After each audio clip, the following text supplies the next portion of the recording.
Good morning. Thank you so much for joining us on the news at 8th. I'm Ire Ayomikunle. Okay. Let's begin the news with the headlines. Nigeria's economic growth continues with PMI rising to 56.4. NPC, CBN deepening collaboration as Cardoso visit to Julari. And elsewhere, 700,000 electricity meters ready for the nationwide distribution, says NEC.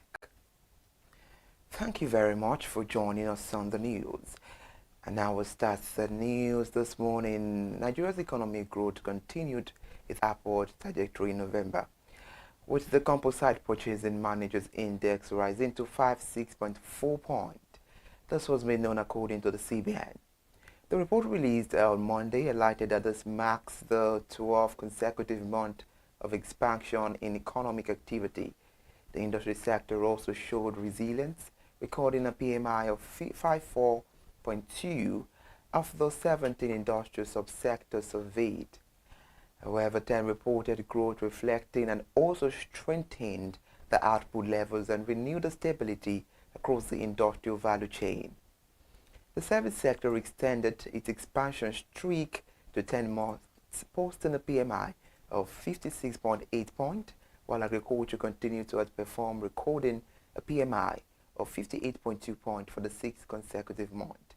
All 5 agricultural subsectors reported growth, underscoring the sector's pivotal role in sustaining the national output and rising demand for food and raw materials.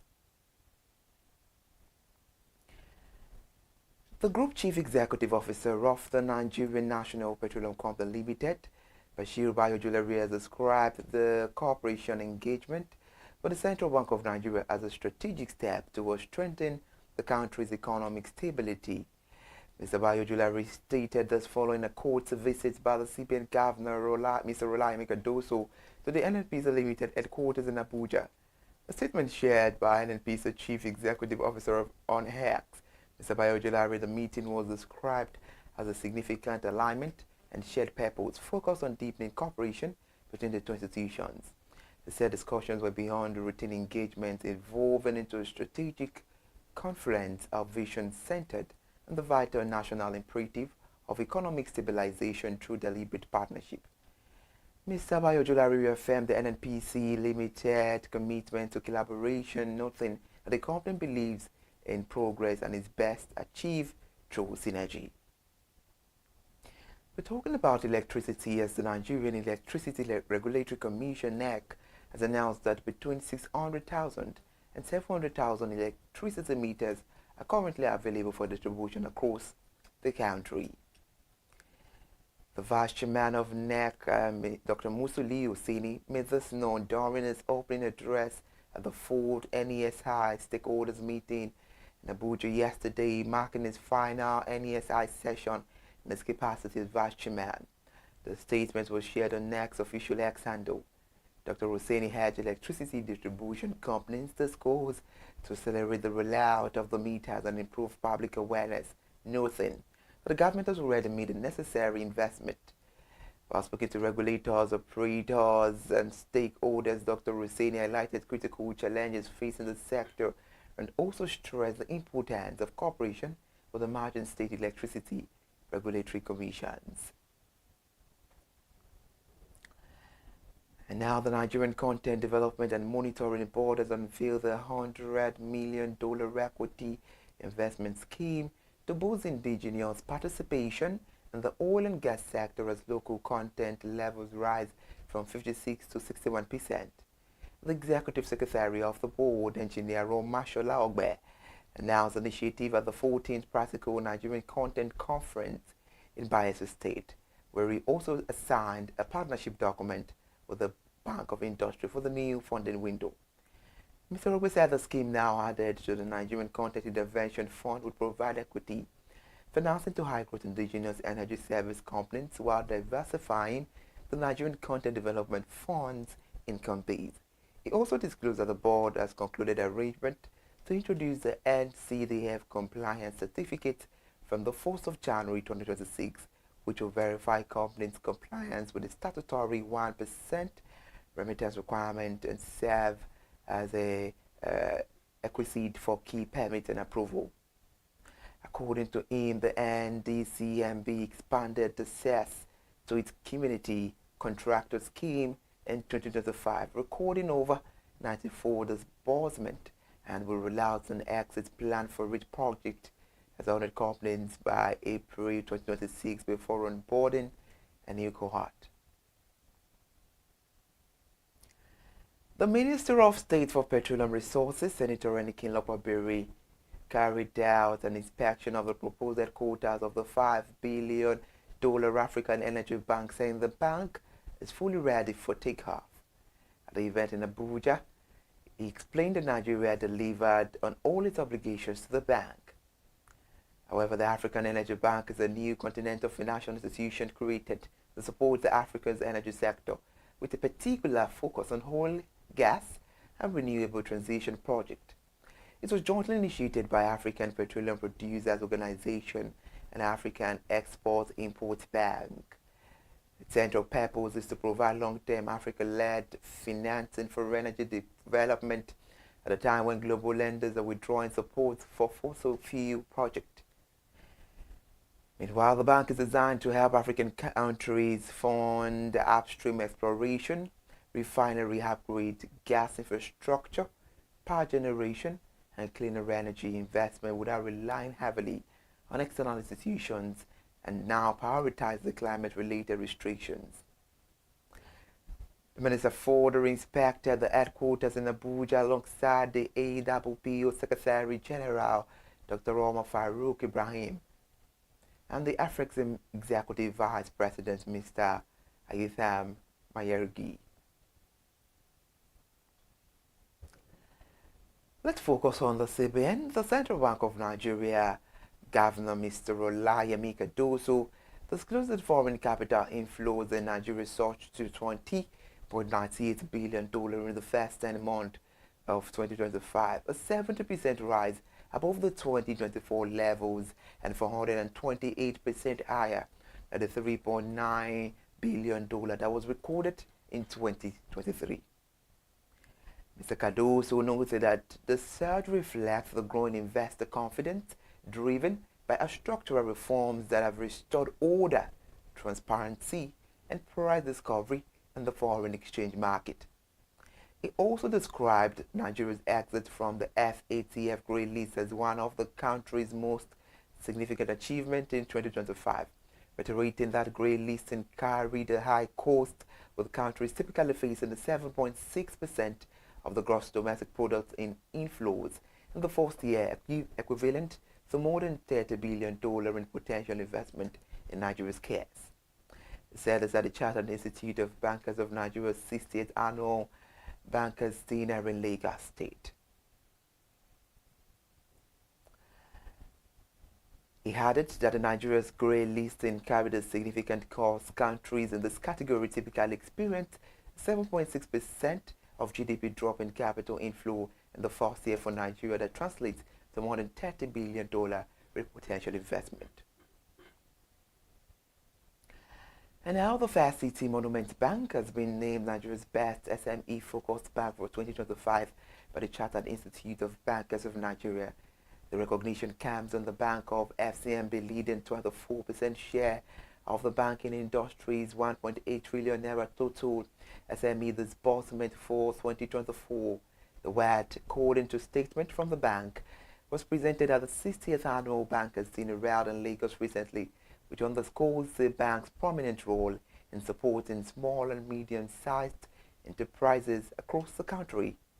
According to the bank, its SME financing initiatives target the real drivers of the Nigerian economy. And the data from the Nigeria Gross Domestic Product Report for the third quarter of 2024 show that the bank's investment focus aligns with the nation's highest performing sectors, including the crop production, that is about 26.51%, and trade, also about 14.78%, and telecommunications at 13.94%.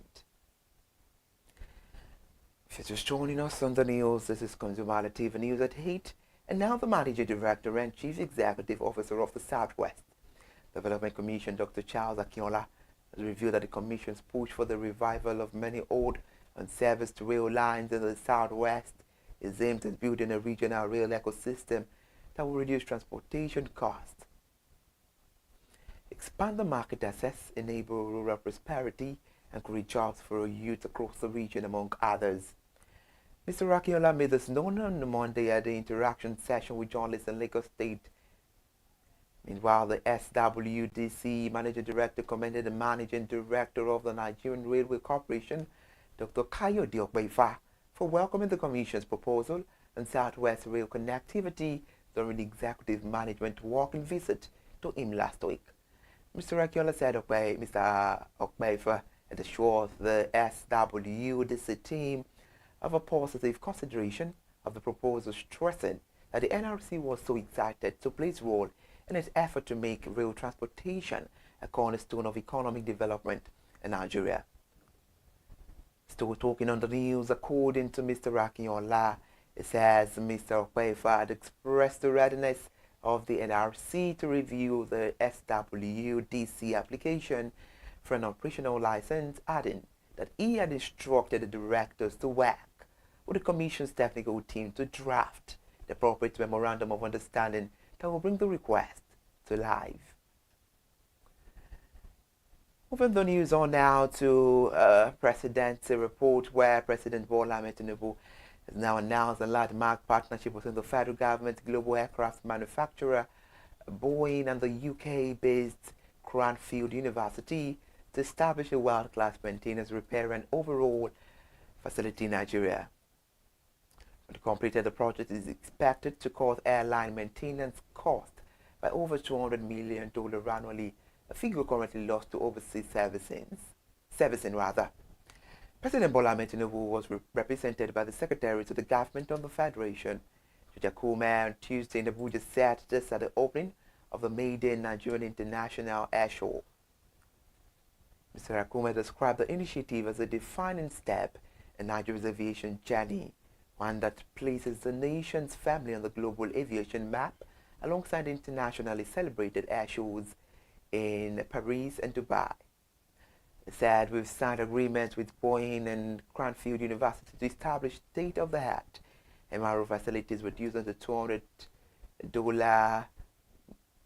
million annual capital flights for overseas maintenance."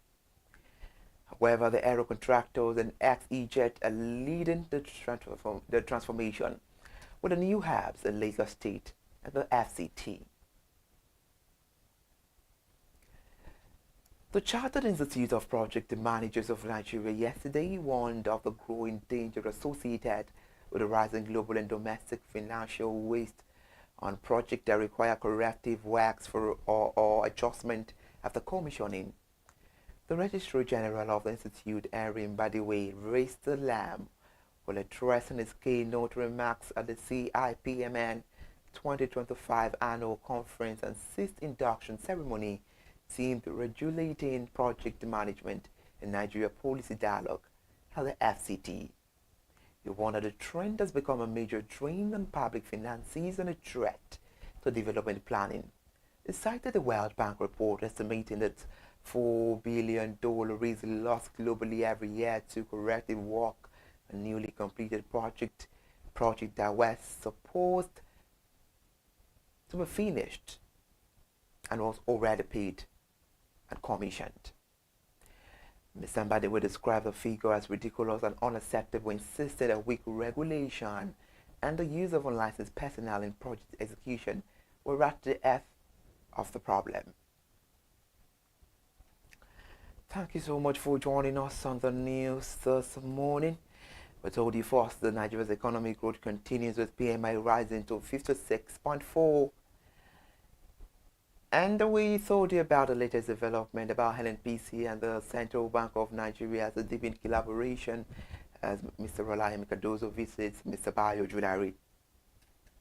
And 700,000 electricity meters ready for nationwide distribution. That is a neck right there, speaking there. Thank you so much for joining us on the news. I am Iri Ayomikole Eke. Have a productive day.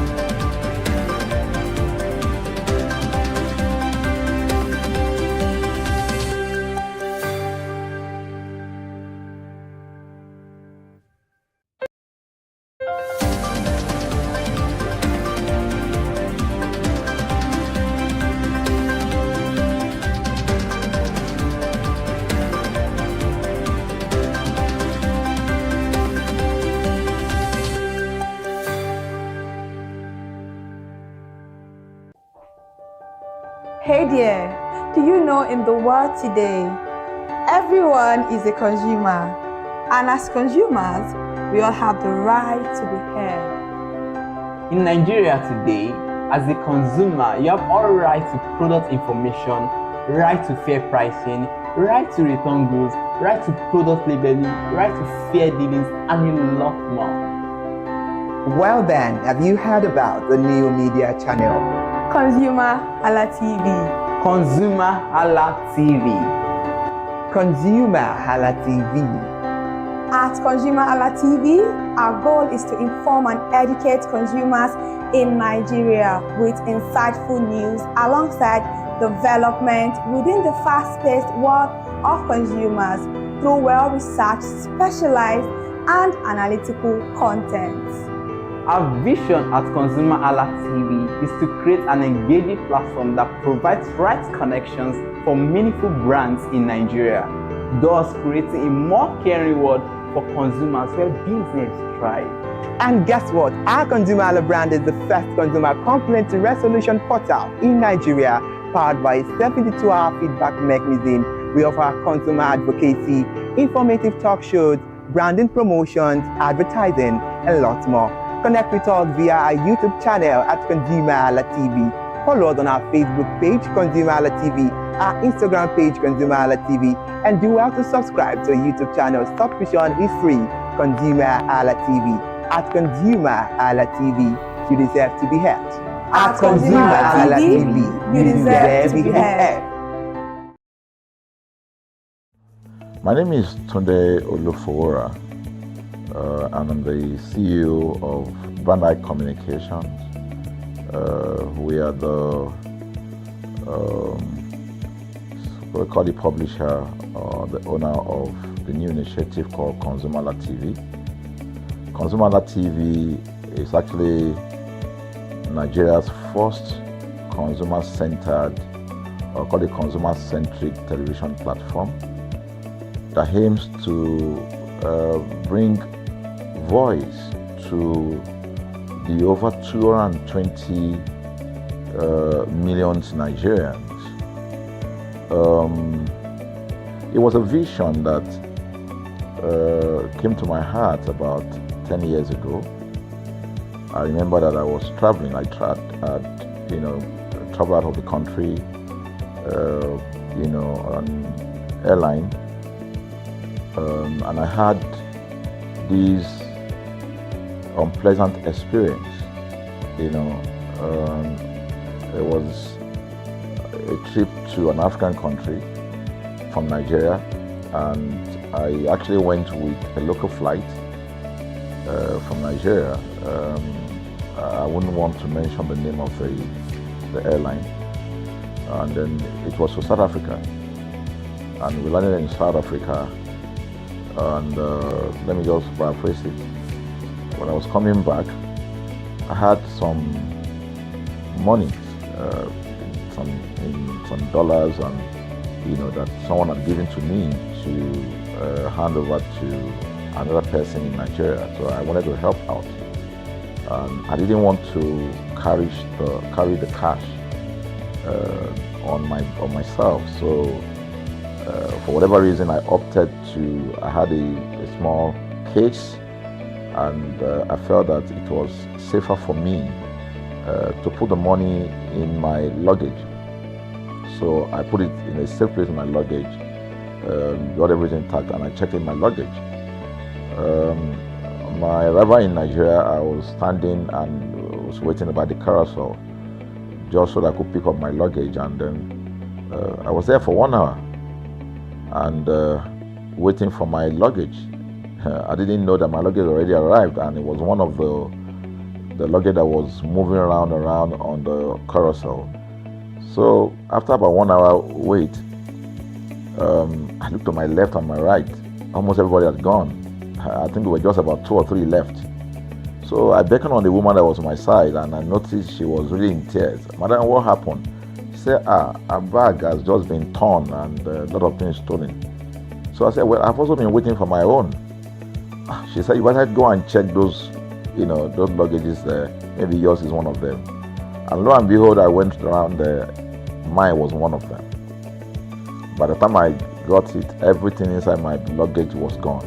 All the valuable things there were gone. To cut the long story short, we felt there was need for us to report the case, at least to the airline. It was in the night, about 8 o'clock or 9 o'clock. We went in to go and see the officer that was in charge. As soon as we got in there, the officer said, "Oh, so sorry, but you will have to go to our head office in somewhere in Victoria Island, to lodge a complaint." Okay. So the next day we went to the Victoria Island and we lodged a complaint, and that was it. And since that day, I'm talking a story of over 10 years ago, I didn't get a call, not even a call from that airline to talk to me about what happened to my luggage. Now, about a month after that trip, I had another opportunity to travel out of the country. This time around it was to US, and it was an official assignment. And I flew on, I will mention the airline this time around. I flew on a BA. I really didn't like BA. I usually go with Virgin Atlantic and things like that. But my protocol officer convinced me and said, "Okay, you will love BA. Why don't you go on BA?" Anyway, so I went on BA to US. And of course, when I returned from US to Nigeria, we had to do, of course, there will be like a connecting flight, from Heathrow. So we got into London Heathrow, and then because it was through Heathrow that we went, and then so they changed since it was BA, they changed the aircraft this time around to a bigger one. I mean, clearly because there were more Nigerians, or more people that were planning to come to Nigeria, and then we boarded. Not quite 10 minutes into the flight, in the air, the aircraft started malfunctioning. The air conditioning compartment were not functioning very well. I was on what you call business economy. The whole of that business economy all the way to economy side, the ACs were not working well. It was hot. And then I was watching. And then from that moment till we got to Nigeria. From that moment till we got to, I'm just trying to paraphrase. From that moment till we got to Nigeria, I could remember very well how many times the pilot, broke into conversation and had to apologize and say, "We're really very sorry about this." He was giving us almost every 30 minutes. There's always a kind of update. "So sorry, this is what we're doing now, this is what we're doing." While we were on that journey, I also remember an incident. So they came, the crew apparently couldn't resolve it. They couldn't manage the crisis or what was going on about it. They couldn't fix it. So they come up and said, "We're so sorry, but for all the inconvenience, we're declaring, free lunch, free whatever it is you want, you can get." So trust Nigerians, you need to hear how everybody was jubilating, But something struck me. The experience I had just about a month before, and this experience, somehow I started comparing them. I was trying to see how this matter will be managed. Again, to cut the story short, we landed in Nigeria on BA. Before we landed, the pilot announced and said that for the inconvenience, they will be giving a voucher of £50 to everyone that flew on that aircraft. I thought it was a joke. I mean, it was my first time with BA, but for what I knew or know of the British man would never even play with his 1 penny, talking of £1. So I felt that must be a joke of the year. So we left. I got back to my office. I think it was just about a week after. Our officer, our guys in our mail room came up and said, "Oh, you have a parcel." So I said, "Parcel? Yeah." So they bought this parcel wrapped. I opened it and boom, I bought the document out. It was the £50 voucher from BA. So what's the tenor of this story? An experience with one airline was terrible. No apology. An experience with another one, even though it was a bad experience, but it was very well managed. So managed that even if we have suffered anything in that aircraft, you probably, for the sake of how they manage it, will have forgiven them. So that was how this journey started. So I started thinking, my mind, this is what we go through in this country. But are we different from other nations? So God put in my heart the idea of ConsumerHalla. That's why the Halla came with consumer. And we started that journey about 10 years ago. We started by creating a platform called ConsumerHalla, where consumers, so I discovered that Nigerian consumers don't have a voice. So things happen, and that's it. We live with everything. So we've started the journey from creating the platform. We have an app, we even have a magazine, and we thought we could move it from that to the next stage, which is the television. So the TV today, has come. So I would say precept by precept, line upon line, we have been able to build on our aspiration, to finally bring to birth this unique and exciting platform, So it's a digital telecast, and our goal is to further connect consumers in Nigeria to brands with insightful news, development within the fast-paced world of consumers. The world of consumers is growing at a very fast pace, So we want to inform Nigerians. We want to get them educated about their rights, So our role is that we're going to educate consumers in Nigeria, all right?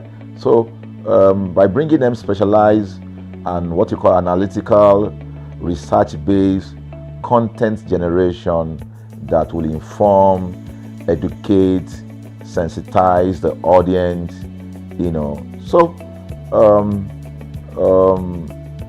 that's ConsumerHallaTV.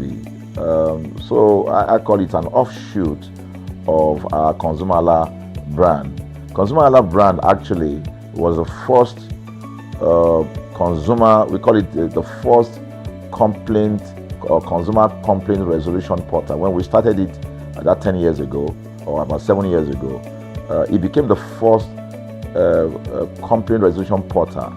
We created it so that Nigerians can actually lodge complaint on that portal. We spent a lot of resources to build a very robust platform where today, if you have any complaint, about any brand, any leading brands in Nigeria, and you go on that platform, you can actually click, just a click, you can find the brand, you can actually lodge your complaint, and once you submit it, that complaint will be routed to that organization, and within 72 hours, we will obtain feedback for you. We build it in such a way that we have connection to almost all the organizations, and it's been working. We've resolved several complaints for people without having to charge them any penny, because the idea is not to charge. So what we have done with ConsumerHallaTV is to take it to the next level. So we hope to change the narrative. We want to give the right direction. Nigeria has the largest consumer market in the world, with a population of over 220 million.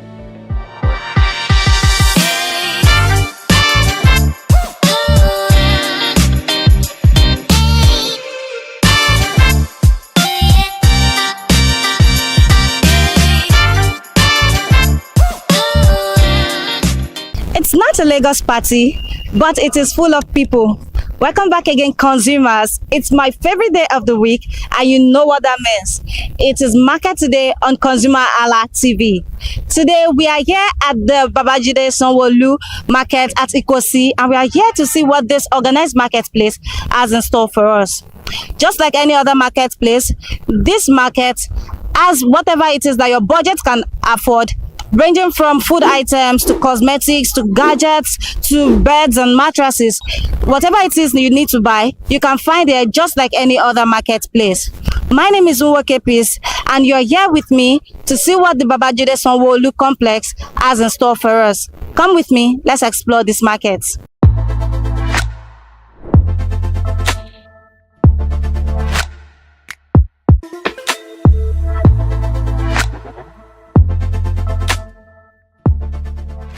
Hello, good morning.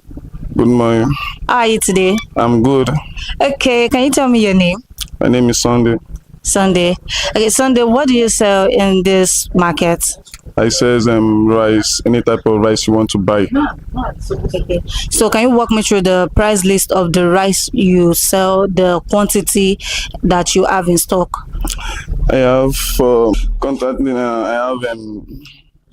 my choice is 75,000, and I have Vitally 80,000 naira. So what is the quantity of this? It's 50 kg and it's very it's a quality, it has quality, it's a quality rice. It's rice that you cook that doesn't give stress, or is a good rice though.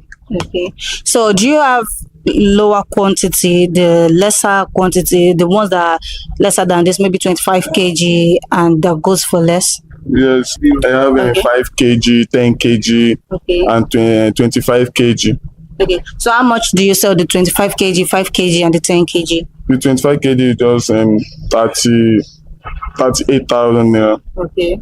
While the 10 kg is 17,000 naira. The 5 kg is 85. 85. Okay, Mr. Sunday, where do you buy your produce from? Where do you get them? Like this long grain now is from Thailand. So we have short grain, but that one is not available now. We have short grain. Short grain is 57,000, but it's not available for now. Okay. So how long have you been in this plaza? How long have you been selling in this business? Probably going to 2 years now. Wow. And when you started compared to now, do you think the pricing has changed? Yes, the price have changed. Because before, this price, this long one is actually 40 something, 50 something, but now it's 75,000 naira. While the short one is 57 and then 60,000, because we have different type of shorts. Okay. So that is all. So who are the kind of people that you sell to? We have many people that come and buy. We have people that sell, that cook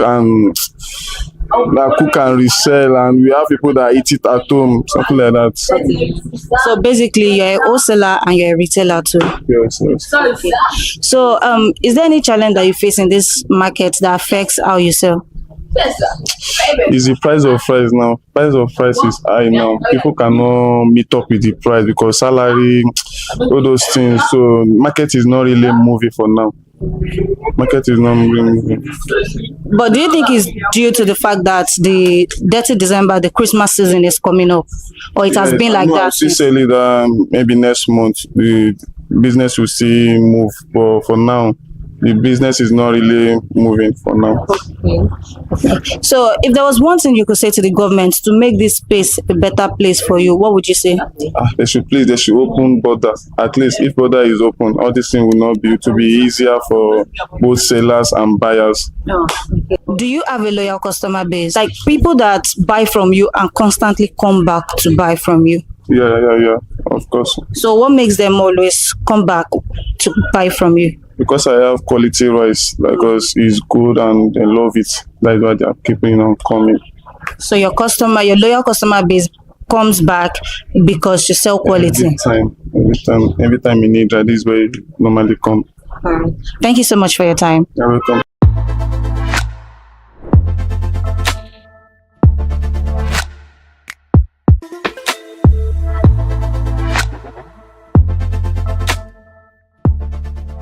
Hello, good morning, ma.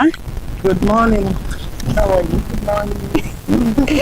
How are you today? We are fine. We are doing fine. So, can you please tell me your names? My name is Victoria Peters.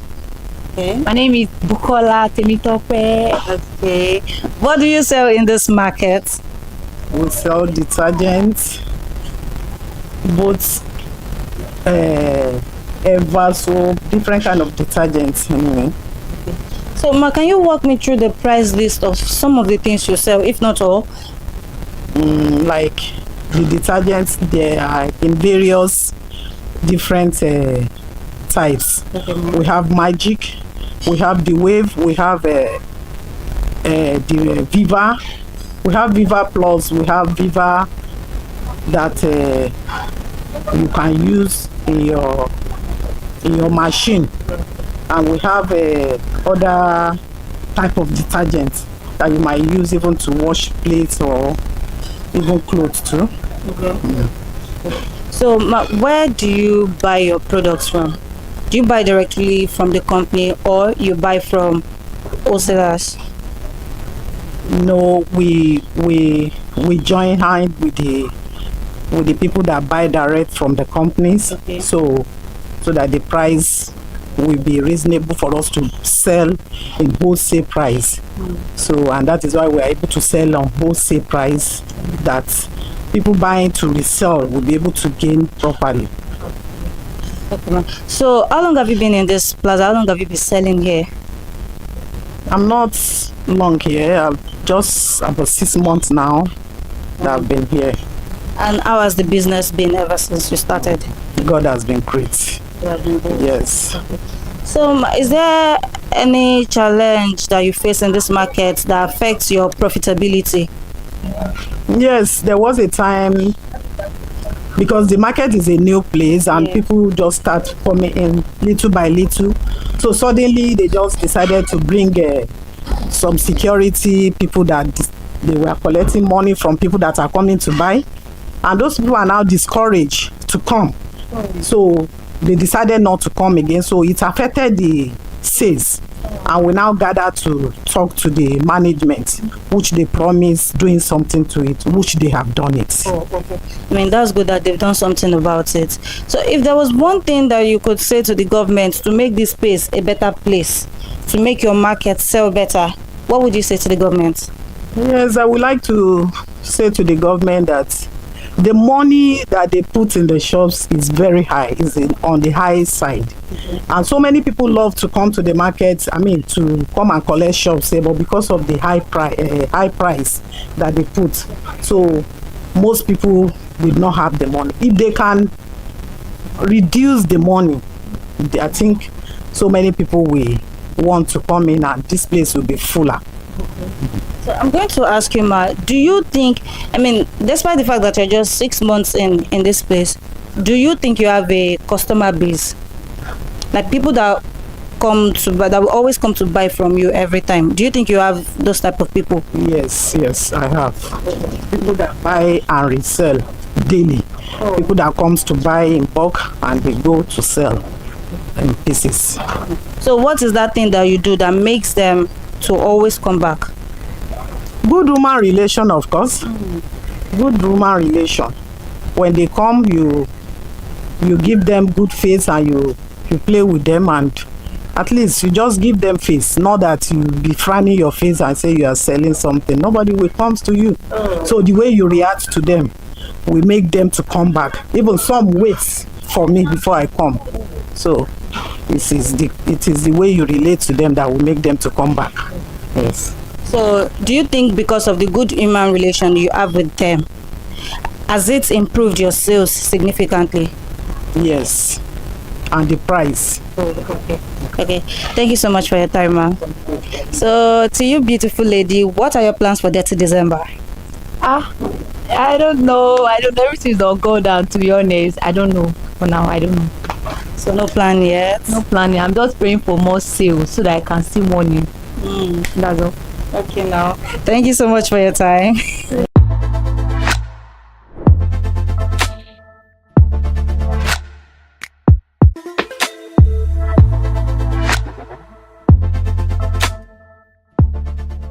Hello, good morning. Good morning. How are you today? I'm fine. How is the market today? Fine, we bless God. Okay. So can you tell me your name and what you sell in this market? Okay, my name is Promise and we sell golden penny products, most especially. Basically golden penny products? Yes. So if we look around this store now, it's only golden penny products we'll find? Yes, except from Power Oil because we're also a distributor. Okay. Okay, so can you walk me through the price list of what you sell and how you sell them? Sure. Okay, we have golden penny spaghetti and it's 18.5. We are both slim and fat. They are both the same price. And we have Auntie B. They are also golden penny products but different name. It's 14,500. We have golden penny noodles, different flavors. We have the goat meat and chicken and jollof, 7,400. We have golden penny pasta, that's twist. We have both the big and small. The big one is 18.4, while the small one is 9.2. We have golden penny soya oil. We have both 2.74 liter. We have 750 cl and we have 1 liter. Their prices. Yeah. I mean, if you don't remember the prices, okay. But No, I remember the prices. okay. Okay, the 2.75 liter is 66,000. Okay. The 1 liter is 48.6, while the 750 cl is 38.6.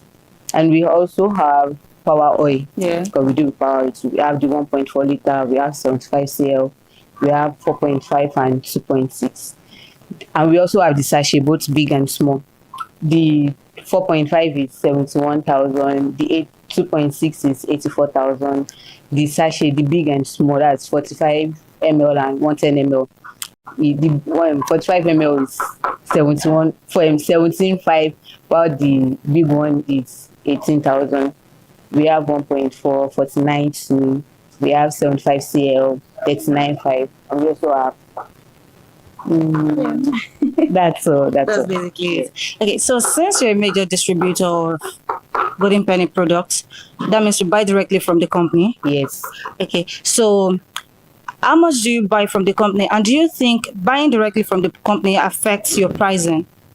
No, it does not. So you don't think it is cheaper to when you buy from the company, when you sell the rate you sell to the consumer, it's not way cheaper than other marketers? No, because it's better we buy from the company, because if we're buying from another distributor, Yes. we'll have to add a little amount and it's going to affect our price because some customers will be like, it's too expensive. So yeah, basically that's it. So because you buy from the company, it's way your pricing is cheaper. Yeah. Oh, okay. Yes. Thank you. So how long have you been in this plaza? How long have you been selling in this market? A year plus. A year plus. And you've been a major distributor for golden penny throughout that period? Yes. Okay. So is there any significant change in the pricing since you started? Do you think the pricing has changed? Do you think it's still the same rate? What do you think about that? The prices has changed because as at last year, although last year there was some difficulties in the prices, it's going high, it's coming down, but now the prices have crashed, like really crashed. It's really affecting some of the business, some of the goods, I mean. Oh, okay. Why is it affecting some of the goods? Because as at last year, let's assume we're selling spaghetti at 22,000 and now it's 18.5. Meanwhile, that last year let's assume we bought it at the rate of 20 plus. But now we are going to be selling it at 18,500. So it's really... So the price is not stable. Yes, not stable. Oh, okay. So do you think you have a loyal customer base? Yes, but the prices has mostly changed, most of them. Yeah. But at last year, because last year is more better than this year. Last year we have stable customer, reliable customers. Okay, so is there any challenge you face in this market that affects how you sell and to your customers and affects your price list? No. So you're okay with the condition of this market, the way it is to you? You're okay with it? I'm not okay with it. I just want the market to develop because once the market develops, sure, we're going to have so many customers rushing in and out. Oh, okay. So if there was one thing you could say to the government to make this space a better space for you, what would you say? I just want Nigeria to be better because if Nigeria is better, surely the market is going to be very okay. I think it's because of the economy. Sure. All right, we're entering into the festive season now, the Christmas season, the dirty December season. Do you think you still maintain the same price range or it's going to increase? Instead of maintaining the same price, just because it's December, we have to reduce the price so that we can sell off some goods and restock. Oh, okay. So you basically lower the prices so you can sell off a little, so you can sell off what you have in stock now to get new stock. Yeah. Okay. Thank you so much for your time. You're welcome.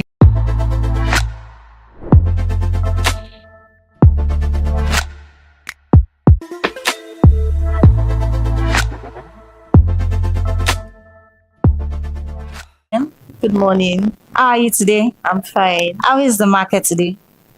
Fine. Okay. So can you tell me your name and what you sell in this market? Okay, my name is Damilola Adegoye. So I'm basically a sales manager here, like a sales rep for a company here. So we sell snacks from the company at lesser prices, at cheaper prices from the company. So that's what we sell here. We sell cheese ball, popcorn, classic peanuts, and other products that are not even here. So those are the things we sell here. Yeah. So basically, since you sell for a company, Yes. how do you determine your price range? How do you sell and how do you get profits from selling like this? Profits. Yes, there are ways we I don't really know much about the profits stuff, but the company, they know the percentage for the profits. Okay. But I think we are making profits here because it's better now than when we started. Then, so it's better now. So how long have you been in this market? For close to a year now. A year. And how has it been for you? I've seen different stages of growth. When we first started, the sales was not really picking up, but now we are doing better. The sales has improved more than 3 times in a month. We stock, so the sales has improved. So do you think there's any challenge that you face in this market that basically affects how you sell to your customer? Yes, because most people then, when we started then, most people they don't, maybe let me say publicity then, because of this new shopping mall. But now people are aware because we've gone around to do marketing and other things, so people are aware now. So then, and because prices of goods here, because most people that are here, they sell in wholesales like that. So most people, they will feel like they can't come here to come and buy retail price. They will need to buy in wholesale. So that's one of the things that affects. But I think we've find solutions to it now. We sell to people that want to buy in bulk, and we also sell to people of small quantities too. So that's how we're able to maximize it. Okay. So if there was anything you could say to the government to make this place a better space for you, what would you say? The government should provide some social amenities that we need here, like electricity. We need electricity here, and some other things. They should make the prices of the shop cheap, affordable, so that people can get the shops. And because if all the shops are occupied, it will boost sales. People will really sell and they will make their money. So that's one of the things I feel like they should do. Okay. So how much does a shop go for? I think 1.6 above. Yes. Thank you for your time. You're welcome.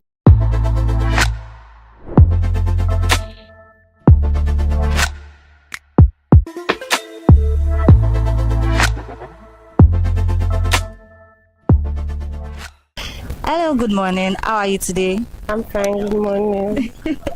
So, how is the market today? Fine, we thank God. Okay, can you tell me your name and what you sell in this market? My name is Damilola, and I'm a food stuff vendor. Sorry. Can you tell me some of the food items you have in your store right now?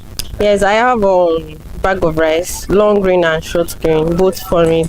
I sell spaghetti, semovita, semolina, gari jebo, honey beans, groundnut oil, maggi, tomato paste, and a lot more. So basically, the only thing we can find in this shop right now is fresh tomatoes and pepper. Yes, yes. So if you sign those, I will get it for you. Okay. So can you tell me some of the prices of the food items? Currently, a bag of rice is going for 58,000 for small grain, while the long grain is 72 for today's price. Then half bag of rice is 29,000 for the short grain, while the long grain is 35,000. King's 5 liters oil is 17.5. 12,000 naira for 5 liters of palm oil. 2,000 naira for a sachet of nut chicken. Oh, okay. Then Semovita is 15,000 for 10 kg. 5 kg is 7.5. Okay. So, where do you basically buy your products? From the company. From the company? Yes, because this is actually a wholesale market. So, and we are located in Kitson. Okay. So basically, you sell in wholesale, and do you also do retail? Sometimes, but basically on wholesales. And we have food combos. We can buy food stuff like you can get a food combo of 25,000. Yes, that would be 10 kg of rice, 2 spaghetti, 1 kg of semovita. We do food combos basically. Yes. So, permit me to say, do you have an online store, or basically? Yes. Okay, you have an online store where you post this. Yes. So, okay, do you know about the Black Friday sales currently going on? Yes. Are you participating? Yes. So if you check my page, you will see it there. I'm currently running food combo based on Black Friday. Oh, okay. Yes. So tell us your discounts now. You mentioned a food combo of 25,000 naira. I said a bag of rice is now currently selling for 58,000. Okay. Which we get elsewhere for 60,000, 59, 61,000. Oh. Yes. So because of your discount sales that is ongoing, it's lesser. Yes. Okay. So do you think you have a loyal customer base? Sure. What makes them keep on coming back to buy from you? Because I'm affordable. I have customers in every state. As at this morning, I sent some items to Ibadan. I sell food combo to Ibadan, Abuja, Ilorin. So how do you handle logistics? That's a bit difficult because getting interstate doorstep deliveries is a battle of do or die. So most times I take it to the park and send through drivers that go to those states. So on days when you have bad reviews from the interstate delivery, how do you handle it? Sometimes, it's full stuff. I can't refund. But in cases like my customer not getting what they paid for, maybe the driver didn't deliver, or in case of theft, I will refund. Oh, okay. Yes. So that's for special cases like that, you do a refund. Yes. And does that make them come to buy from you again? Yes. Oh, that's nice. So is there any challenge that you face in this market currently that affects how you sell and how you buy and how you relate with your customers? No, not at all for now. So you're okay with how the market is here?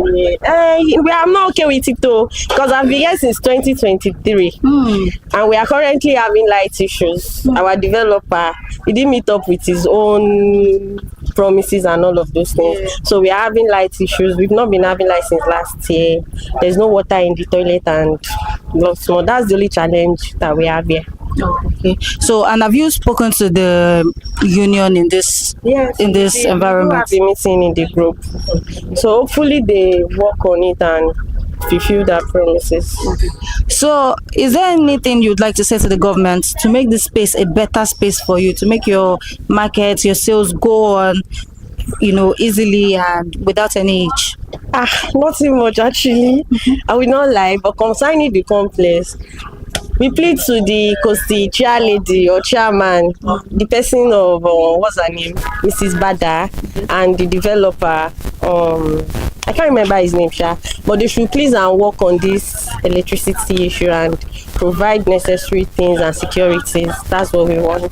So you also mentioned that you have a trade fair discount going on. Yes, coming up on the 5th of December to 19th of December in this same complex. So are we going I'll be running food combos on tables, gari jebu, kilishi, everything is available for that day. Are we still expecting the same price of today, or the price will be significantly lesser? 100. There's no missing and there's no adding.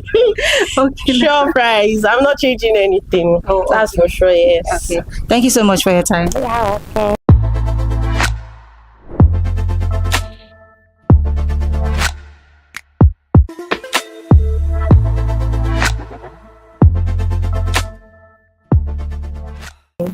Mrs. Yetunde, what do you sell in this plaza? I sell wine, juice, wine and spirits, then juice, water. So basically, this is a drink shop. Yes. Okay. So, how long have you been in this market? Today makes it 8 days. Wow. Congratulations, by the way. Okay. So, how has the market been since you started? Yeah, it's been fine. It's encouraging. Okay. So, can you walk me through the price list of some of the products that you sell? No problem. Like, which one do you want? Any of them. Just mention anyone you can mention. Okay, like Capri-Sun is 10,500. Then I have a liter can. 20. Sorry, that one is 25,000. I have the liter bottle, 33,000. I have Coca-Cola products. Yeah, like Coke, Fanta, Sprite. For now, we sell 4,500. Yeah, and then Pepsi product, anything drink. Yeah. That's what I sell. I sell energy drink too. And I sell basmati rice too. How much do you sell the basmati rice? A carton of 4 bags is 60,000. So why one is 15,000? So, where do you buy your products from? I buy from dealers. Yeah, the Coca-Cola dealers and every drinks I buy from dealers. Depending the time, I'll be able to get my own dealership. So you buying from dealers right now, does it affect how you set your price? Not really. Not really. So, is there any challenge that you face in this market? I mean, you've only been here for like 8 days, but is there any challenge that you faced in this market that you think might affect how your productivity will be? Yeah, the only challenge for now is there is no lights here, no NEPA electricity here. That's the challenge. Then the other one is water. Maybe they are working on it. We don't know. We don't have water in this market and NEPA in this market for now. So ever since you've gotten here, do you think you've maybe gotten a customer base? You've gotten people that have bought from you and they've been coming back to buy? Yeah. Okay, so what keeps them coming back? I don't know. They just come back. Maybe the price. So you think that the price is affordable for them to be able to come back? Yes. If not, they won't come back. Yeah. All right, ma. So is there anything you would like to say to the government to make this space a better space for you? Yeah, this place is good, but they should just work on the light issue. The light is very important. We need light for so many things. So let us have lights in this Babajide Sanwo-Olu complex. That will be fine. So thank you so much for your time, ma. You're welcome.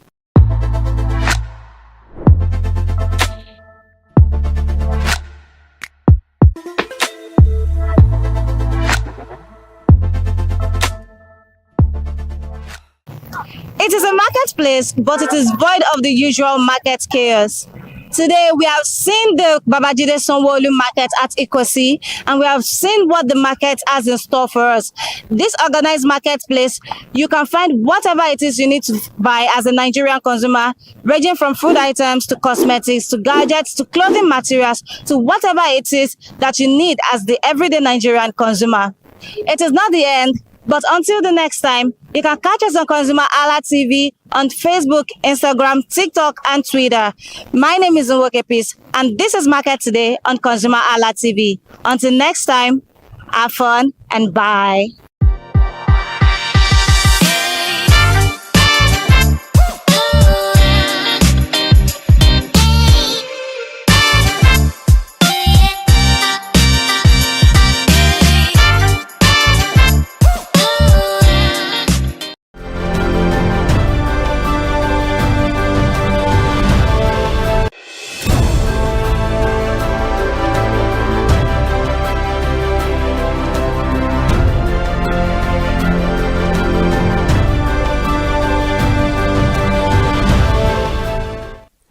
Good morning, Nigeria. Thank you so much for joining us on Perspective, the breakfast show on ConsumerHallaTV, where we talk about all pressing and burning issues making the rounds. I am Ire Ayo Mikule Eke, and today will be quite special because I'm not the only one on the conversation this morning. Kike, good morning. Good morning. All right. Now, thank you so much for joining us on the conversation. Happy New Month. Happy New Month. All right. Actually. Okay. I'm sure you're ready for the conversation. I am. This is my first time on Perspective. All right. Good Let's then. go. Let's kick start. On today's edition of Perspective, we'll be Meto Decal a bit because we'll be looking into the crucial role of a medical laboratory scientist in the fight against the antimicrobial resistance.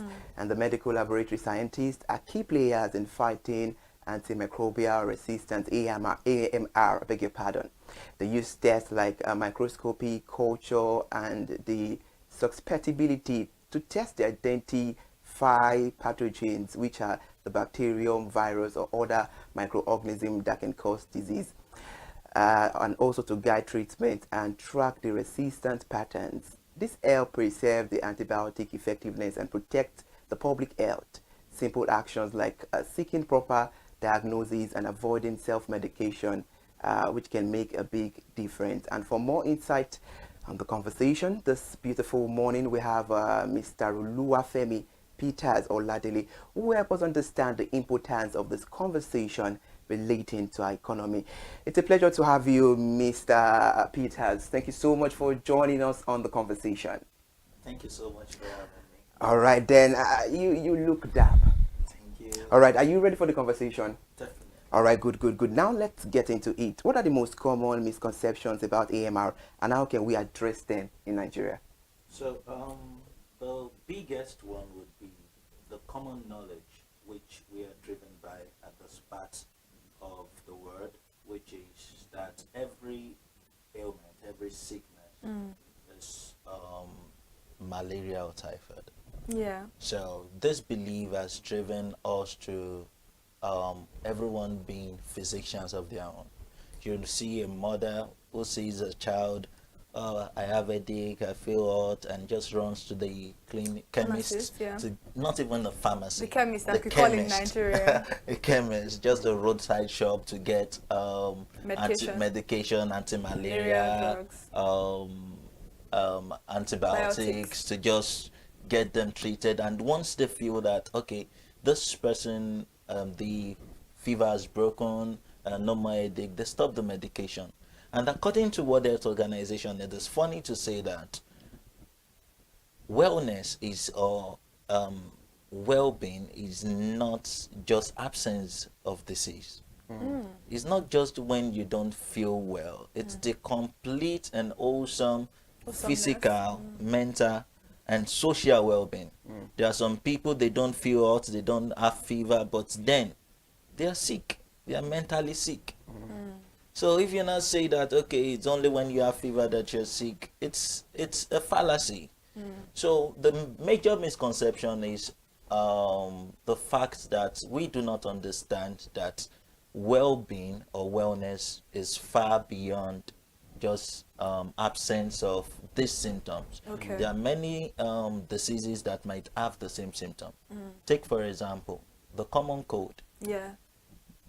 Influence caused by maybe influenza, and also look at compare that with pneumonia. bacterial pneumonia, Yes. though they do have the same catarrh, cough and all that. everything.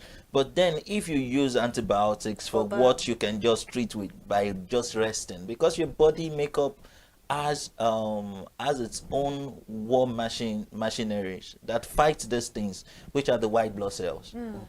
So sometimes what we just need is rest, but then everything is malaria, typhoid.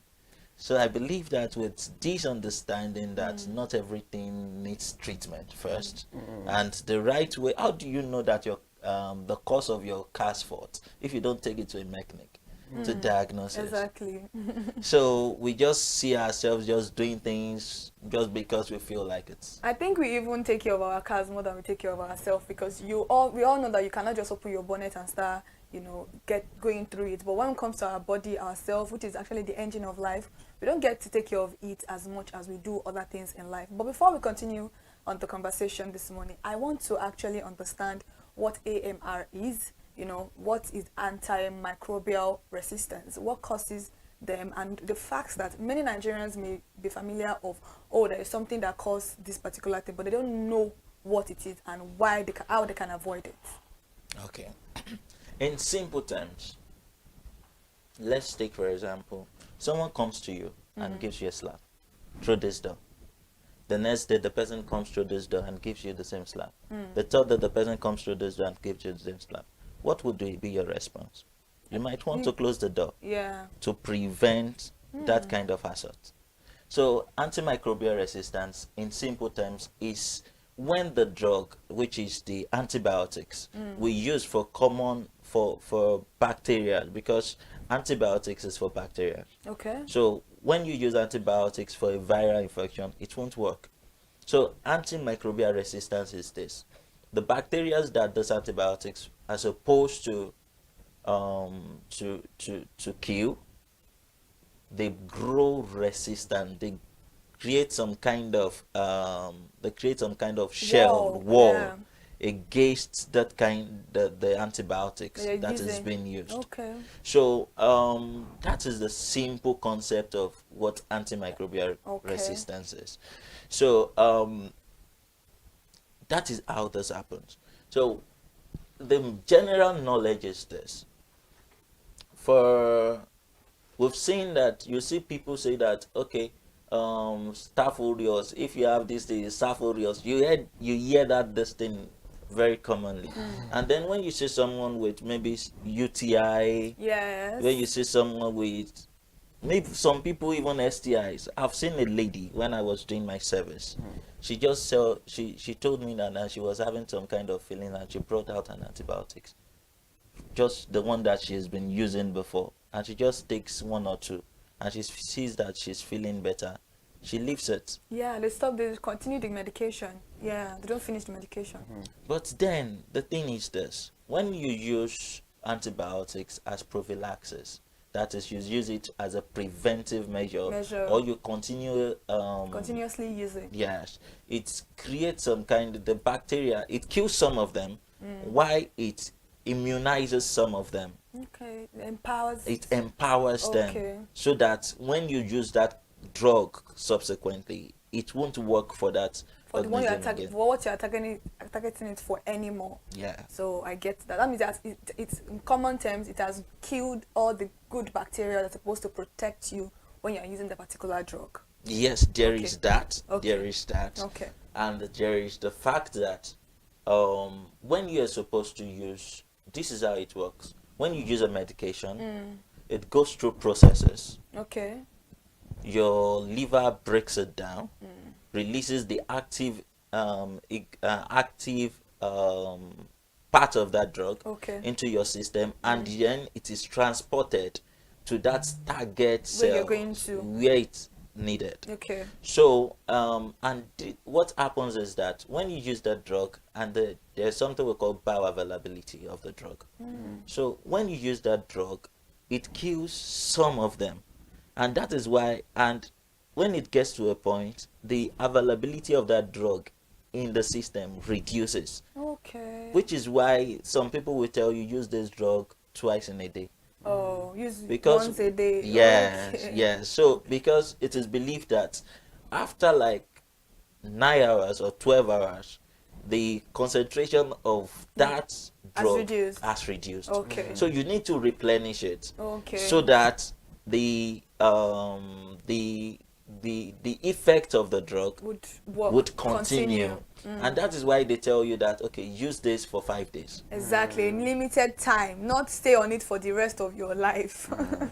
So use this for 5 days, but then you see people say after 2 days they feel well and they stop it. Yeah, especially with malaria drugs. Nigerians, we do that a lot. All right, interesting. Mr. Oluwafemi, I love those analyses. They are LD and they are sharp. Now, let's look into this. How can the medical laboratory scientists collaborate with healthcare professionals to optimize antibiotic use and reduce AMR? Well, that's a very lovely question. I think we are doing better now compared to some 10 years ago, because medical practice now is working towards even personalized medicine. And what do I mean by that? We've come to understand the importance of collaboration in the healthcare space, in the medical space, where we see the importance of the doctor, with the importance of the pharmacist, the importance of the nurse, the importance of the medical laboratory scientist. Okay. Some years ago, we do not have that. I could remember when during my training as a medical laboratory scientist, I went to a doctor in our clinic then, and I told him that, see, I've done tests, and I've seen that I have malaria. And the guy was like, who told you that? It's only it's testing that will tell you that you have malaria. I was like, what are you even saying? The only way you can confirm if you have an ailment is when you go through testing. And now, because you want to prove some kind of superiority complex, you're trying to talk me down. And at the end of that conversation, he was telling me that, do you know you can still go back and do medicine? I was like, that's even out of the point. But now we've come to understand the unique roles of each healthcare professional. So the role of the medical laboratory scientist is even beyond diagnosis. We even do surveillance. Because you cannot say that a drug is resistant except we tell you that it's resistant. Because in a climb like ours, 2 weeks ago, I was in a conference, a summit, Impact Africa Summit. And then they asked a question like, okay, how do you know the effectiveness of the drug and all that? And the first thing the physician said was that, see, the first thing that comes to mind when you talk about, when you see a drug not functioning, is that you've prescribed or you've used a fake drug. There's that. There's that. And there is drug resistant. So the first thing that comes to mind for a random physician who is not that deep is that maybe it's a fake drug. Let's try and get from another source. But then you cannot confirm that a drug is resistant if we have not told you that it's resistant. Because what we do in the lab is that we try to isolate the organism. We try to grow it in the lab. And then we test different drugs. We identify it that, okay, this is this, this is that. Then we try to test different drugs against that organism. And then we now track the one that is effective, the one that is not effective. We call it resistant drugs, and we now detect the ones that are sensitive. So you're saying that it's not only antibiotics that can be resistant to somebody. No. There can be other drugs also that can be resistant to somebody, because I think in the last 3 years, antibiotics has been the forefront of conversations for medical practitioners about resistance, about how they will do surgeries for people and then they will try to treat some infections with antibiotics, and it doesn't work anymore. All because of the fact that the people, Nigerians, we tend to use a lot of antibiotics. I don't know who is prescribing it for us, but any little thing we are going to, just like a UTI you mentioned, most ladies will tell you, I'll use Flagyl 400 and then I'm good to go. You didn't go to the hospital to know whether you can use it. You didn't even know whether you can take injection for it, because a lot of people think infection is stereotype alone to sexually transmitted disease, whereas you can get UTI as a lady in a different form, but they don't know. Maybe they are shy to talk about that with their doctors. Maybe they don't want to be judged, because most of them will be like, why would I go to the hospital to go and tell a male doctor or a female doctor that I have? They'll be like, oh, maybe I am loose. You know, those are conversations that medical practitioners need to actually have with different people. They need to bring out this awareness that there's some illness that is not even associated to STI, but many people don't know that. You know, we are, according to maybe research or statistics, it's common for women to actually have infection. Maybe because of where you are using your toilet, maybe the water you are using. You know, the first time I got a UTI infection, it was the water in where I served in Ibadan. It was a well water that I used, and I noticed it, and I'm like, I've never, you know, something that I've never noticed that before. I've never had a change in my body like that. So I called my father. You know, like, Dad, this is like, okay, go to the hospital. Somebody told me, a friend of mine told me to use Flagyl 400. I've never heard of Flagyl as 400 milligrams. I only know the Flagyl, and that Flagyl that we even use for stopping poo is not even a right medication for stopping poo. So I don't use it anymore. But if I tell my mom now that you don't use Flagyl, she'll be like, that's what they used to stop poo. I mean, there's a particular medication for poo, for you to stop your poo, for stooling. That's not it, but she doesn't listen. So I called my father. Was like, no, go to the hospital, go and check what's wrong, because I just explained my symptoms to my friend, my female friend, and she was like, no, just use Flagyl, that's it. So maybe she has gotten it a lot of time, because that was the first time I was getting it. So I had to go to the hospital, and when I got, they were like, oh, buy a grapefruit or a grape wine, make sure you finish the whole bottle, and just come for 2 days medication, 2 days injection. And I went, and in that 2 days, that was. And when I told her, I was like, are you sure it's gone? Because I treat mine sometimes for like 2 weeks. And I'm like, you can see the difference of someone that went to the hospital.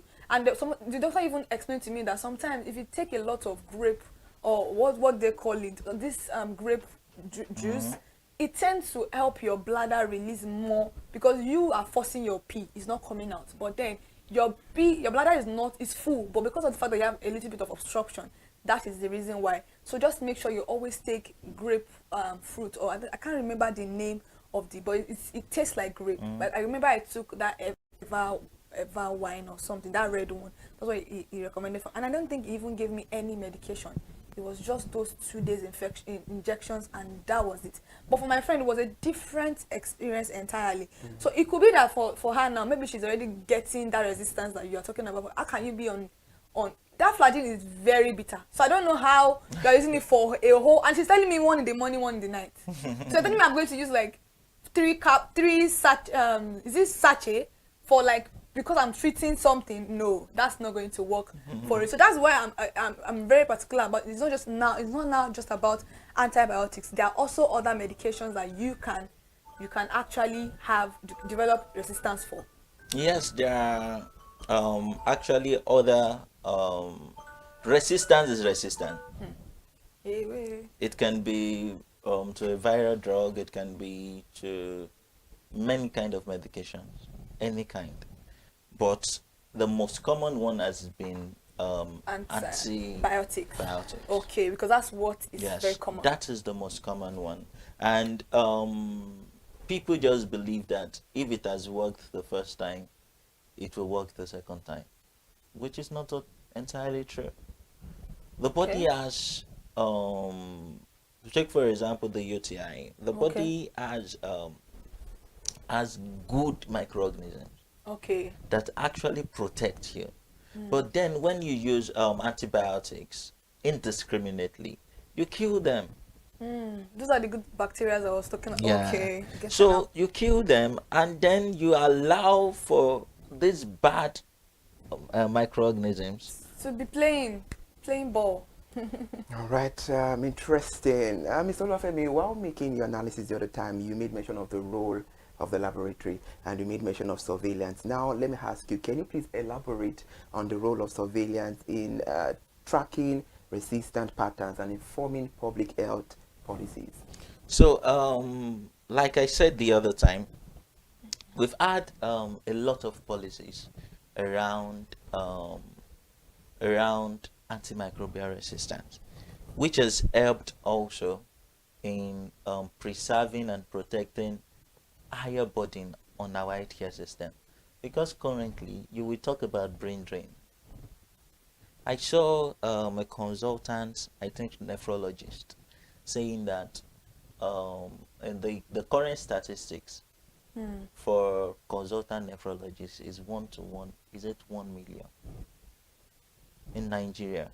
Now imagine a situation whereby, and what happens when antimicrobial resistance occurs and we do not track it down now, is that it increased hospitalization rate. People will keep on coming back and coming back and coming back to treat the same thing. And it increases the burden on our healthcare system. The same time a doctor would used to attend to like other people, it will keep on using it to attend to same persons. So we see that, and then we've had the role of the medical laboratory scientist to help the physician track down and know how to make their treatments more effective. So, like I said the other time, you cannot know if a drug is resistant if we do not tell you that it's resistant. We are the ones that know the pattern. We see it from the lab that, okay, after a while, and that is the reason for data. We have our data. So we see it from pattern that, okay, over a while, and for example, we have MRSA, which is the methicillin resistant Staphylococcus aureus, which is being tracked right now. That is the role of a medical laboratory scientist. So we see the pattern, we see the drugs that are being resistant to these things, and then we alert the policymakers that, see, these are the drugs that we've seen over time that is becoming resistant to this class of organisms. So it involves and it informs them of the kind of policies that can be taken to prevent these things. So in the National Action Plan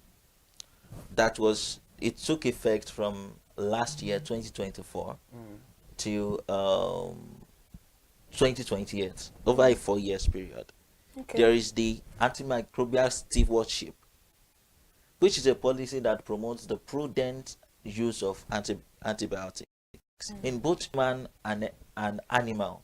Do you know, shockingly, that one of the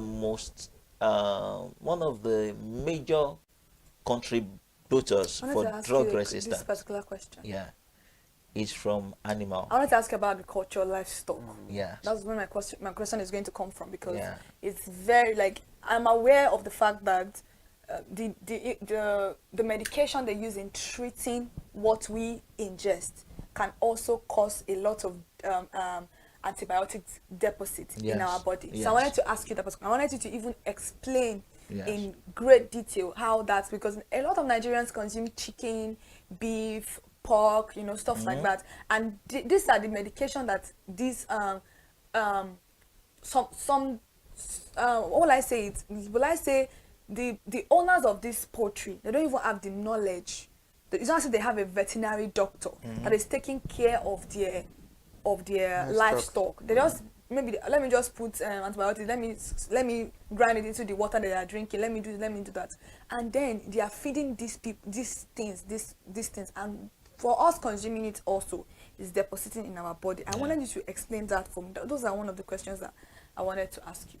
Okay, so you see, we in this our country, we are used to, we believe so much in knowledge that we don't have.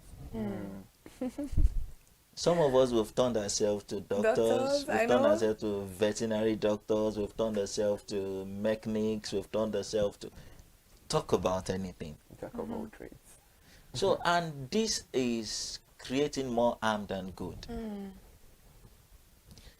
It is very right that antibiotic deposit comes from this livestock that we consume. Yeah. Talk about cows, chickens, and all that. So sometimes the antibiotics being used for this treatment in this poultries, sometimes they are used for prophylaxis. That means they don't see anything happening to those chicken or those birds or those. Before anything happens. Yeah, they do it every morning. That. And that puts the drug deposit in the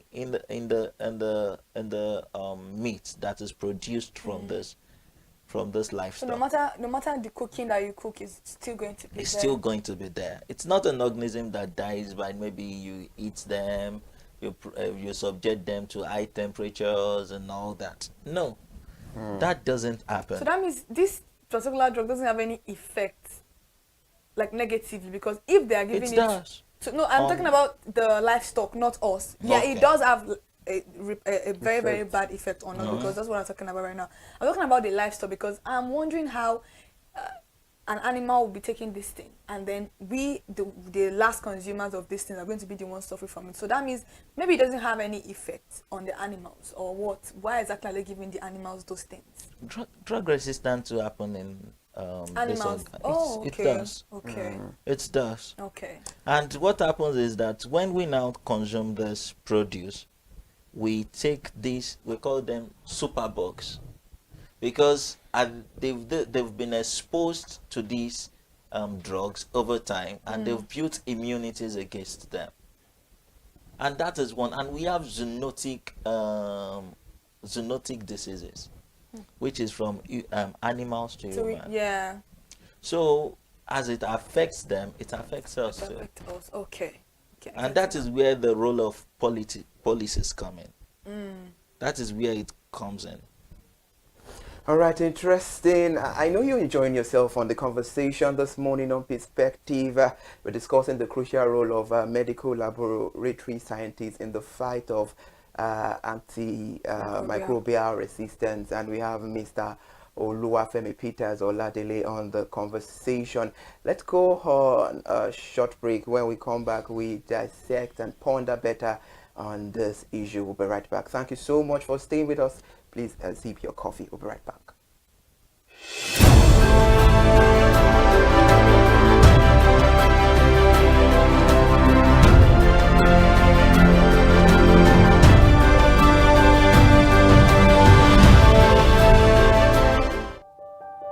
Hey there, do you know in the world today, everyone is a consumer, and as consumers, we all have the right to be heard.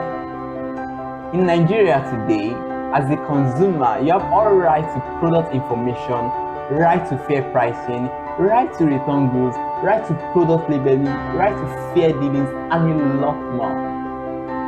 Well then, have you heard about the new media channel? ConsumerHallaTV. ConsumerHallaTV. ConsumerHallaTV. At ConsumerHallaTV, our goal is to inform and educate consumers in Nigeria with insightful news alongside development within the fast-paced world of consumers through well-researched, specialized, and analytical content. Our vision at ConsumerHallaTV is to create an engaging platform that provides right connections for meaningful brands in Nigeria, thus creating a more caring world for consumers where business thrive. And guess what? Our ConsumerHalla brand is the first consumer complaint resolution portal in Nigeria, powered by a 72-hour feedback mechanism. We offer consumer advocacy, informative talk shows, branding promotions, advertising, and lots more. Connect with us via our YouTube channel at ConsumerHallaTV. Follow us on our Facebook page, ConsumerHallaTV, our Instagram page, ConsumerHallaTV, and do well to subscribe to our YouTube channel. Subscription is free. ConsumerHallaTV. At ConsumerHallaTV, you deserve to be heard. At ConsumerHallaTV, you deserve to be heard. right, my name is Corey Peters, and I am a product manager. So this is a very innovative idea, and first off, everybody is a consumer, and so this is the voice of the consumer, and this is a voice that is going to be heard. For the first time, the consumers in this country are going to be able to express their ideas and to get to know your rights, to know what belongs to you.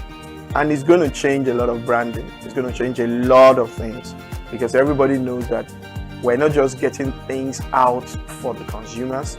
The consumers have a right to accept. You know, as I say, the customer is always right. So the customer is the consumer, and the consumer is always right. So, you know, when there is control, when there is feedback, there is bound to be change. So when, so I said, I'm a product manager. When you develop products, sometimes you believe you know what the users want, and through different kinds of surveys. But when the users actually get the product, they can tell you their mind, how the product is, their feeling about the product. So it's good to definitely change how products are being designed, how services are being given to people, because you can get a feedback, and that feedback can make or mar a company, you know, and everybody wants to have good feedback. So it's definitely going to change the behavior of people that make products. One very good thing is information. Information is power. So the consumer is going to get way more powerful. The voice of the consumer will be heard, the opinions of the consumers will be heard, and that opinion will shape how products and services will be made in this country going forward.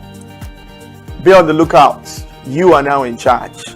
Several things coming your way through this station. I'm very excited about it.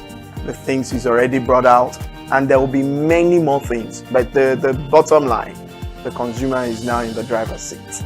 So ConsumerHallaTV, thank you for this innovative work. You're going to keep evolving, and just follow the consumers. The consumers will lead you to what they want, and that's how it's supposed to be, always. They're going to have different types of consumers, and they're going to pander to the different needs, but you are going to be making consumers very, very powerful. So thumbs up, keep up the good work. My name is Corey Peters. Thank you very much.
Well, I appreciate you for still staying there and watching Perspective on ConsumerHallaTV. This is where we have discussions about pressing issues and burning issues making the round. And on the conversation, we are having something important that it's crucial to talk about. That is the crucial role of a medical laboratory scientist in the fight against antimicrobial resistance. And we have Mr. Oluwafemi Peters Oladele on the conversation. Now let's get to it. What are the implications of AMR on Nigeria's healthcare system? So when we talk about how this directly affect our healthcare system, one of the things we'll talk about is the effect of AMR, which is treatment failure. You notice that you keep on treating the same thing over and over again. And then this is increasing the burden on our healthcare system. So take for example, another topic is this typhoid thing. When people say that I have typhoid, I have this thing, I have that, how do you know you have typhoid? Because before you have typhoid, the way you ingest salmonella is, have you taken any dirty water? Did you, how are you sure that? You can't even assert. If you have typhoid, you won't be the one to tell us you have typhoid. So you just say people just when they feel fever or they are pooing, they tell you that they have typhoid. Or diarrhea. Or diarrhea. which of course increases the burden, the healthcare burden we are faced with in the healthcare space, where treatments now fail. We are now burdened with the fact that researchers will now have to look for new drug that can treat these infections. All right, I love this conversation a lot because it has to do with the daily lives of we Nigerians 24/7. And now you've told us about the implications of AMR on the healthcare system in Nigeria. So what step can Nigerians take to prevent AMR? And how can we promote the awareness? Because she mentioned about the awareness earlier on and about responsible antibiotic use, because there is a whole lot of misuse outside there. Yeah, that is why I must commend platforms like ConsumerHalla TV, which gives the privilege to put out this information there, because they say knowledge is power. Yeah, it is. More of these things are health behaviors that we've learned over generations. You see your mother treat any small thing, gives you anti-malaria, gives you 1 dose of antibiotics. When you give birth to, you believe that that is the pattern. And when you've seen it work once, you believe that it will continue to work. So it is on every one of us to put out that information. Like, I must commend you telling your friend about the need to go to the hospital to get tested, to get proper treatment. And then I must commend also you giving your mother a feedback that, okay, this is what I went through. Till now. But believe me, you've passed the message. They don't listen. These are our mothers. They don't listen. You tell them a lot of things, they'll be like, and your mom saying, you these children of nowadays. Do you know what's funny is that I feel like what you're saying is very true. It's like a generational thing. My mother did it, so why is it going to be a problem for me? This issue of dusting powder, all this rub for children. If I tell my mother, when I give birth, you will not shake my baby because of shaking baby syndrome.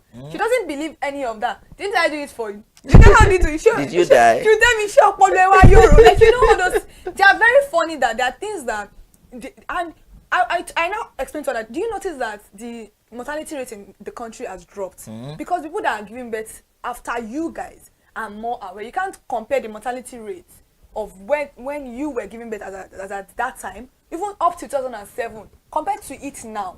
Even we losing mothers now, some mothers already have their birth plan. They will ask you, do you have blood in store for me? Because they are informed of all of these things. So, but the older generation would not listen. They would not listen to you because we have that issue. And these are issues that I feel like the public healthcare system needs to address. Maybe there's a need for just not taking drugs to rural area. There is a need for proper education. And I love the fact that you came here this morning to address people, to let them know that this is what is going on in the country. You having your baby on the same bed with you is as you saying that you want to just kill that child. God forbid, a lot of people's children die. You just see them, we slept together yesterday and what happened? You might have rolled, or the people might have rolled and suffocated, but they don't understand any of this because they've been doing it, and so it is very, very safe and practical, which is not always like that.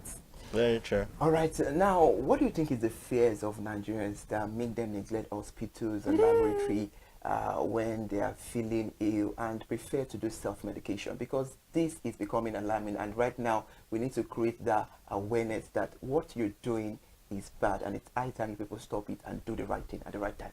You see, One of the things I must commend the Lagos State government for is their role in helping to reduce payment of healthcare services out of pocket. Okay. So you see the Lagos State, what do they call them now? I think, is it Lamasa or something, that are in charge of HMOs, Lagos State HMOs, Health Management organizations. Yes. So you see them going to rural communities to tell them that, okay, you can be on this platform and then you don't need to pay for healthcare services. A lot of them just, actually. so, Niger girls, I've seen a lot. Yeah. So one of the major contributors for people not patronizing it's money. And would you blame them? No. Because the economy has affected the healthcare system too. Take for example, some years ago, I'm a medical laboratory scientist. One of our reagents used in testing HIV used to sell for 18,000 naira. Guess how much it is now? Just to test for HIV.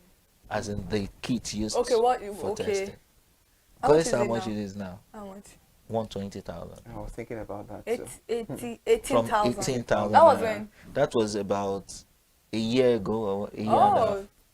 That's 2023. Let's say 2023. Let's say 2023. Wow. Now it's 120,000. Where would the money come from? People will pay. So one of the major reasons why people don't use healthcare facilities is because of money. And then the solution to that is we should encourage our people to be on HMO platforms. So it's not only because many people think HMO is just for office people, 9 to 5. No. So it's not just for office people. No, it's not. It's not. It's Mm. not. With the policy in Lagos State that every worker must be on HMO. If you are employing more than 5 staff, you must place them on HMO. So Ilera Eco is also like an HMO. Yes. Because I know that Ilera Eco, Yes, I think it's Ilera- for elderly. Is Ilera it just Eco. for elderly people? It's just No, for it's for everybody. Okay. That one is for reducing Yeah. the money. But it only works for public hospitals, right? Yes. Okay. You've commended the Lagos State government in charge of HMOs and all of that. How can the government and the private sector support the medical laboratory scientists in the fight against AMR? Okay, one of the things that we can do, and we that will help the system, is for research and development. Okay. Because when this occurs, new drugs must be discovered, and also funding. Help our system to get funding, so that we can help better place our healthcare system. So there are many ways, and help in surveillance also. So these are ways that the public and private partnerships can help in curbing this particular issue, because it's a menace. It is a menace. According to the World Health Organization, about 1.2 million people face this yearly. Yearly, not the total. Wow. All Sorry, right. before you okay. go, because I know we are almost at the end of Definitely. the program, I want you to help educate the audience watching right now at home, and people are going to still watch the program after we are done with this program, about the fact that AMR is a very important conversation and it's a very important issue that is affecting us. Does it have a cure? These are things I know many of us will want to know. Is it curable, or once you have that particular resistance, you have to be placed on other diagnoses? Well, antimicrobial resistance for organisms, it's not curable, and it's not how do I put this now? Malaria is UTI is an infection, it's a disease. STIs can be diseases and all that. But for antimicrobial resistance, it can happen across board. It can happen to just anything, any disease. So if you are resistant to a drug, the thing is that we try to get other drugs that can work for you. That's what we're talking about, the personalized medication. So, and that's a lot of money, more than the one you're supposed to avoid. The thing is that if a drug A doesn't work for you, we look for higher strength, which will cost you more money. You could have avoided that by going to the hospital or by going to a laboratory to, check on what is going on. So what we are saying is that if you develop this particular resistance, which is AMR, antimicrobial resistance, there is no cure for it. So you need, you and your medical team need to look for other medications that would work for you. And trust me, if you don't know that you have this particular issue, it is also an issue that can lead to death. Am I right? Yes, yes. Because there's some people that go for major surgeries and then they have infection from those surgeries, but you cannot treat them with antifungal or anti-malaria anymore because you're already used to that particular one and it's not working for you. And these infections can be, a facilitator of death. A lot of people have died due to this particular issue. So that's what we are talking about this morning. All right, interesting. Now to brush things up because we have to round the conversation up this morning. What message would you like to convey to Nigerians about the importance of the medical laboratory scientists in combating AMR? What I would say to us is, beyond seeking medical attention, make sure that when you have things like UTIs, get tested. Exactly. Because that's the only way you can know what drug will work for you. That's true. Drugs is not one shoe fits all. It's not one shoe fits all. The same this infection that person A has and person B has, maybe one of the drugs can treat A and not treat B. Really? So it's due to the exposures we've had over time.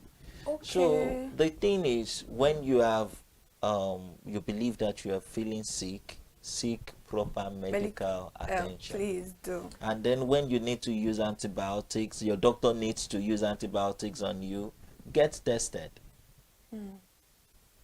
All right, interesting. It's been a insightful and engaging conversation with the help of Mr. Oluwafemi Peters Oladele, joining us on Perspective Live in the studio this beautiful morning to talk about the crucial role of a medical laboratory scientist in the fight against antimicrobial resistance. And hopefully you've said all these things. I hope we, because I don't want to use Nigerians, because we all are Nigerians, so I hope we act swiftly to all these things, and definitely we might overcome the issue of AMR in Nigeria. It's a very beautiful conversation. Mr. Oluwafemi, thank you so much for joining us on the conversation once again.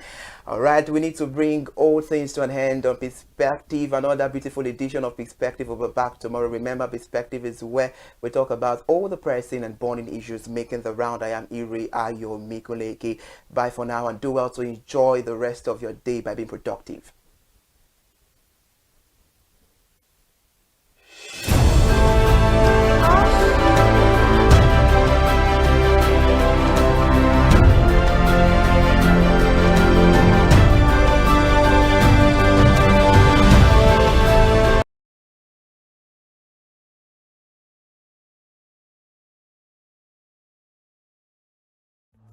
My name is Tunde Olufowora, and I'm the CEO of Van Eyck Communications.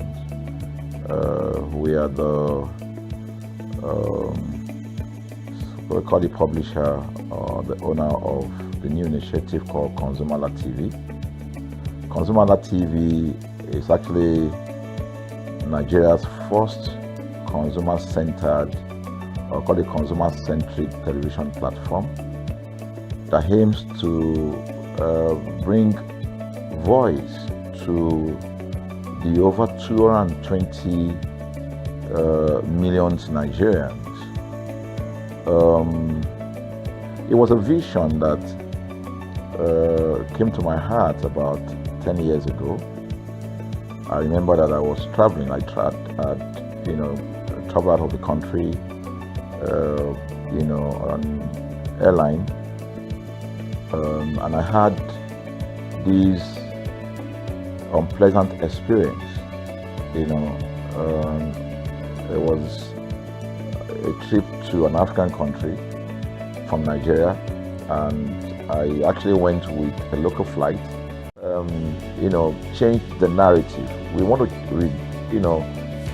give, the right direction. Nigeria has the largest consumer market in the world, with a population of over 220 million people. Why should we be the one that is suffering the most? Everywhere you turn to, it's as though Nigerian consumers don't have a voice. You're traveling, you buy a ticket. For whatever reason, an airline will wake up middle of the night,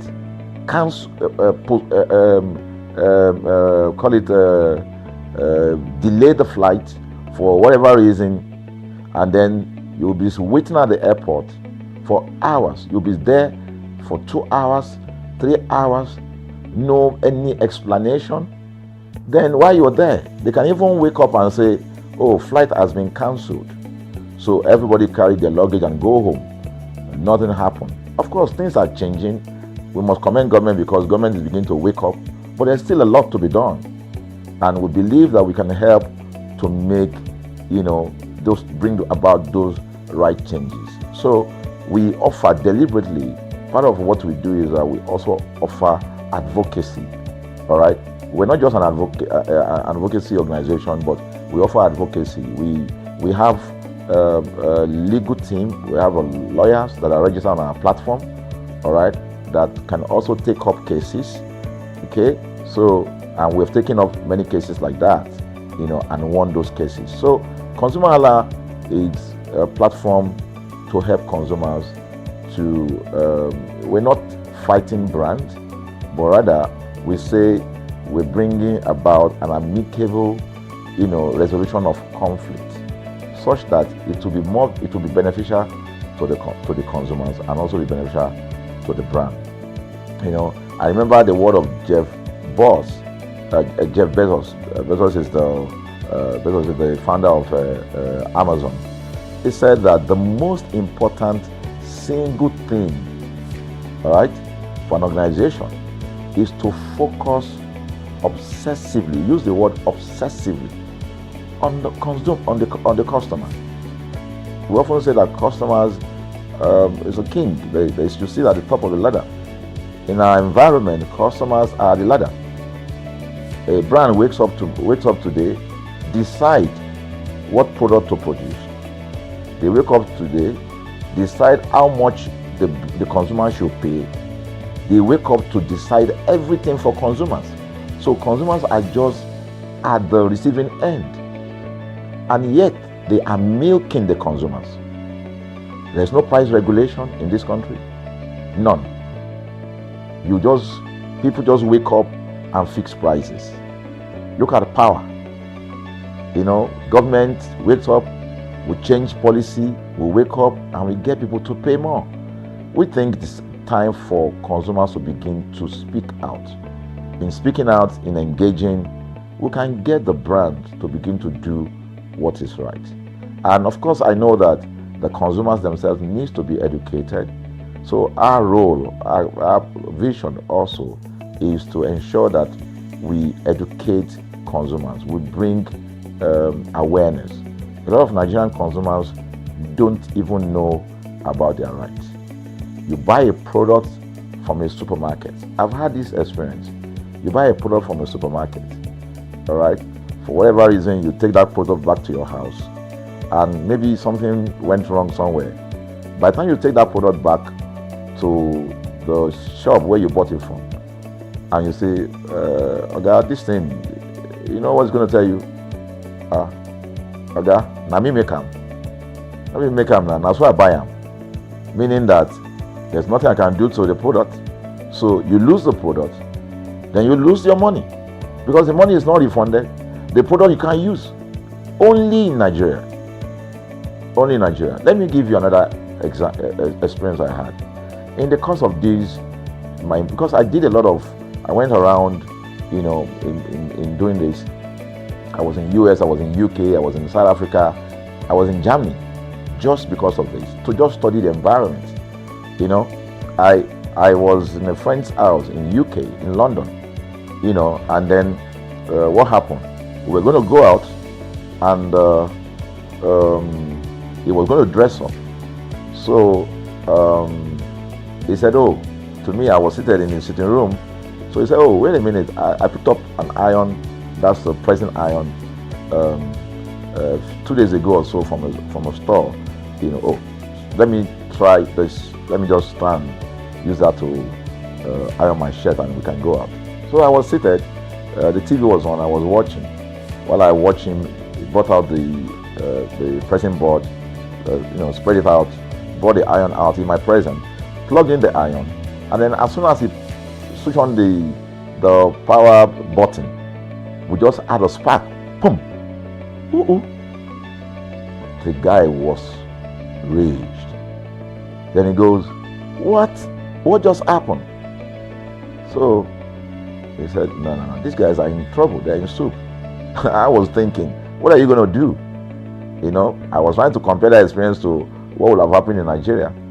In my presence there, he opened the pack, there was a card inside it. Inside that card was a call, number to call. And they called the shop or wherever he got the thing from. I was hearing the conversation that was going on.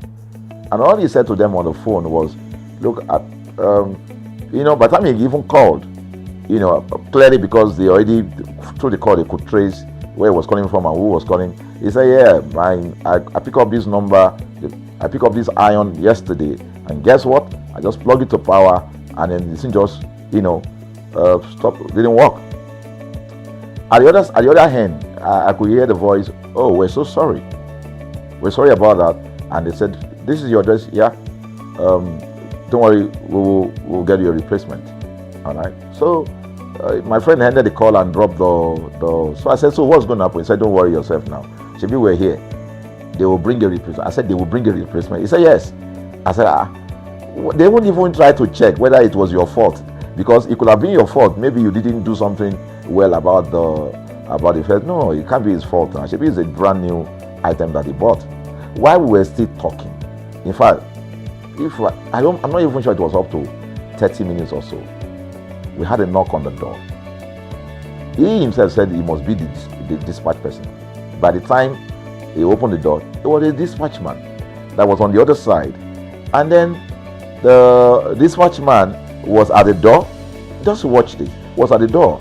I was seated in the sitting room. The guy was at the door to meet with the dispatch guy. The dispatch man that brought the replacement iron, you know, I heard him say, we're so sorry. So I was so shocked. I mean, a dispatch man, this guy is a dispatch, so also apologize. I was so touched by that. Even a dispatch man was so trained, you know, to tell the guy, we are so sorry. And guess what? He brought the replacement iron. By the time my guy opened the iron, it was a bigger size iron. So they replaced with a bigger size iron. The guy never asked for the one that went bad. He didn't say, okay, where is the other one that we gave to you, so that he could take it back? No, he just bought a new one and gave it back. So I asked my friend, I said, can you interpret this to me? He said, here in London, if they didn't do this, they know the next thing I would do. So I'm just going to grab a lawyer and I'm going to tell them they've destroyed something in my house. But I'm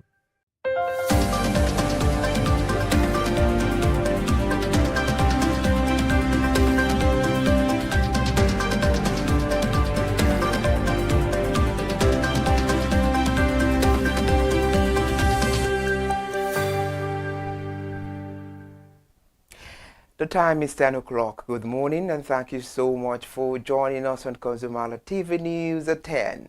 I am Ire Ayomikunle Eke, and I will start the news talking about Nigeria's economic growth, which continued its upward trajectory in November with the composite purchasing managers index rising to 56 points according to the Central Bank of Nigeria. The report released on Monday highlighted that this marks the 12th consecutive month of expansion in economic activity. The industry sector also showed resilience, recording a PMI of 54 points of the 17 industrial subsectors surveyed. Meanwhile, then reported growth was recorded, reflecting the strengthened output levels and its renewed stability across the industrial value chain. The services sector extended its expansion streak to 10 months, posting a PMI of 56.8 points, while agriculture continued to outperform, recording a PMI of 58.2 points for the 16th consecutive month. The all five agricultural subsectors reported growth, underscoring the sector's pivotal role in sustaining the national output and rising demand for food and raw materials.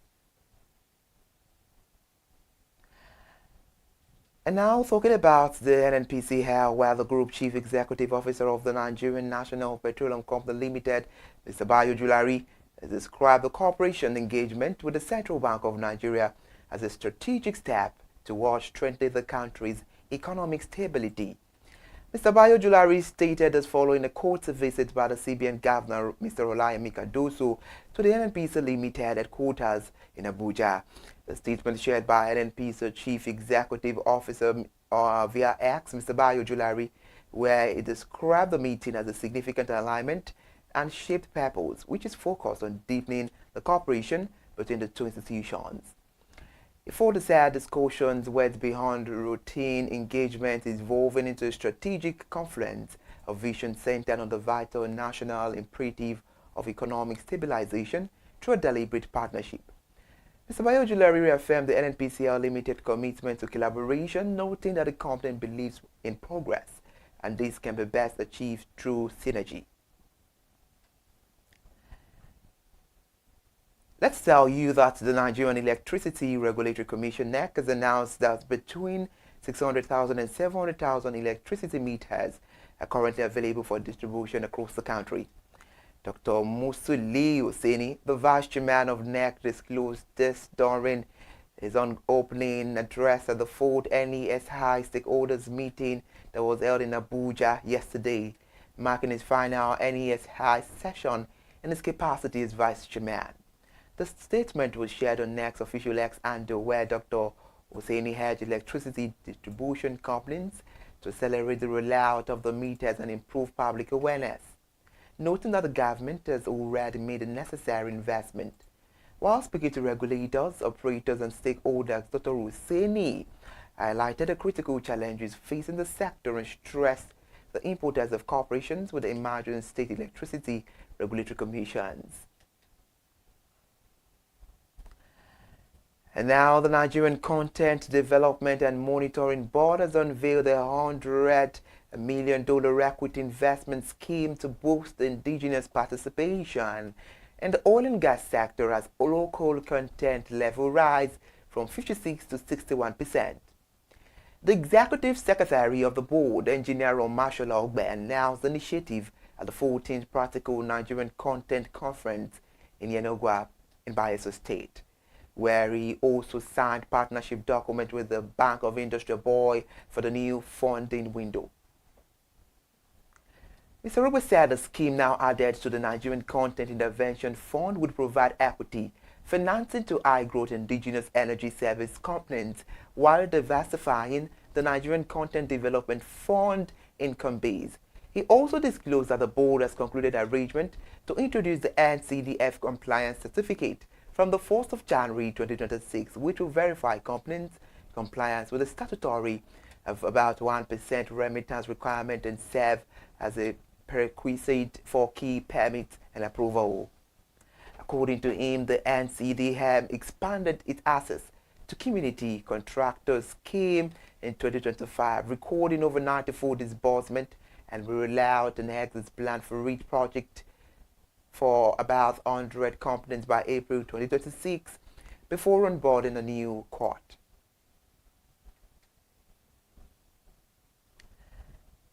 And now the Minister of State for Petroleum Resources, Senator Renike Lokwabiri, has carried out an inspection of the proposed headquarters of the $5 billion African Energy Bank, saying the bank is fully ready for takeoff. At the event in Abuja, the minister explained that Nigeria delivered on all its obligations to the bank. African Energy Bank is a new continental financial institution which is created to support Africa's energy sector with a particular focus on oil, gas and renewable transition project. It was jointly initiated by African Petroleum Producers Organization and African Export-Import Bank. Its central purpose is to provide long-term African-led financing for energy development at a time when global lenders are withdrawing support for fossil fuel projects. The bank, however, is designed to help African countries fund upstream exploration, refinery upgrades, gas infrastructure, power generation, and cleaner energy investment without relying heavily on external institutions that now prioritize the climate-related restrictions.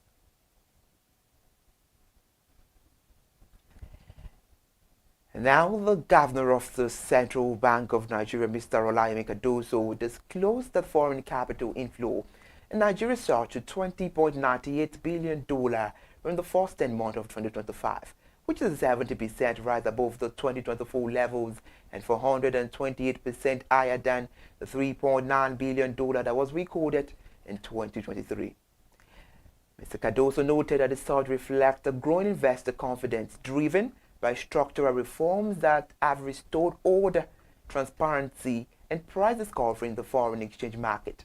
He also described Nigeria's exit from the FATF grey list as one of the country's most significant achievements in 2025, reiterating the grey listing with countries typically facing the 7.6% of the gross domestic product in inflows in the first year, which is equivalent to more than $30 billion in potential investment in Nigeria's case.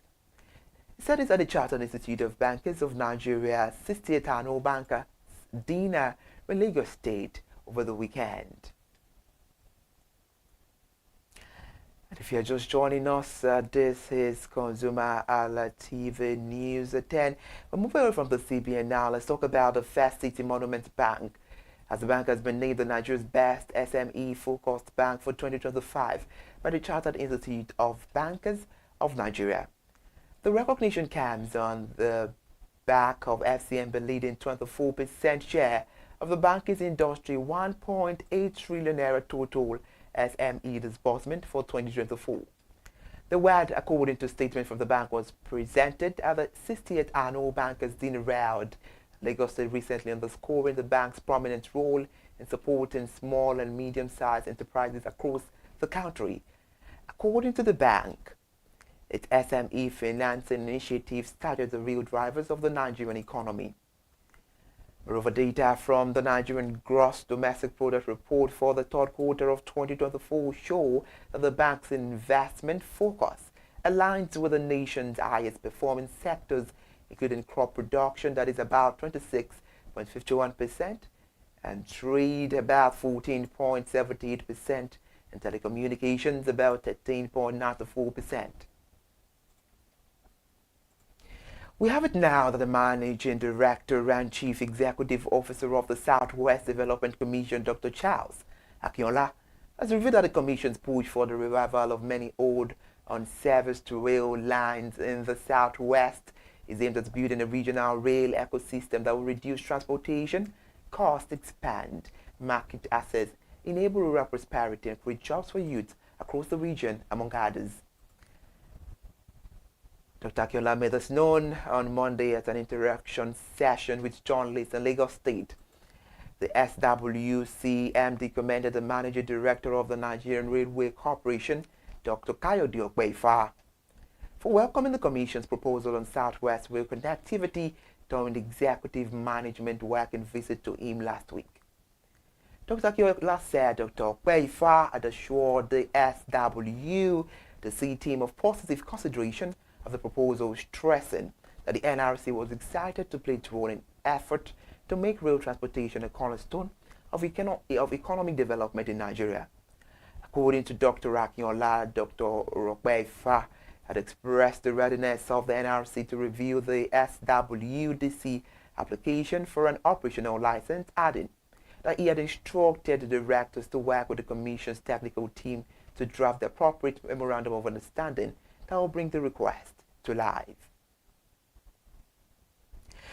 In Abuja, where President Bola Tinubu was announced a landmark partnership between the federal government, global aircraft manufacturer Boeing, and the UK-based Cranfield University to establish a world-class maintenance, repair, and overall facility in Nigeria.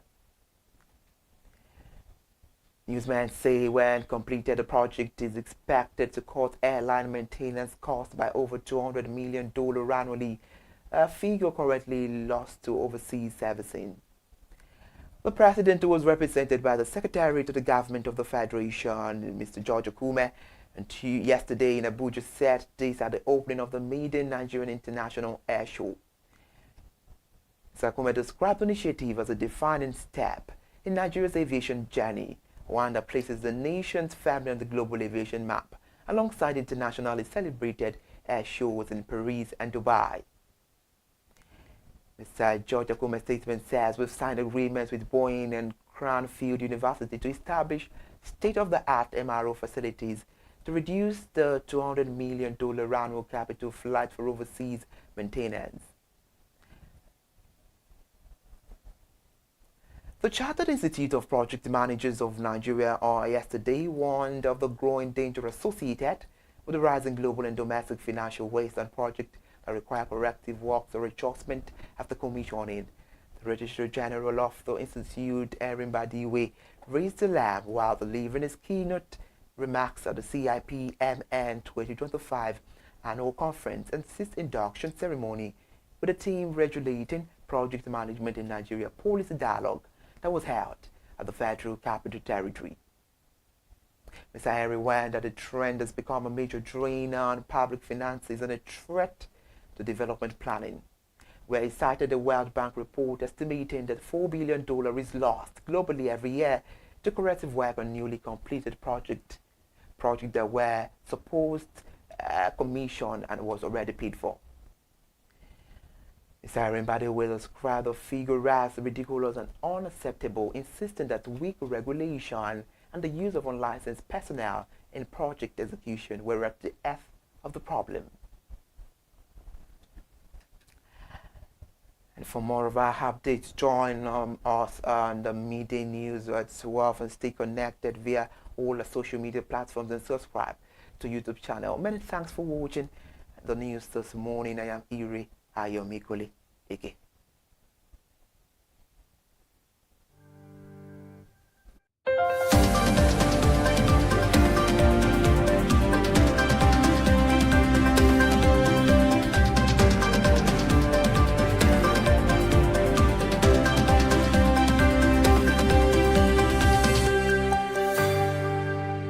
Hello, good day. My name is Tunde Balogun. I'm the lead pastor at the Kingsborough Church in London. And you're watching ConsumerHallaTV, which is a new initiation into the TV industry in Nigeria, the first of its kind in Nigeria. And I know that it's going to bring value and quality into the service industry. ConsumerHallaTV is here to offer value to service industry and to give a voice to consumers, bring awareness to the brand industry, and also bring education to what it is to have quality for what you paid for. I know that through ConsumerHallaTV, you are going to be able to get what you have paid for quality-wise and also give a voice to you in wherever it is that you do. I am here to support and give a shout out to say that keep watching ConsumerHallaTV and we'll have a better quality for value in Nigeria and in the global space. Please continue to watch ConsumerHallaTV because it is here to make things work better for you. It is on this note that I would like to say a big congratulations to the chairman and CEO of ConsumerHallaTV, Pastor Tunde Olufowora, and all the staffs of this great organization. Thank you for what you do. You are making things happen for us, and I pray that God bless you.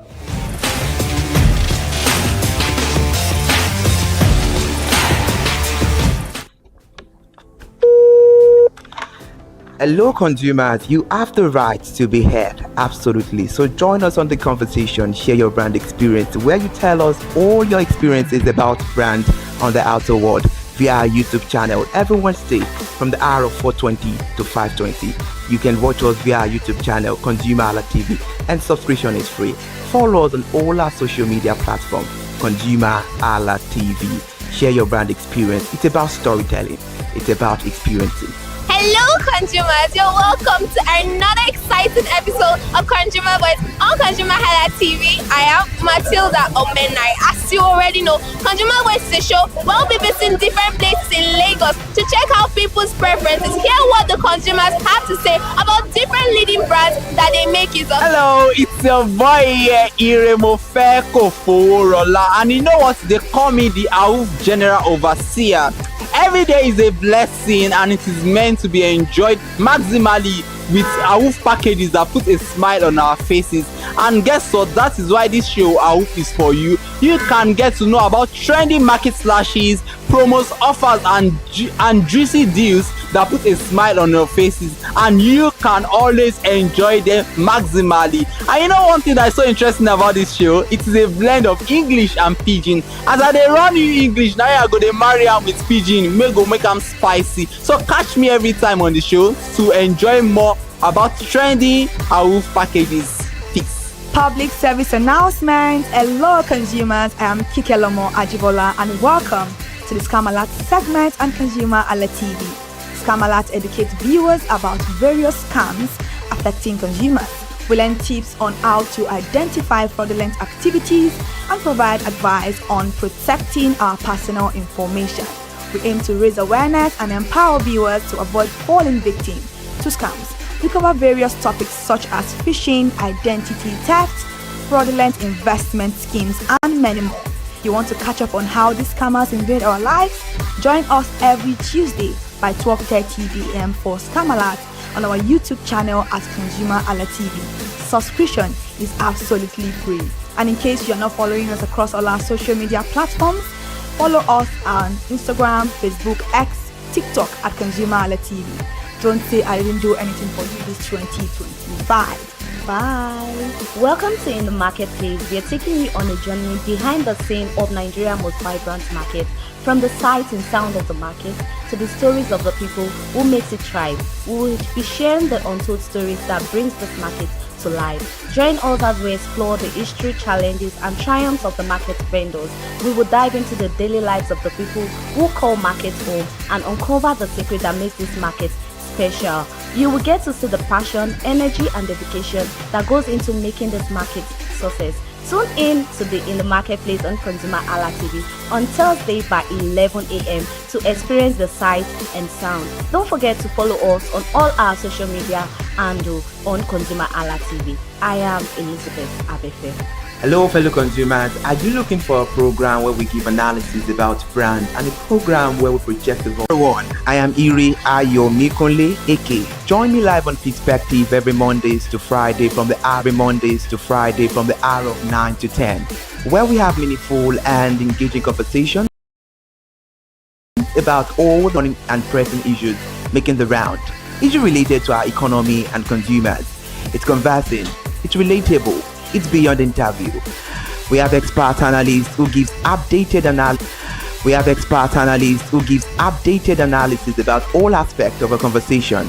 Join the moving train by subscribing to our YouTube channel, ConsumerHallaTV, and do well to follow us on all our social media platforms, ConsumerHallaTV. Stay informed. Thank you. I am Matilda Omenai. As you already know, Market Today is the show where we visit different markets across Nigeria, Lagos, to check out the prices of different things, ranging from household items to foodstuffs to cosmetics, electronics, every other thing. In a world of hustle and bustle, entertainment keeps us alive, and that is why at ConsumerHallaTV, we ensure you enjoy all around 360-degree entertainment program. Screen Time is the show for you, where you enjoy top 5 countdown, celebrity of the week, exclusive interview, and other segments. Don't mind if it's just a jealous person. Oh, New movie release, updates, and Screen Time. I'm going to enjoy myself because it's my favorite favorite time on the program. I get to recommend good movie for you, and I'm also waiting for you to recommend movies to me also in the comment section. Screen time is not just all about entertainment, it is relaxing and also educational. So that is why we are bringing to you Screen Time on ConsumerHalla TV. And in case you're wondering where to join us every Mondays by 5 o'clock p.m. at ConsumerHalla TV on our YouTube channel. Subscription is very, very free. And in case you have not followed us across all our social media platforms, please do so. We are begging you, on Instagram, Facebook, Twitter, and also TikTok at ConsumerHalla TV. What are you waiting for? Click on that follow and subscribe right now. And from the I to the R to the E to the M to the F to the E, my name is Iremofe Koforola, the man always clothed in wealth and strength. And I'm Kikelomo Ajibola. Toodles!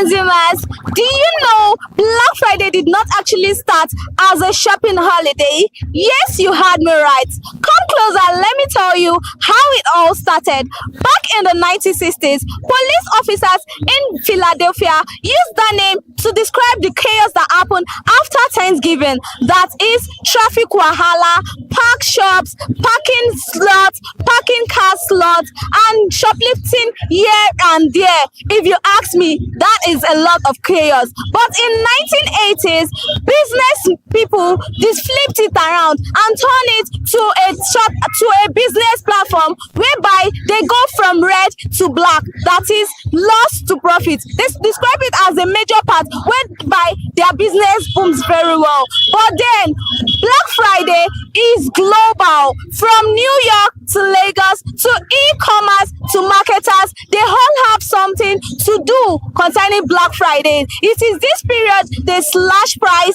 discounted offers, 50% off on all things, website crashes, because a lot is going through on Black Friday. Even though it happens once in a year, it's a once in a year activities, helping us to shop during Christmas regime. I am Elizabeth Abefe. You're welcome to Consumer Voice on ConsumerHalla TV, where we tag this special segment as Black Friday episode. Yes, to ask consumers whether they truly know what Black Friday is, and maybe they are just interested in discounted prices, or maybe they have a particular shopping site that offers a great deal. After all, Black Friday is all about whether consumers get his own favorite item. I mean a long wish item for a slash discount price, because it is Black Friday. Come with me, let's get straight into the video.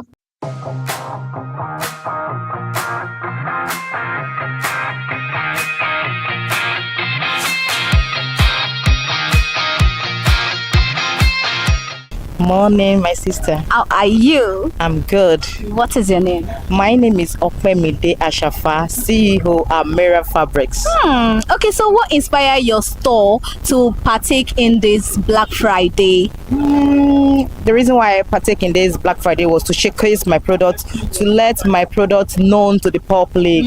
So that was the reason why I came for this trade fair, BMP Mega Trade Fair. So, and I want to sell to people at discounted price since we are in this festive period. So I have to showcase my product so people should come out and shop discount awoof. So discount awoof, I love the sound of that. Okay, so ever since it has started, how many customers so far? I give thanks to God. Yes, I've sold so much, especially on my t-shirt, Adre t-shirt. I sold much today, and my material, my crepe material. The people really came out. They patronized me, so I'm happy being here today. Okay, so initially, how much is this t-shirt and Adre crepe sold out for? Like the t-shirt, it is sold for 10,000 naira. The round t-shirt. Okay. So the Adre crepe I sell for 15,000. There are some for 15, some for 25,000 naira. But today being Black Friday, how much did you sell it for? For those one I sold for 15,000 naira, I sold them for 12,000 naira. So for those one for 25,000 naira, I sold them for 22,500 naira. So So now I can see a lot of beautiful clothing at the rare clothing here. So are there specific wears for the, Black Friday, or is everything that has discount on it? Everything here has discount on it, not maybe one particular. Everything, every item here, there is discount on it, and it's not for only one particular way. You can wear to offices also. You can wear to offices, in fact, parties, occasion. They are good to go with it. Okay, so what is your definition of Black Friday? What does Black Friday mean to you? Black Friday means showcasing your product and giving it out to people at discounted prices. Discounted prices, so people will benefit from it. So that is the meaning of Black Friday to me, Sha. Thank you very much, ma.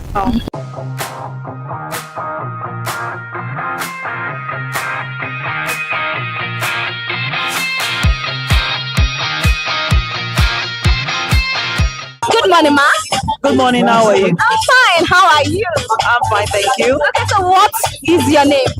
My name is Falake Lade. Okay. What do Falake Lade sell? Okay, Falake Lade actually has a company called Deal Mirror Enterprises. Okay. But one of the things we sell, or should I say major in, is sales of long reach products. Okay. I'm a long reach distributor and also a long reach stockist. Yeah. Okay, so what made your store to participate in this Black Friday this year? Okay. Black Friday sales every year is believed to be that time that everybody can get their products at discounted prices, which after the sales, the prices go back to normal. So we want people to have access to our products at discounted prices, plus get gifts. Oh. I'll just give few examples. Okay. The popular long reach toothpaste that everybody knows. The company price is 6,500. But for this Black Friday sales, we're giving it out here at 6,000 naira. 6,000 naira? Yes. Okay, so what? And the same applies to all of the products. There's discount on all of the products. So I was about asking, are there specific products that you are doing discount on? No, not at all. We're doing discount on all of the products. Anyone you want to buy. Okay, so what is that favorite thing you know customers have trooped in to buy a lot today? Wow. Of course. The flagship products. This is why everybody knows long reach to produce. People have been here to buy the long reach toothpaste. And they've also bought the snake oil. Okay. And they have also bought the mouth freshener. Wow. The mouth freshener as well. Okay, how will you compare normal day sales to this Black Friday sales? What is the difference? Okay, for me, I'm a salesperson in the sense that I do a lot of volume every day. But I would say the sales today is still fair, maybe because people have not yet gotten the information that we are here. So I believe when they get that information, they will definitely come out in numbers. So we're waiting. Okay, so what does Black Friday mean to you?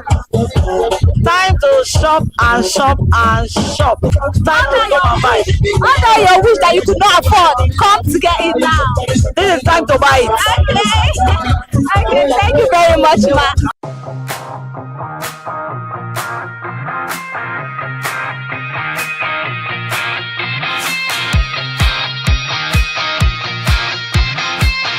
Good morning, sir. Good morning. How are you? I'm fine. Okay, so what is your name? My name is Victor. Okay, what does Victor sell? Okay, we are spring coconut based products. We sell coconut based products, you can see. We have different products made from coconut, pure coconut, no addictive, just everything is made from coconut only. So what made you participate in Black Friday this year? Okay, the thing is, we just introduced our product in Lagos actually. So we are trying to make great awareness in Lagos, make people know our products here in Lagos. So that's what we are trying to do. So joining the fair is trying to advertise our products to those in Lagos, because we have other states that know our products very well. Yeah. So are there specific products whereby there are discounts on or on everything? 20% discount on all products. Yeah. Okay, so how will you compare normal sales price or normal sales customers to Black Friday customers? I don't understand. Please explain. Okay, how will you compare on normal day when you sell market to now today being Black Friday? How will you compare both customers? Whatever customer I get, both now and later, I treat them the same way, because customers are very essential to our product. So we need customers. So there's no preferential treatment. I'm talking about trooping in customers. How people are trooping in. Yeah. So compare it to normal day sales to Black Friday. You mean how customers come in now and on a normal, like today is the first day now, customers are not really much, but I believe as the day goes by, there will be more customers. On a normal, we have customers, like our customers are much, like you know why I'm here, I'm receiving DM for orders, so on a normal, we do have lots of customers. So what's that favorite thing you sold today? What's that thing that customer bought a lot today? I've not sold anything yet, but customers have come, I've given them flyers, interested customers. You know, it's not about the sale, what I sell now, it's all about the connection. So it's not about what I sell now. I might not sell now, but I believe later I'll sell enough because my products are unique. Yes. Okay. Yeah. Okay, so our customers coming to ask for prices, or they're just taking pictures, or they're buying? Of course, they're coming to ask for price, because the products actually, some people are surprised when I tell them, I have coconut water. I'll be like, coconut water, are you sure it's real coconut water? You know, that kind of stuff. So people are coming to check. You know, they are surprised because the product is a kind of new product in Lagos. So people are not yet, only few people know about it. Not everybody know about this product. So what does Black Friday mean to you? Black Friday is a Friday where you buy things at discounted price. So, and that's why we're here. We're selling our product at a discounted price. So when you come, we sell at a 20% off. Yes. Thank you very much, sir.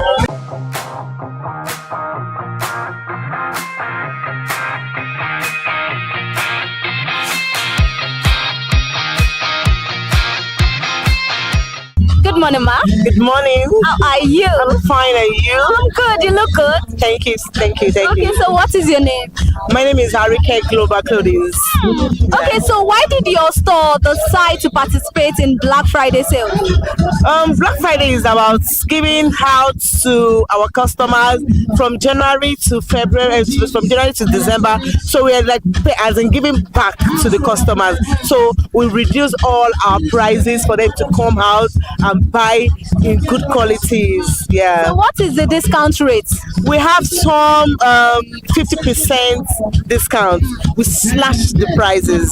So are there a specific attire that covers the discount price, or on all attires? It's on all our attires. On all our attires. Okay, so what is that favorite outfit people have been trooping in to buy today? What is that thing you sold the most? Our direct crib, our mix and match. Okay. Our mix and match adire. Oh, they bought a lot today. No. So how will you compare normal sales to these Black Friday sales? I will not lie to you. This Black Friday sales is really amazing. It's really awesome. No, some people just came in, bought 2 bags. You understand? Because we gave them at a very lower discount. You understand? So they were like, even some people that are even reselling, they even came to buy from us. But more of that adire, Ankara, we short Ankaras and a direct mix and match. Yeah. So in-store sales or online, which one work for you during this sale? And now I think online works more than in-stores.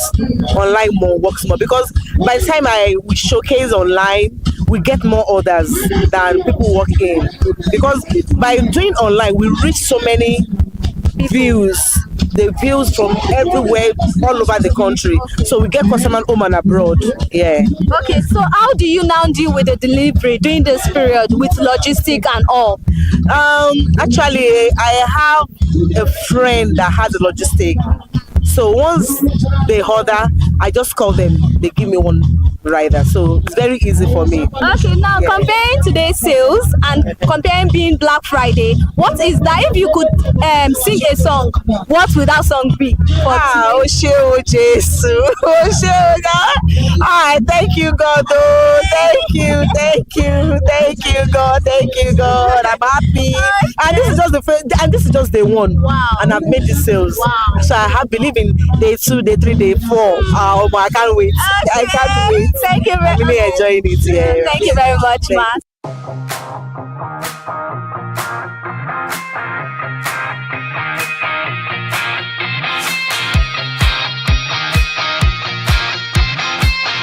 Good morning, ma. Good morning. How are you? I'm good, thank you. How are you? I'm fine. So what is your name? Edidion. Okay, so what does Black Friday mean to you? Discounts. Discounts? Yes. Okay, so how do you shop? Well, I go to my favorite vendors page, mostly on IG, and I watch out for the Black Friday sales. Depending on how much of a discount I'll be getting, that will determine how much I will shop. Okay. So the more the discounts, the percentages, the better, and the more shopping for me. Okay, so what is that favorite thing you've been eyeing and you can't wait that, okay, today is Black Friday, that you can't wait to get? What is that then? Skincare from Dang. Skincare from Dang. So Yes. you're the skincare type of person? Yes. Okay, so how do you shop? Is it immediately or how the money comes or how? How do you just? So usually I have a budget. Sometimes I even save up for it. So depending on what the need is at the time, that determines what exactly I'll be buying. But of course, skincare is always number one on the list. Okay, so you save ahead for Black Friday? Yes, I do. Who doesn't love discounts? Okay. Okay, so on a scale of 1 to 10, how well has Dang Skincare been doing so far? 10. Okay, so if there is one thing, you are going to say about Dang Skincare, what would that be? They should keep up with what they're doing. And of course, they should just keep getting better. I have not had a bad experience with any of the products I've been using. It's been super fantastic and affordable too. So yes. Okay, so if Black Friday should have a song right now, what song would you sing? Ooh, what song comes to mind? Big things, the more like yeah. Big awoof. Thank you very much, ma.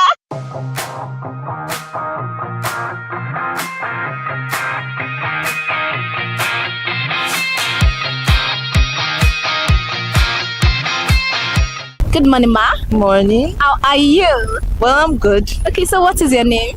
My name is Margaret. Okay, so before today, do you know how Black Friday came to be? Well, no, but I've observed the practices and the tradition of Black Friday. Okay. I mean, right from small. Back then, Black Friday was that time of the month where prices were reduced drastically, and you could buy things that you wanted to buy during that month. And that's what I've observed right from then until now.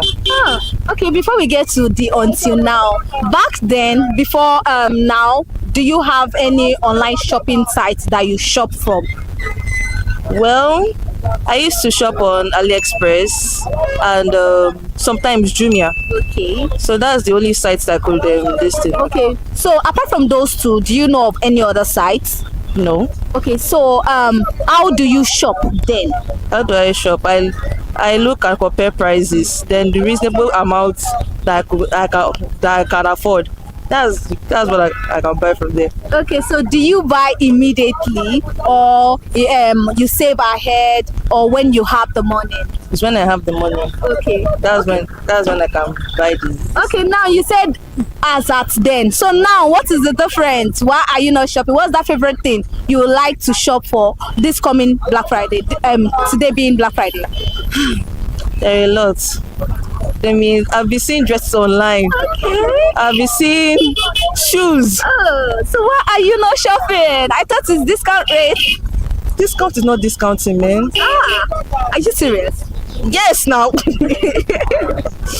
sorry. Okay. The discount is not discounting again because back then discounting, if you see 80% off, like yes, I want it. But now, what am I doing with 40% off? How many percent off were you expecting? I mean, you could see a good looking shoe, be like, okay, I will save up, or I'll wait till Black Friday once the price is already reduced. Black Friday, but when I'm not checking this November, the price is not looking.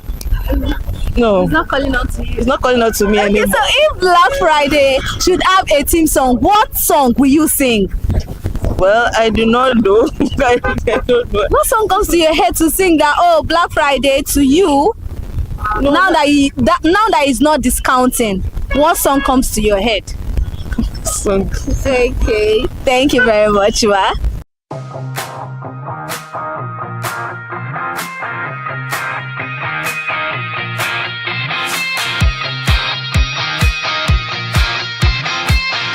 Good morning. How are you?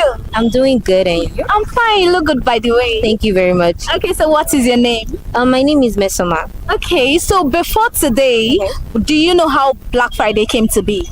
I think from all these online shopping stores, they do this thing where they sell their products at a discounted price. Okay. So I think that's where I got the idea of Black Friday. So Black Friday is where I shop for discounted price goods. So which shopping site do you shop from?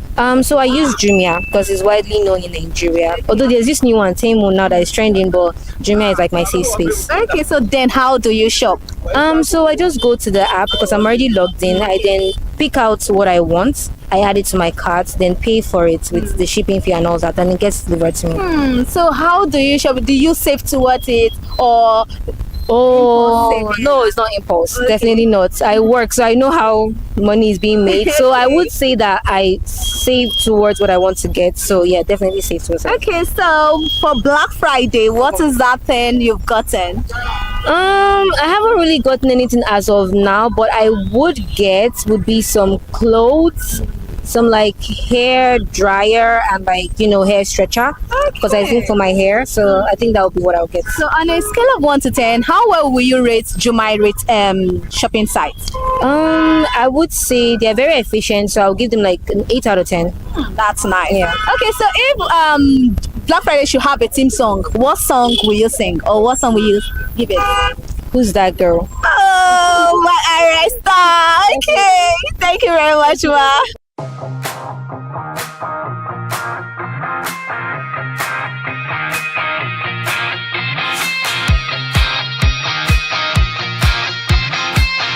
Good morning, sir. Good morning. How are you? I'm fine. Okay, what is your name? My name is Gregory Eddie. Okay, so before today, do you know how Black Friday came to be?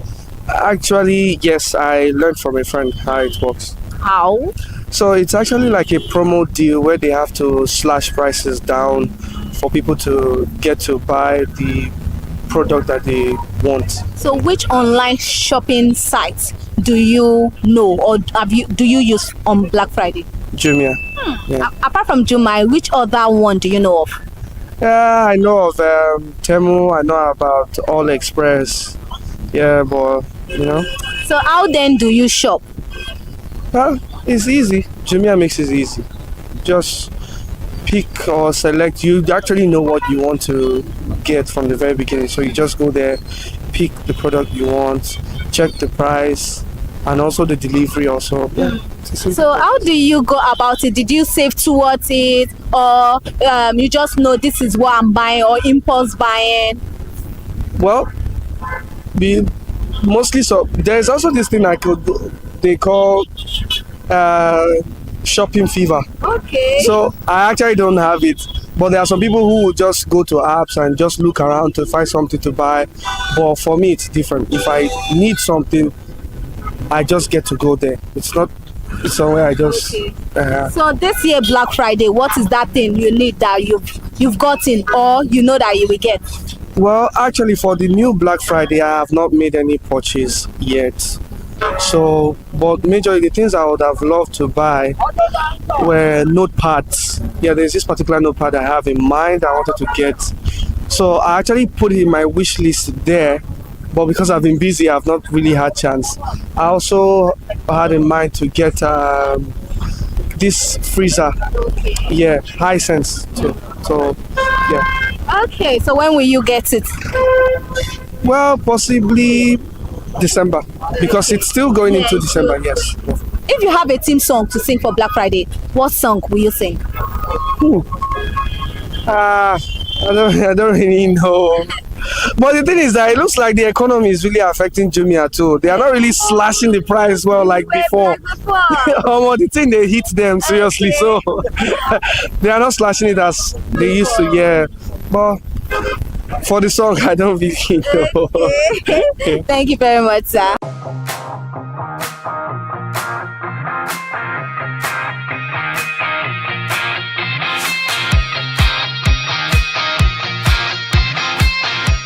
Hello consumers, from genuine history down to the genuine meaning of what Black Friday is. Yes, customers and vendors have already told us what they understand concerning Black Friday, and I must say everybody are just saying slash prices, discounted prices, exactly what they feel and understand what Black Friday is to them. For consumers, Jumia shopping site platform, online shopping platform, won the heart for consumers, mainly because of satisfaction, mainly because it's the one they know of, or the reigning one over the world globally. But then, what does Black Friday truly means to you? I am Elizabeth Ebepe, and thank you for watching this special segment on Black Friday on Consumer Voice. Do not forget to like, subscribe, follow, and comment under the comment section. Till we grace your screen again, ConsumerHallaTV is wishing you happy Black Friday and happy shopping. Bye for now.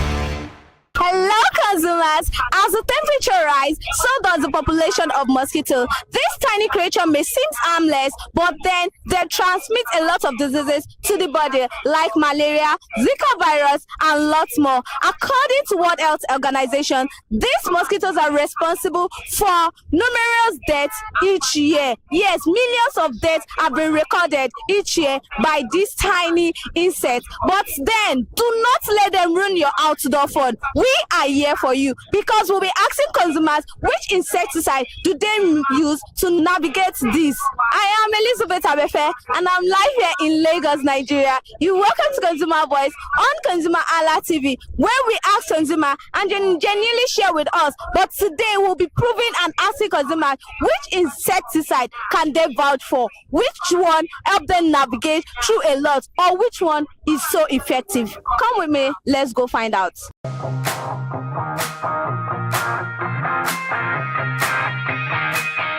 Good morning, ma. Good morning. How are you? I'm fine. How are you? I'm fine. So, which brand of insecticide do you make use of?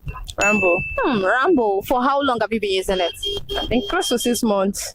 Which other brand do you know of apart from Rambo? I think I prefer Rambo over that one, but we still have a sniper. But that sniper is kind of more dangerous. So, why then do you prefer this Rambo?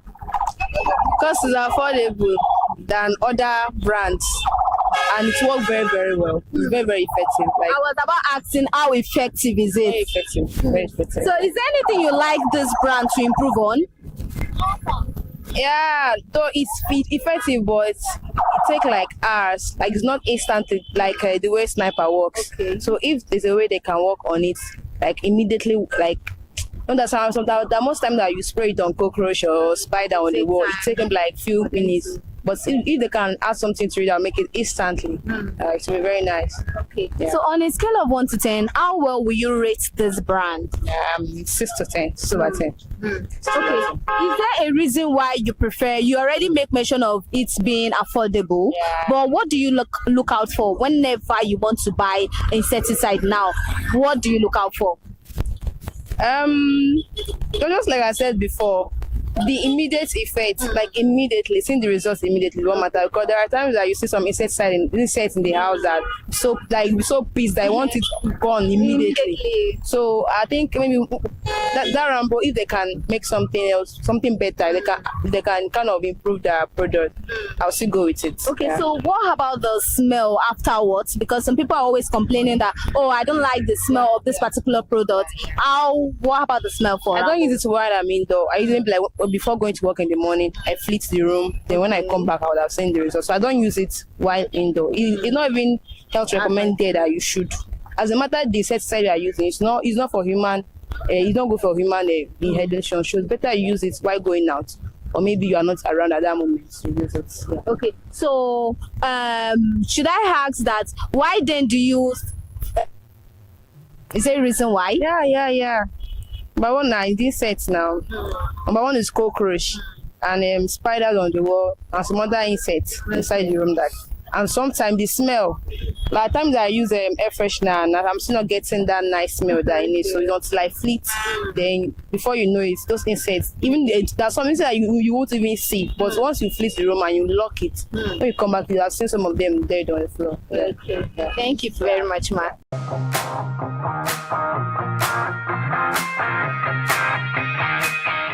Good morning, ma. Good morning. How are you? I'm fine, thank you. Okay, so do you make use of insecticide? Oh, yes, I do. Everybody does, right? Which brand? That would be Raid. For how long have you been using Raid? Over a year now. Yeah, over a year. Okay, so can you tell us how effective this Raid is? On a scale of 1 to 10, I did say 8, but it's been effective. I'll just say it's been effective. I mean, good. Okay, so is there a reason why you got an insecticide? Of course now. You don't get mosquito for your house. Mosquitoes, and also the fact that I hate the sight of cockroaches and some, I've forgotten the name, but there's some things I hate the sight of, so I had to just get the insecticide. So after making use of this insecticide, what type of other do you go for? The one that has fragrance free, or because most consumers complain of the smell aftermath? So how is the smell aftermath for Raid? For Raid, I would just say it's there, not like there, but it just does not give you this choky smell, this aftermath smell that makes you feel like you're uncomfortable in your space. That's why I stuck with Raid. I used to use there's this one that has this color green. Bacon, yes. I used to use it before, but whenever it is I spray it in the room, I have this choky feeling. I'm like, no, I have to just stop this. So I was about asking you what other type of insecticide do you make use of, but then you've already mentioned of bacon. I was about asking why then do you prefer this, but you already made mention of the choking stuff. Okay. So is there anything you like this brand to improve on? Which of them? The Raid.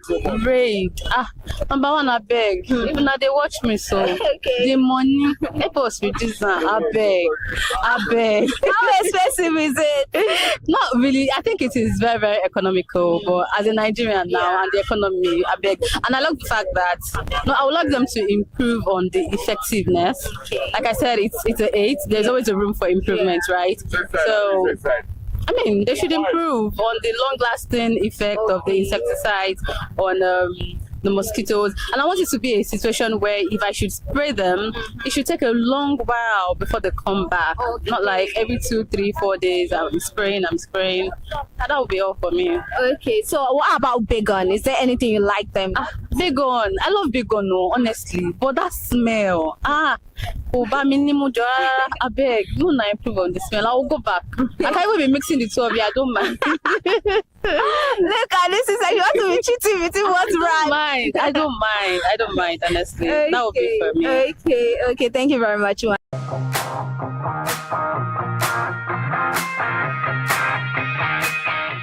Good morning, sir.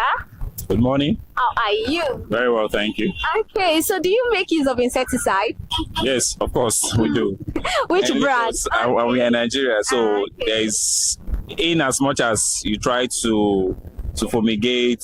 There is still during the time of rainy season and gushy water from your neighbors and all that. So you must have incense as well. So we use insecticide to actually treat them and to have a good nice sleep. Okay, so which brand do you go for?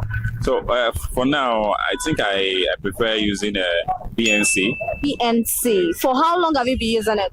I would say for over 3 years now or 2 years now. Yes. So which other brand do you know of? Well, we know like the old one that has been like Rage. That has been, yes. There are so many of them, but I think what we are going for is just the one I would feel that is more effective, because there are some insecticides that you actually spray in your house and all that. You still see mosquitoes flying around because they are no longer effective. So that is the reason why. That is why you now stick to BNC. Because even with the odor alone in the house, if you know that no insecticide can even survive it, so you just spray, and as usual you have to just give yourself for some hours before you come back to the house. So on a scale of 1 to 10, how effective is BNC? You know, from what it has been serving me for so far, so I can say from scale of 1 to 9, yes, it's fine. Yeah. Okay, so give us the primary reason why you decided to get an insecticide at home. Why do you think it is necessary for us to own it? Well, like I earlier said, we are in Nigeria, so in as much as, and also for Lagosians precisely, we have a lot of dirty environment, so we just have to, in order to keep your health safe for mosquito and malaria after effects. So I recommend that we should use an insecticide, so just keep ourselves safe, and as well as saving costs of taking our children to hospital, because we adults, we can actually manage or cope, but what about the children? So that is the essence of using insecticide. So how affordable is this BNC? Well, it's quite cheap. We know the current economic situation, so relatively the price is fair compared what it serves in the house, so it's very, very okay. Okay, so what about the aftermath smell? Because a lot of people have been complaining of the smell whenever they make use of a particular product. They don't like the smell, so they feel some companies should do a fragrance smell and all of that. How about the smell for the BNC? Well, like I'm trying to remember the name of one that I know that is also red. You use it, you sound like you are using like a perfume in the house. Okay. Because we feel that is conducive for you to actually spray it and use it and stay in the same place, but it's not effective. So I feel sometimes that strong smell also helps in killing because they cannot withstand it. So it also gives that effect to it. So I believe that for insecticide, you are not supposed to spray it and also stay in that place. At the same time, you just have to excuse yourself, either a period of just 1 hour or just 30 minutes or so or thereabouts, just for you to actually let the thing do its own work before you actually come into the house. Even after you have done that, even till the next day, you can also see the effect of what it has done to the incense at home that are disturbing you. I know you've made mention of effectiveness in the product. What other thing do you look out for whenever you want to get or go for a particular insecticide brand? Well, apart from that, I have to get value for what I'm paying for, so that is the basic thing. So, and also something that you can actually get in nearby stores, something that you can get. It's not something that you just use once and before you get it, you have to travel all the way from a different mine. So I think that is also what we can also see, because we have it in all our stores, which is because it's more affordable. So it's there for everybody to use. So is there anything you like this brand to improve on? Well, they are doing well, but like I said earlier, if they want to improve, I also believe maybe just like you have mentioned on the after effect smell, if they can also work on it, but in as much as they are trying to reduce that sense or whatever, you also need to be very much conscious of it not reducing its value, because you are trying to satisfy some particular customer, at the same time you are losing them at the long run, because if they observe that the thing is not serving the side effect of it, they will look elsewhere for such a particular product that can serve their needs. Thank you very much, sir.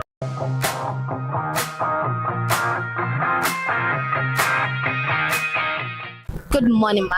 Hi, good morning. How are you? I'm doing very well. Okay, so do you make use of insecticide? Okay, not really. So we do fumigation at home, but my baby uses mosquito nets, so we use that to. That's what we use basically. We try as much as possible not to expose our home to pests or insects generally. Okay, so when you fumigate your house now, how long does it take for you to fumigate it again? Okay, so we try to do like between 3 to 6 months. So we try to do maybe like 3 or to like 6 times in a year. So 3 times a year mostly. But if say my neighbor maybe fumigate, the insects, some of them might escape and still come into the apartment. So that is when we like just between 3 to 6 times in a year. How effective has that been ever since you've been doing that? Okay, so it's actually been effective. And we have like a policy in my home where we treat like malaria every 3 months. Wow. So we barely fall sick. We barely catch malaria. And that's that. So the baby net that you use for your baby, how often do you now say, okay, baby should make use of baby mosquito nets and all of that? Okay, so the baby uses mosquito nets. So I ensure each morning when I go to our room to wake her up, the net is still there. I don't take it off. So the only time I take it off is when I'm taking her out of the bed. And even during the day when she wants to lie down, I still take her to the room. So I would say, I don't know about school, so that is why I treat malaria for her like maybe every 3 months. Yeah. So she's a toddler, not like an infant really. Yeah, so that's what I do. Ever since you've been doing this fumigative process, you've been insecticide free. Yes, I'll say that. Okay, on a scale of 1 to 10, how well will you rate this fumigation process? I would say a 9 over 10 for me, because it really works. It really works in my home. It really works, and we try as much as possible not to bring in things like unnecessary cans. And when I go to the mall, I prefer to go with my bag, or when I come back and I have a lot of nylons, things that would attract insects and mosquitoes, I just trash them. I don't keep them around.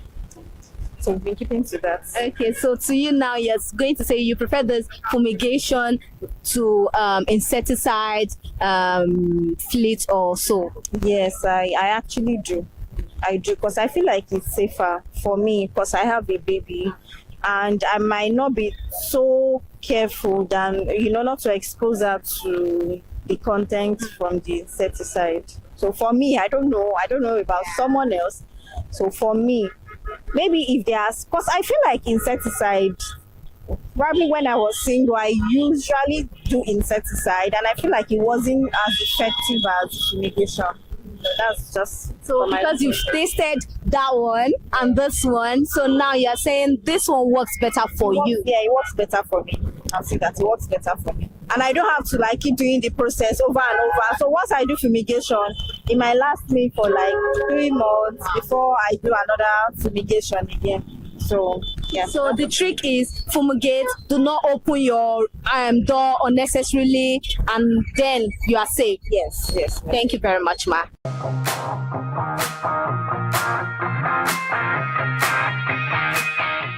Good morning, sir. Good morning. How are you? I'm doing great. Okay, so do you make use of insecticide? Yes, everybody do. Which brand? Okay, I use the green one, Baygon. For how long have you been using Baygon? Sincerely, close to 3-4 years now. Wow. Apart from Baygon, which other insecticide do you know of or have you used? Great. Why then do you prefer or do you stick to Baygon? Because one, they've been in the business for long and their product is amazing. I don't want to tell lies. So how effective have this product been? Can I use 101? 101%? Yes. Okay, so how is the aftermath smell? because most people complain of the brand smell and all of that. For Bacon, for you now, how is the affirmative smell? Okay, it depends on how they apply it. You understand? You know, some people buy, they don't go through it before applying. You understand? So whatever products you are buying, you go through the instruction first. Then, do you understand? Some people will most of them will come to just spoil the name of your brand or business. Do you understand? So, but to others, it's not like that.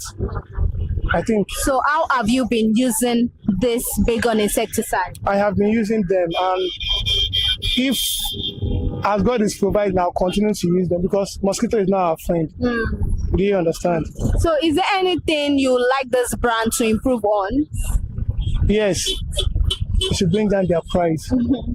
How expensive is this brand? It's quite expensive. So what is that primary reason why you think we need to have insecticide in our home? Mosquito can cause a lot of harm in the body. You understand? Somebody like me now, for the past 3 years, I've not been to the hospital. Do you understand? So there's what we call prevention is better than cure. Do you understand? So when you prevent a lot of things, you understand the risk of going to that hospital is lower, is minimal. Do you understand? So how often do you make use of this insecticide at home? Okay, I use once in 3 days because of how Nigeria things are expensive, you understand? So I use once in 3 days. Though, like when I'm going out in the morning, I fleet, then close everywhere. So that when I come back, like I'm going home now, so I see at times 4 days. Do you understand? Because of how effective it is. So what do you look out for when purchasing insecticide? What's that thing that capture you? Like, oh, this is why I'm going for this brand. If I spray Bacon here now, do you understand? It can cover the whole of this place. Wow. Do you get? I think that's one of the reasons. That's one of the reasons why I prefer to the brand. Yes. So what do you look out for in the brand? Is it the price or what it can offer? Oh, you know, they have name. Not even about the name, they have brand. Not even about the brand, they have quality. Not even about the quality. They stick to their word. If they say it's killing mosquitoes, it's killing bed bugs, insecticide, is actually doing what they say it's doing. Thank you very much, sir. Thank you very much.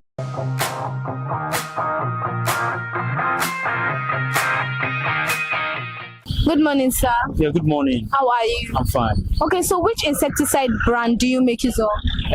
Rambo. For how long have you been using it? For over, should I say more than 5 years now. So which other brand do you know of apart from Rambo? There are several others my wife do get, but I don't really commit it to mine like that. But I know that Rambo definitely because of the work it does in the kitchen. I was about asking, why then do you prefer Rambo? But then you said because of the work. So how effective is it on a scale of 1 to 10? How will you rate the effectiveness of Rambo? 10%, 100 over 100. 100 over 100. Okay, is there anything you like this brand to improve on? Yes, I think what I really want the brand to really is its effectiveness in terms of usage. Then how often you can use it, and how often do you want to get it again, and how the lasting period, the effective period. Is it what you keep using, or you use it once in a day, and so once in a week or something? It's just the effectiveness. Okay, so what is the primary reason why you think it is necessary for us to have insecticide at home? Yes, because of it's for basically pest control. For pest control, cockroaches, mosquitoes, and the like. Thank you very much, sir. Enjoy the rest of the evening. Thank you very much.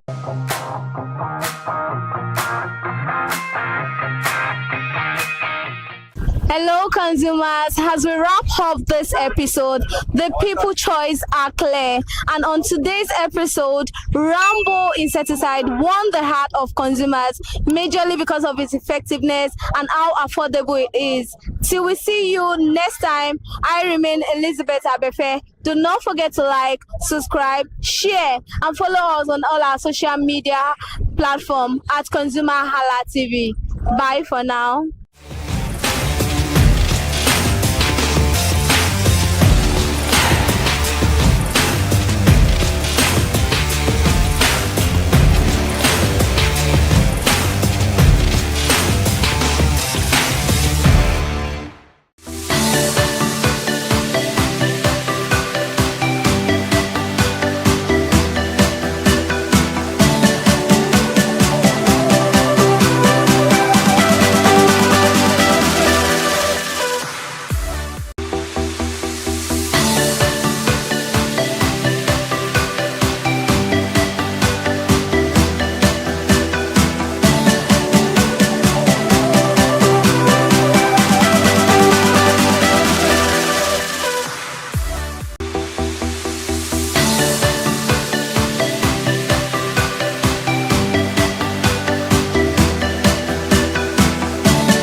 Nigeria, welcome to another beautiful episode of Elder Living on ConsumerHallaTV. I'm Kike Lomo Ajibola. Thank you so much for joining us this morning once again. And this particular topic we're going to be discussing is still monsters in our home, the one we've been talking about for almost 3 weeks now. This particular topic is very important and it's paramount for us to keep on talking about it until we get to the bottom of everything we need to be discussing. And with me here today in the studio, as usual, is Tuminunu. Tuminunu, how are you? Good morning. Good morning. So like, people don't wash their rugs. You were like, are you serious? A lot of people tend to not wash their rugs, even if water spill on those particular rugs, they would use it like that, and it gets to it's very disgusting that you enter some people's home and the first smell that would eat you is the smell of a damp rug, and you know how smelly that can, how foul that can smell. So that is why we are here. So we're going to be recapping a little bit of what we discussed previously, the second episode, and then this is probably the last or maybe the third episode. We'll see how it goes. If we have other things to discuss, definitely we'll discuss them. Yeah, we spoke a little bit about non-stick pan. You were not on the program, but I think we kind of brought it up a little bit last week. And Rimofe was the one that discussed this particular one, and we spoke about how health risk this particular thing can pose to the human body. And then non-stick pan is like a trend right now. Like people don't want everybody wants to use non-stick pan because they feel like if I don't have non-stick pan in my house, I'm not happening. Thank you. I'm not socially inclined. Like it's a very sad mentality that we've done away with things that naturally are good for our body system. We have we have the stainless pot, we have the clay pot, very beautiful way to cook. In fact, it makes your food tastier. Now we have switched to a pot that, you know, it can disrupt our hormones. It causes a lot of cancer, a lot of problems and every other things. And these are the pans that we are talking about. Like, I also do have a non-stick pan in my house, but I have non-stick pans. But like, I don't have pans. I only have one, and that is my frying pan. All of my other pans are stainless pan. Not because I don't. How much is non-stick pan? Even the stainless pan now, they are very expensive. Yeah, but I remember getting mine. The set. I didn't even get the set. I just got like 3. And I got it for around 50-something thousand naira. And I could get a non-stick pan that I could probably just add like 20k to, and I would get the full set. But I just felt like I didn't want to use it because I read about it at that time. And it doesn't mean that we cannot use non-stick pan. It just means that we need to be very careful with using them. Overeating is what causes a lot of issues with non-stick pan. And with the fact that we are Nigerians, we like to burn our food. That's where we get our flavor. The flavor from, you know, we have to overeat our oils and every other thing. So these are things that could cause a lot of toxic gas to release and also, be exposed to our food. And also the fact that we have a lot of different ways that we could cook, as I said earlier on, safer materials, stainless, we have or ceramic. In fact, we've never even spoke about ceramic pans. There are ceramic pans that are also really nice. I can remember, I think we have one in my dad's place. I think we do have non-ceramic. We don't have non-stick pan in my father's house. We have the 3. We have non-stick pan, we have stainless, we have ceramic. So that's it. We also take proper care of our non-stick pan. About how to we use iron spoon. You know, Nigerians now, because we burn our food, we must scrub the pan. And by scrubbing the pan, we are scrubbing all those things inside of our food. And God save all of us. Let's just all be careful out there. A lot of cancer going on here and there. So we have to be very careful. And then we move on to plastic. About plastics too. Plastic containers. And the reason why Tuminunu, I really enjoy having you on this particular conversations because you're a nutritionist, and I feel like you know your ways with food, even though maybe you may not be a doctor in cancer or hormones or any of that, but like it's been stamped now that your food determines almost everything that happens to you. So we need to be very, very careful with what we put in our tummy. Now the government has banned the use of single-use single-use materials, nylon, plastics. You know, I don't understand. So they've banned it right now, and it seems as though it will pose a lot of issues because we are very used to using nylon to do nylon this, to do things, plastic to do that, and stuff like that. So plastic containers are they're widely used for food storage, packing your food to work, buying food, microwaving food, and every other thing. And these particular plastic containers contains a lot of toxins that are very bad for our body, and then we tend to use them a lot. Apart from the fact that it can leach chemicals into your food, it can also create a lot of problems for you, hormonal disruptions. I think the use of plastic containers has also been found in the reasons why young children are hitting puberty early. But that's very, very fun, because I had a doctor here like almost a month or 2 months ago. If you haven't seen a lot of our elder living program, I actually do recommend you to see them, because they give a lot of beautiful information and advice that you need for yourself as a Nigerian. And this particular doctor spoke a lot about the use of telephone, like giving your child a tablet at the young from the age of 0 to 3. Why exactly are you playing? Even me, I wouldn't even advise it. I'm not even in that. Thank you very much. So it was like those particular things have been linked to the reason why a lot of children are actually attaining puberty at the age of 8. Normally, yeah, it is like, it does happen before that people will hit puberty at 9, at 10. But like now it's like a common occurrence for children to hit puberty at 7, 8. They're already like menstruate. I can't imagine. Even I myself, I don't like when I menstruate. Talk less of a child that doesn't even know anything. And then it talks about one thing they call melatonin that produces sleep and a lot of stuff like that. And it's talk about the colors used in cartoons to distract children. It makes them throw tantrums if you don't give them these particular devices. So these are things that we don't think are affecting us, like our health, how our future is going to be. These are things that they are bringing in. And plastic containers have been proven that it causes early puberty because of the kind of toxins it can release into the food, and then you give this kind of food to your children. It also causes hormonal disruptors. Anything that can even cause puberty issues definitely is going to cause hormonal dysfunction. There's also a link between plastic containers and also cancer risk. There's a lot of metabolic disorders also. We have a lot of issues like this, and it is very dangerous because it is widely used. Everybody uses it, and it is very heat sensitive. The reason why we are talking about non-stick pans is because of the fact that they are, what would I say, they have heat issues. Imagine just a normal rubber that you are using, so it doesn't have heat resistance, so we need to use a lot of I think I can imagine. I don't know if you remember, I don't know if you use them in your house when we used to have the stainless plates.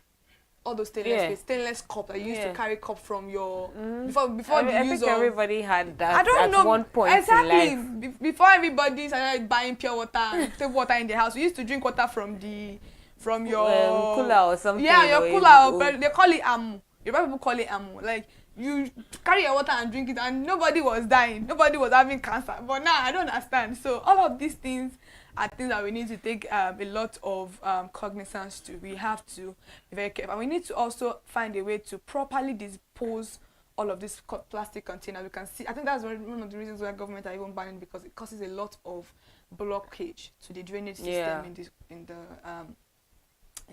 not properly not properly disposed. And let's talk about microwave. I think we are just recapping a little bit about them. What do you have for us on microwave?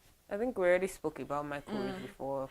You know, everybody uses microwave. I don't think there's any house without a microwave right now. I don't have a microwave. Really? So you rather warm your food on fire? I would rather warm like even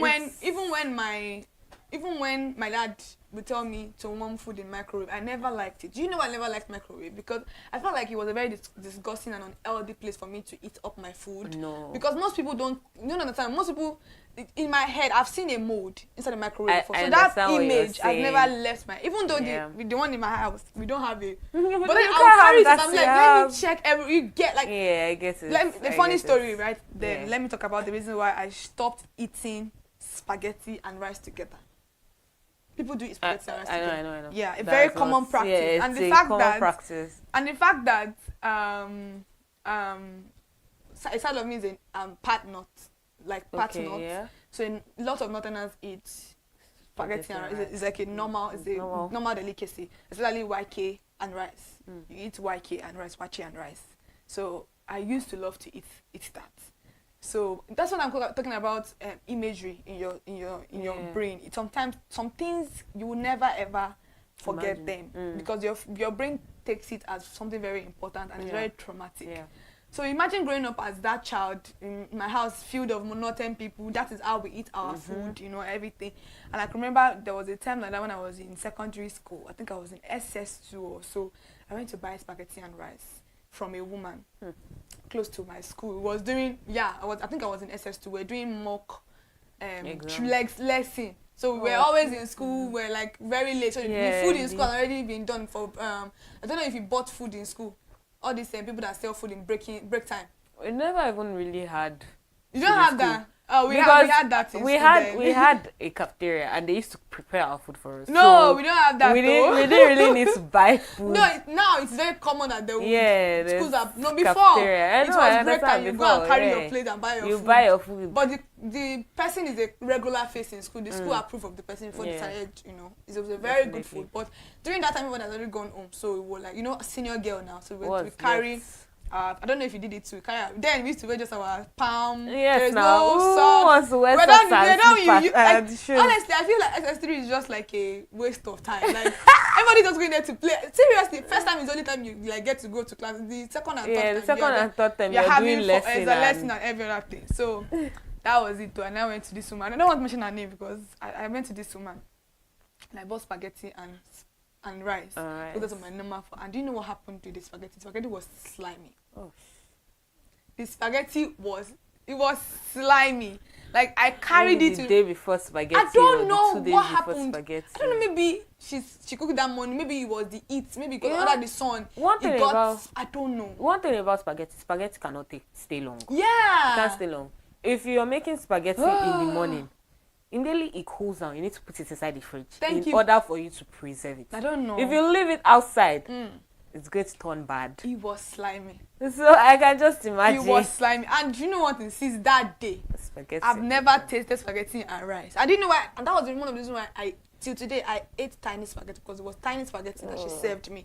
So I don't eat tiny spaghetti. I don't even want to see it. It just doesn't sit right with me. So it's an imagery type of thing. So that's what I'm talking about with the microwave too. There was a time like that I went to go and buy food at a restaurant, a very what do I call it? A very popular restaurant. Like it's a big name restaurant. If I mention it, everybody knows the restaurant. And they brought out my food and I saw a green mold under my plate. And I'm like, I didn't even say anything to the person that said it. I just left the food. I paid my money and I left. So since then, I don't like microwave. So that's one of the reasons why I will never buy microwave because it's even expensive right now. Like if you want to get a good microwave, you're getting like 80 something, 90,000. So that's it. I substituted a fridge for microwave because normally I don't even keep my food in fridge. I don't like keeping my food. So you cook food every day. That's the thing. I don't now cook every day because it's very stressful. I have to come to work.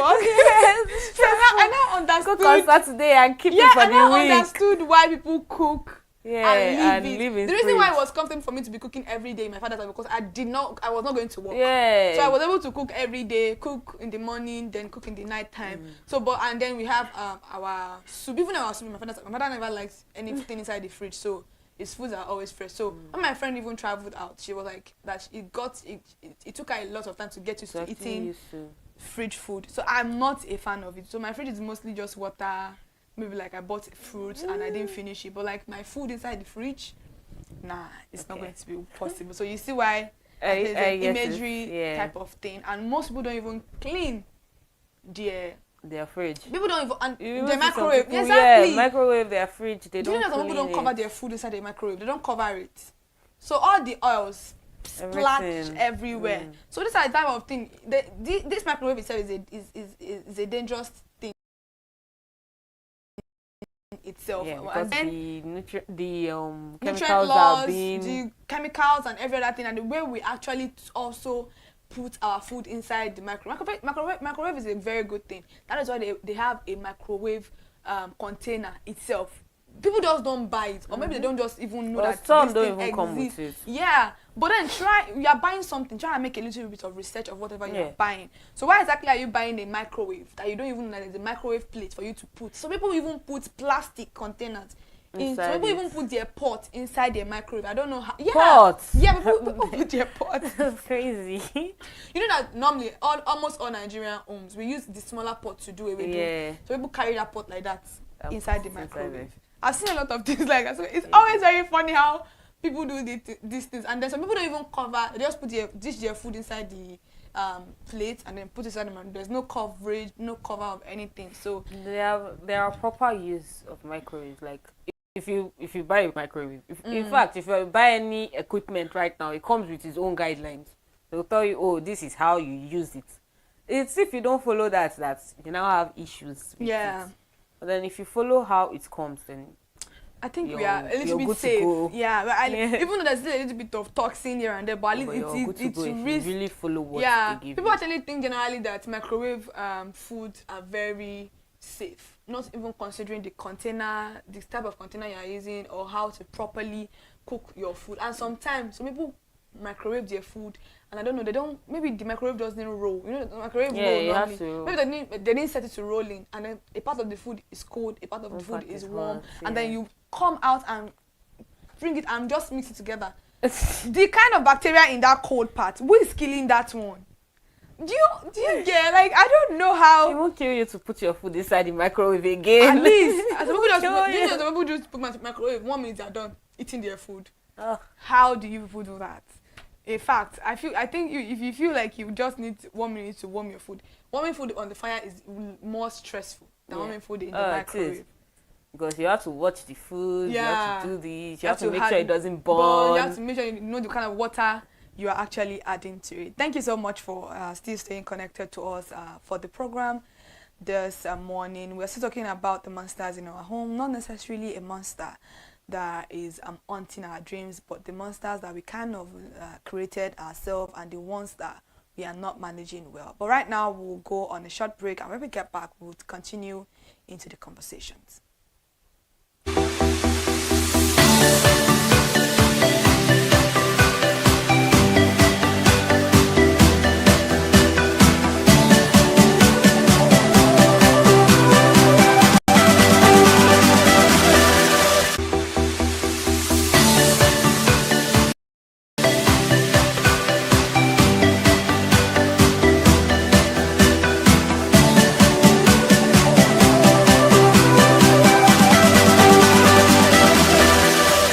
Hi people, my name is Mo Fakorede and I am a filmmaker and a film director, and you're watching ConsumerHalla TV.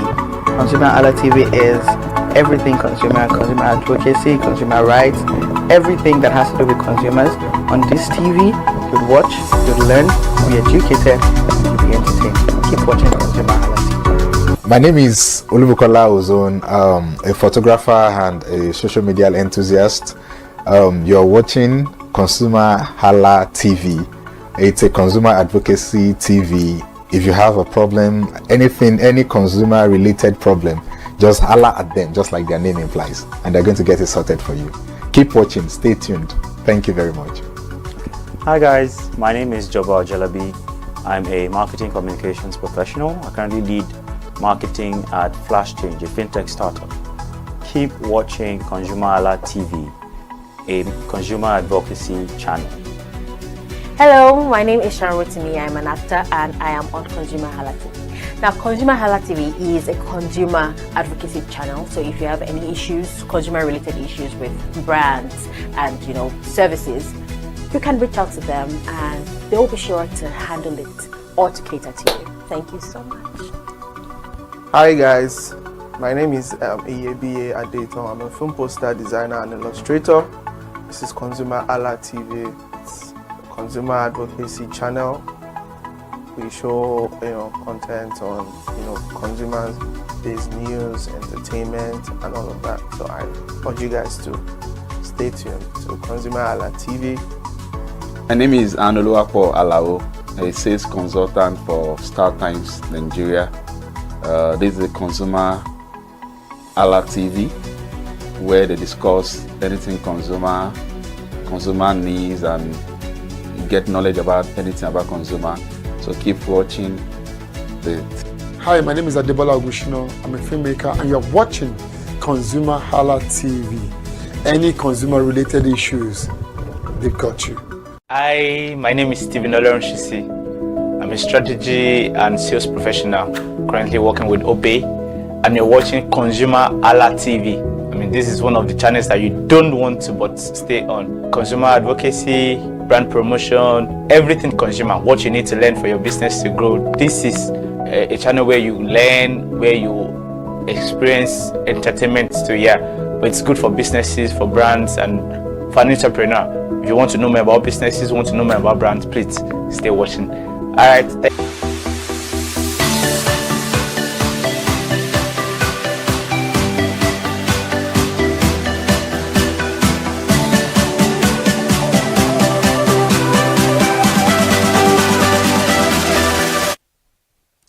Welcome back from that short break. This is LD Living on ConsumerHalla TV, and just in case you haven't followed us across all our social media platforms, Instagram, Facebook, X, TikTok at ConsumerHalla TV, and on YouTube, subscription is very free at ConsumerHalla TV. This is still LD Living, episode 3 of the monsters that live in our home. We've spoken a little bit about palm oil, extensively actually, talking about vegetable oils. We've spoken about scented candles. We talked about air fryers. And I think we also spoke about, I can't remember everything we've spoken about, but if you want to see the previous episodes, please go watch those ones so that you can understand exactly what we are talking about. Now we're going to move into the discussion of today, which we're going to be starting with humidifiers. I think you asked a question when we went on the breakdown. What exactly are humidifiers for? I'm not saying I don't know what they are. I'm just saying, like, why exactly do we need them? What are we using them for? Honestly, in my own opinion, I feel like humidifiers, if we are going to be using a humidifier in our home, the whole of Nigerian streets needs to have a humidifier, because we have a humid weather. As of last week, somebody came here, a guest from South Africa, came to the studio and said that Nigeria is a humid country, and I couldn't agree less. Like, yeah, it is actually. So if you're actually needing humidifiers in our home, what exactly are you doing when you go outside? Lamps, you have one. What exactly are you doing outside? If you think you need humidifier so bad in your house, what exactly are you doing outside? So humidifiers are commonly used to maintain indoor humidity levels, as they say, especially in dry environments. However, improper use or maintenance can lead to several health risks and safety concerns. We have a lot of issues with humidifiers, which are bacterial and mold growth. Mold actually should be a topic on its own. Like, mold can grow anywhere. Anywhere, and I feel like almost most homes in Nigeria have mold. People don't even know that it is mold in the house, and you just say somebody slept today and they don't wake up tomorrow. Sometimes mold actually kills so fast you wouldn't even understand how it happens. But how many people do autopsy in this country? You have died. Let's go and bury. Let's move on. Let's move on. Like, that's how it is. But like, mold is actually a different conversation on its own, and I maybe would actually because it's with different perspectives, different perspectives, so that we can know how to talk about this thing. Because I'm not a doctor, and Chimini is just a nutritionist, so I don't know how she wants to know about mold. She knows about mold, but maybe mold not on a food, no issue, but not.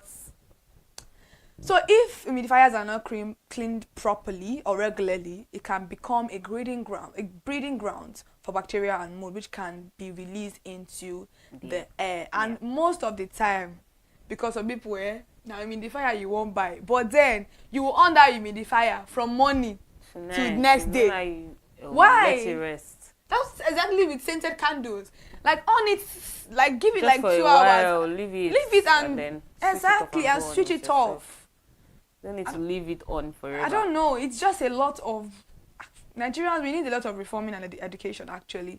So because we have something that we call over humidification, if you don't know, and it is the excessive humidity that can lead to a condensation on surfaces, promoting the growth of this particular mold, dust, mites, and other allergens. Yeah. Thank you very much.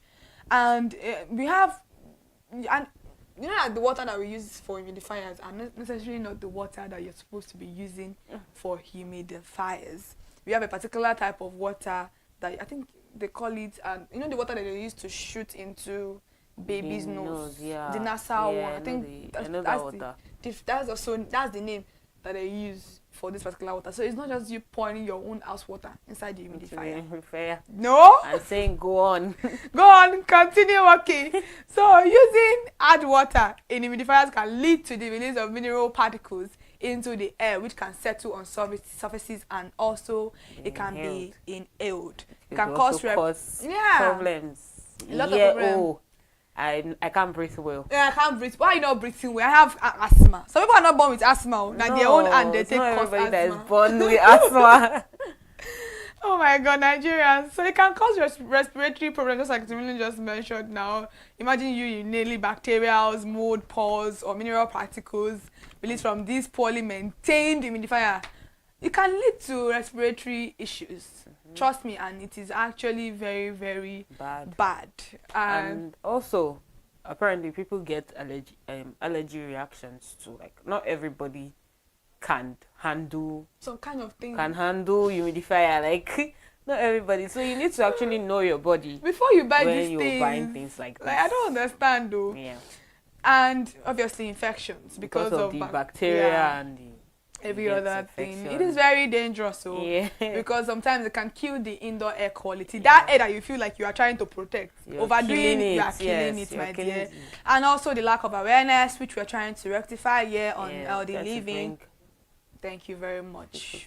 We need to be aware of whatever we are using. You just said it earlier on that not everybody can use humidifiers. You just don't go to the market and say because somebody is buying it. You saw it on TikTok. I saw it on somebody's room. It's looking so fine. Look at the hair. Buy mine. I want to buy my own. It's not because it's fine, no. Fine boy. Have you looked at yourself? Do you think your health can actually carry all of these things? And if you can't take it, please leave fashion for who want to fashion. Not be everybody fashion fit. Thank you. If a friend should come to your house, they'll not ask you where's your humidifier. No, nobody's going to ask you that. And if a friend is asking you, and if someone is asking you that, tell them to go out of your house. Like, are you joking? Seriously. And environmental conditions actually, because we've spoken about all of these things because of the over-humidification that we do. Solutions can be cleaning your humidifier. Thank you very much. If you have one, you need to be able to clean it regularly. The water, just remember the name, distilled water, not the tap water in your house. I don't understand. Who told you that? I didn't know one thing. I think the humidifier even comes with his water. Like, but when it's done, what else do you use? Your own water now. Go and buy more. I don't think I've ever seen anybody that's saying humidifier tell people that the water is not the same one as the one. Because you won't know that it's not the same. I mean, distilled water and normal water, they look alike. Water is colorless. Actually, you won't know that there's any difference to it. So we need a lot of awareness. That's what you're using. So you opt for a distilled or demineralized water to reduce mineral deposit and the release of unwanted particles into the air. And we're also talking about humidifiers, not leaving them on for a long period of time. You need to be able to use it just for a short period of time. Monitor your humidity level. But how many people can monitor humidity level? Because to monitor your humidity level, you have to use an hygrometer to keep your indoor humidity between 30% and 50%. How many people? That's why we say you use it for a while. Exactly. You don't leave it on forever. Imagine people will be in a dark room. You can use it for 30 minutes, switch it off. Mode likes anything dark is bad. You off your lights. You see it's going there. Nah, that's not actually how to live life. Also, change your filters, replace them regularly as per the manufacturer's recommendation to ensure optimal performance. Educate yourself on the usage. Please stay informed so that we can reduce the risk of health issues. Let's all be careful and be mindful of how humidifiers are used and maintained. You can create a healthier indoor environment while avoiding potential health issues. Trust me, nobody's mother or father used humidifier. We were good. Humidifier was even alive at that time. No, nobody knew it. Yeah, exactly. So we need to be very, very careful. Now let's talk about a very, very interesting one, which is the carpet rugs. Carpet rugs are very popular flooring choice for many homes and businesses. But they come with certain problems and potential health risk. Trust me. This one, oh my God, it's a lot. I mean, carpets. And I don't think there's any house that doesn't have carpets nowadays. Most houses, yeah. Yeah, most houses have carpets, whether in your parlor, under your table. Maybe even carpets, under your bed. Yeah, the carpet in the studio right yes. now, you know, all of these things. Yeah, carpets everywhere. So, as much as you have carpets, you need to be able to take care of them well. Because carpets have, I won't say they have health problems, but then they could also pose to have those health problems. Yeah. Because of the dust they trap, the kind of mold they trap, and because of the fact that they can easily get wet, and if they're not properly taken care of, it is very, very... Somebody pours water on your rug and you just clean it like this. And imagine you having a baby a baby that they don't even know when their food pours on that particular dirty carpet, they take it and eat it. And they eat it. Problem.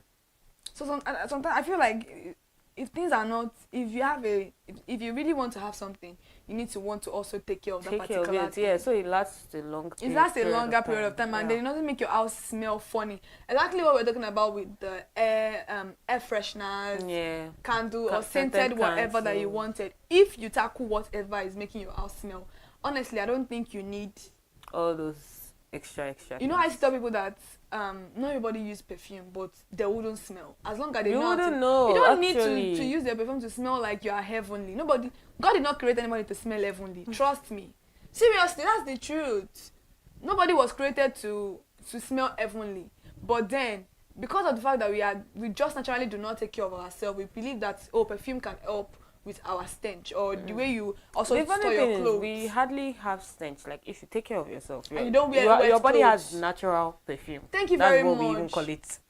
So if you don't necessarily have to use perfume, because I know people that are allergic to perfume. Thank you. They've not found one that suits their body. I know the kind of smell that I like. They can't use it, and because of this, they just have to take care of themselves. Like take care of themselves well.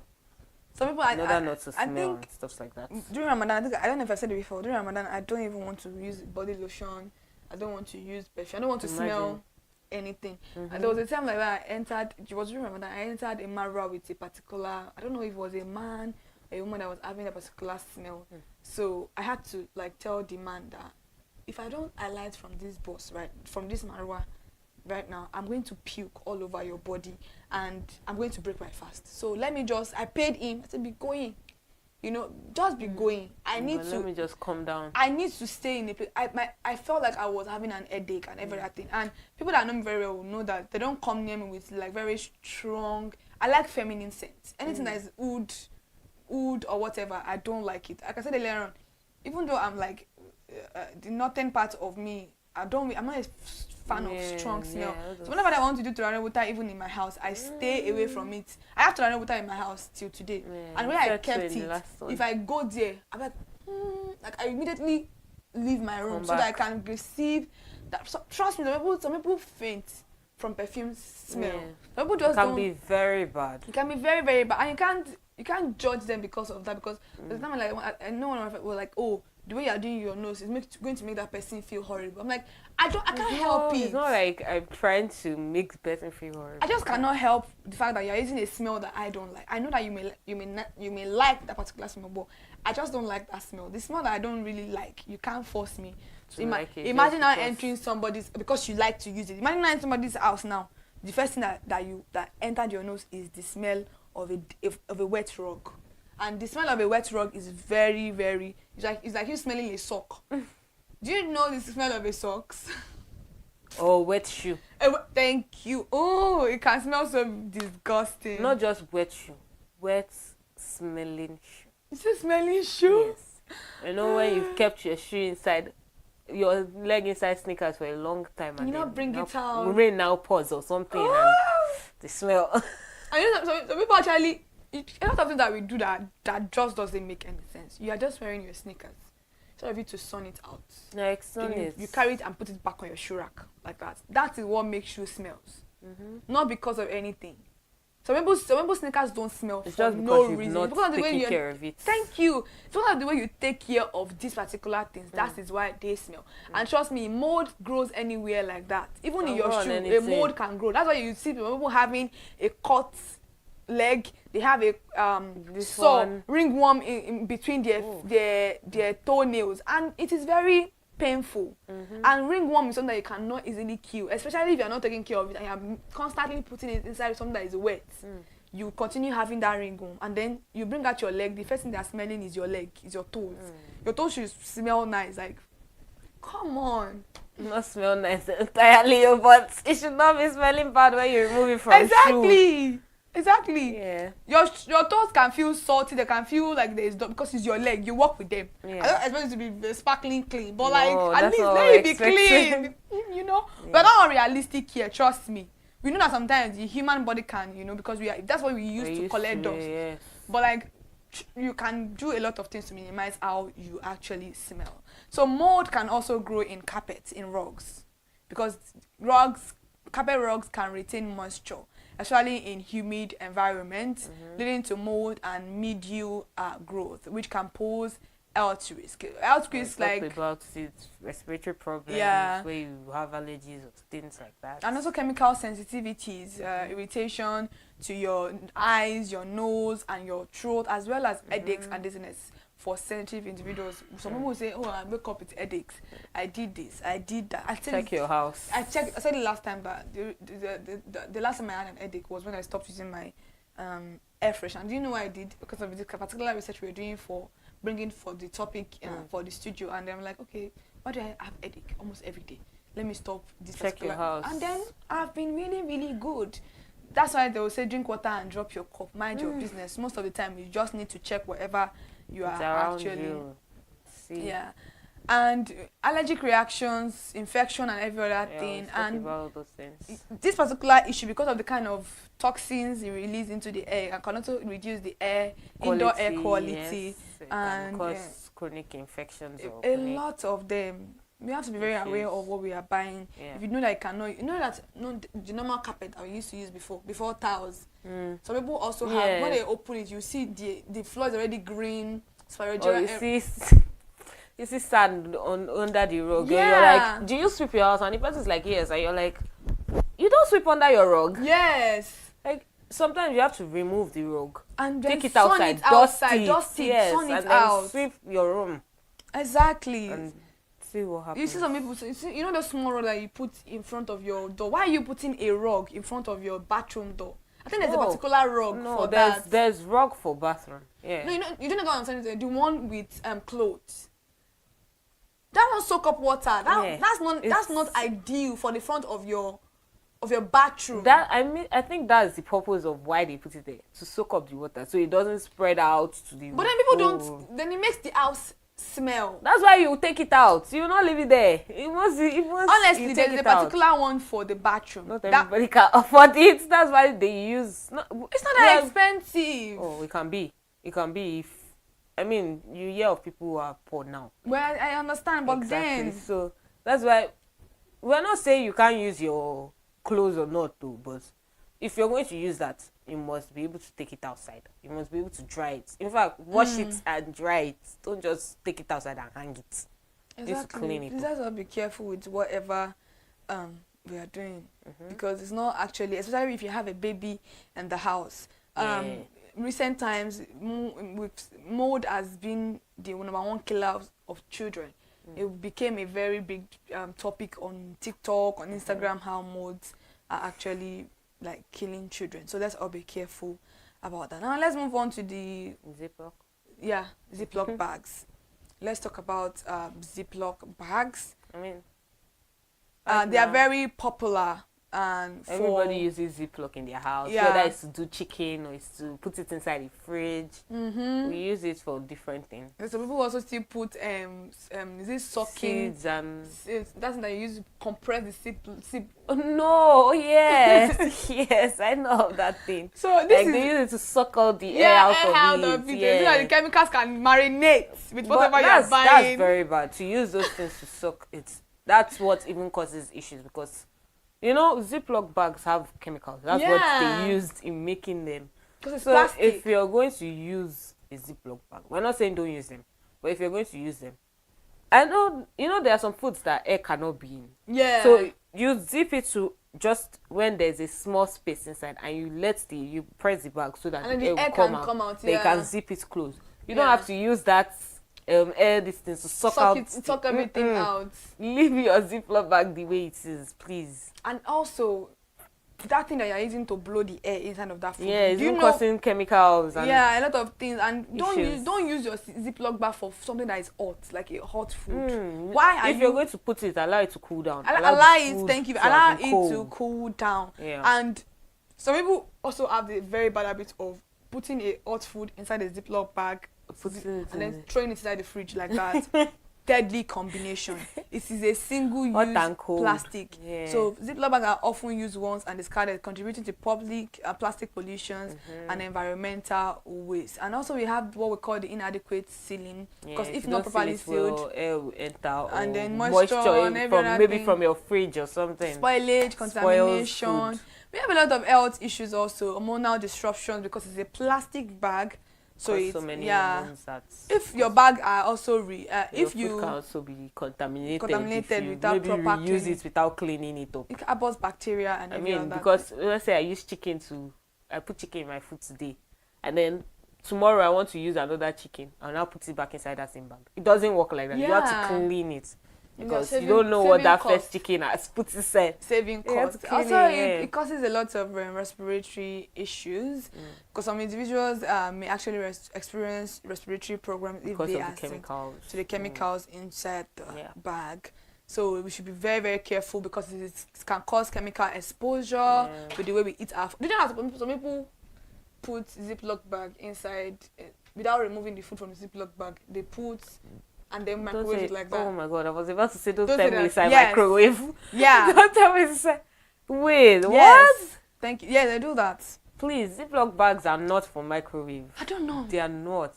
We're even talking against plastic bags like Ziploc that can melt inside your food. Are you not even... Are you not afraid?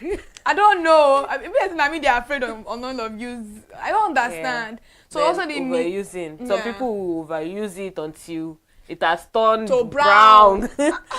That's turned to brown. Yeah, so let's all be very, very careful about and reduce reliance on this particular single-use plastic bags by using reusable containers made of glass or stainless for food storage. Properly seal your Ziploc bag, like she said earlier on. Just press the air out. Don't need to vacuum everything. What happened? Educate yourself. It's very, very important. Promote sustainability practice.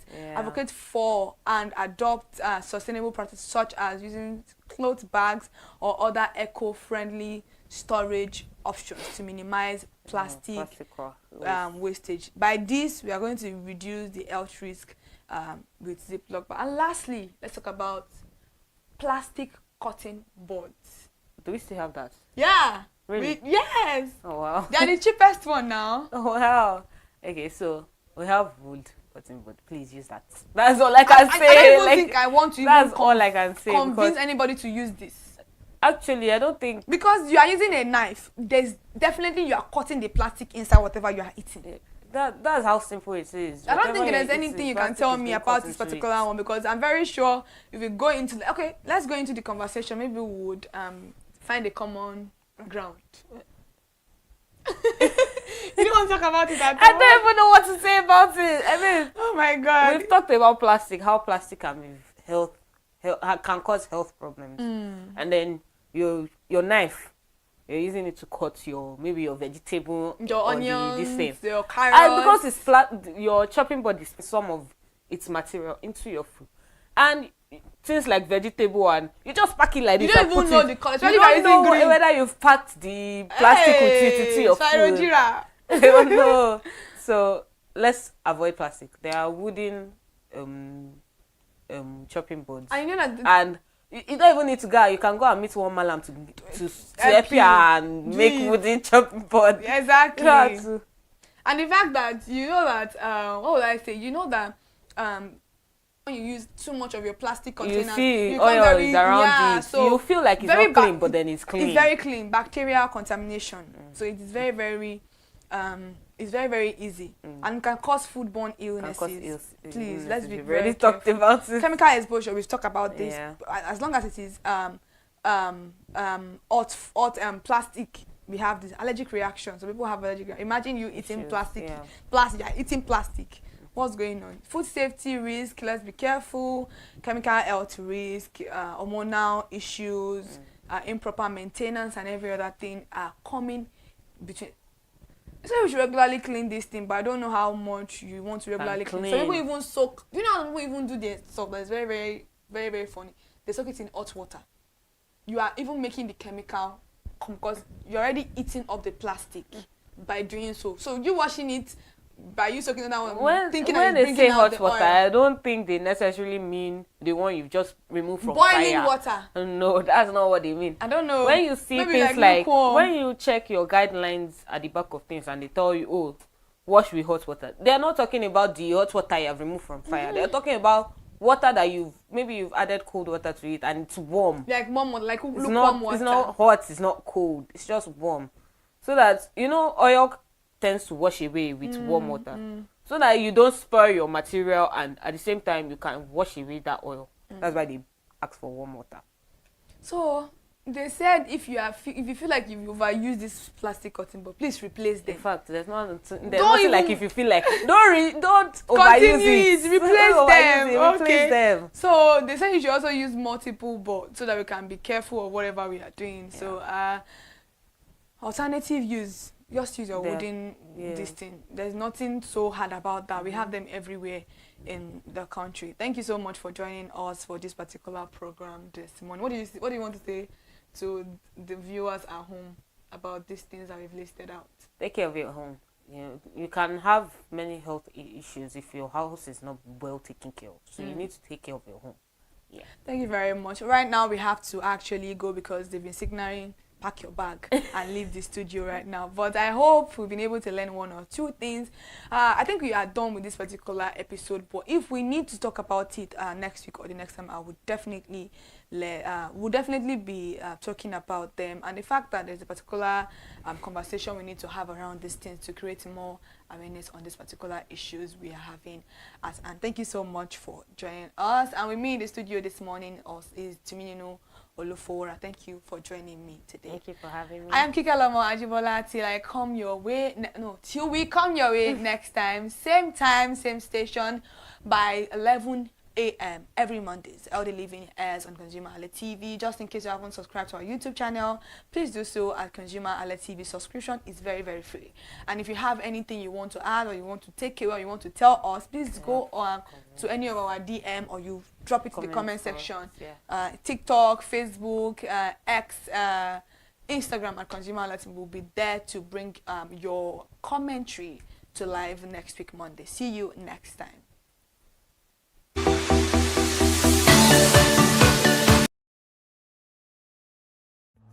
My name is Tunde Olufora.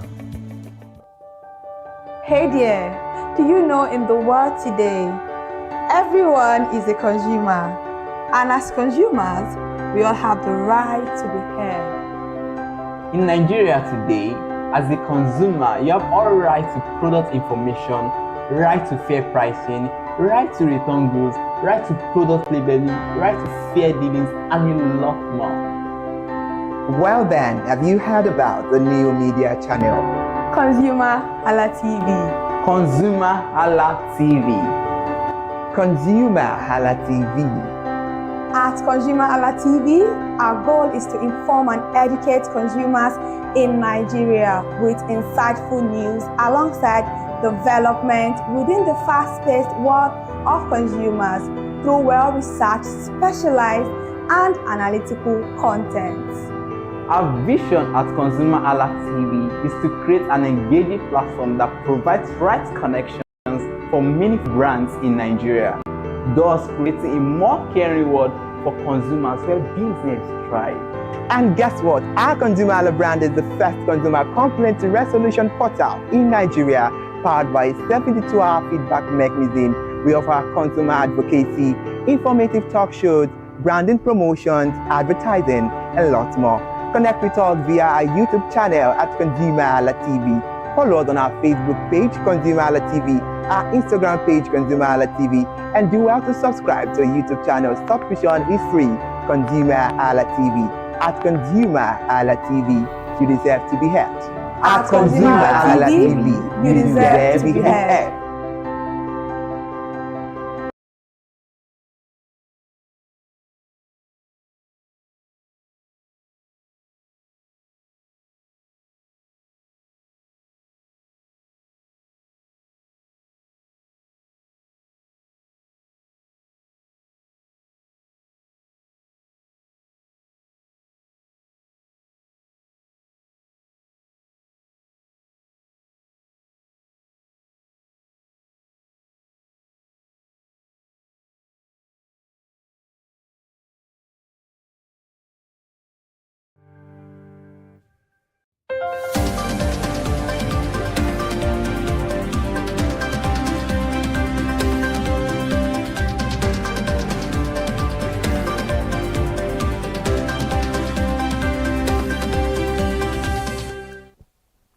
Thank you so much for joining us on the Midday News. I am Ire Ayomikunle Eke.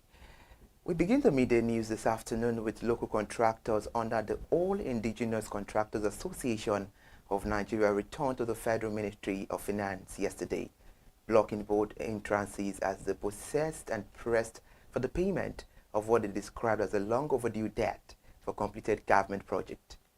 The protesters, led by the Association National Secretary Babatunde Shehu Oyeniyi, accused the federal government of repeatedly shifting its position on the issue and failing to honor commitments made during an earlier meeting with officials.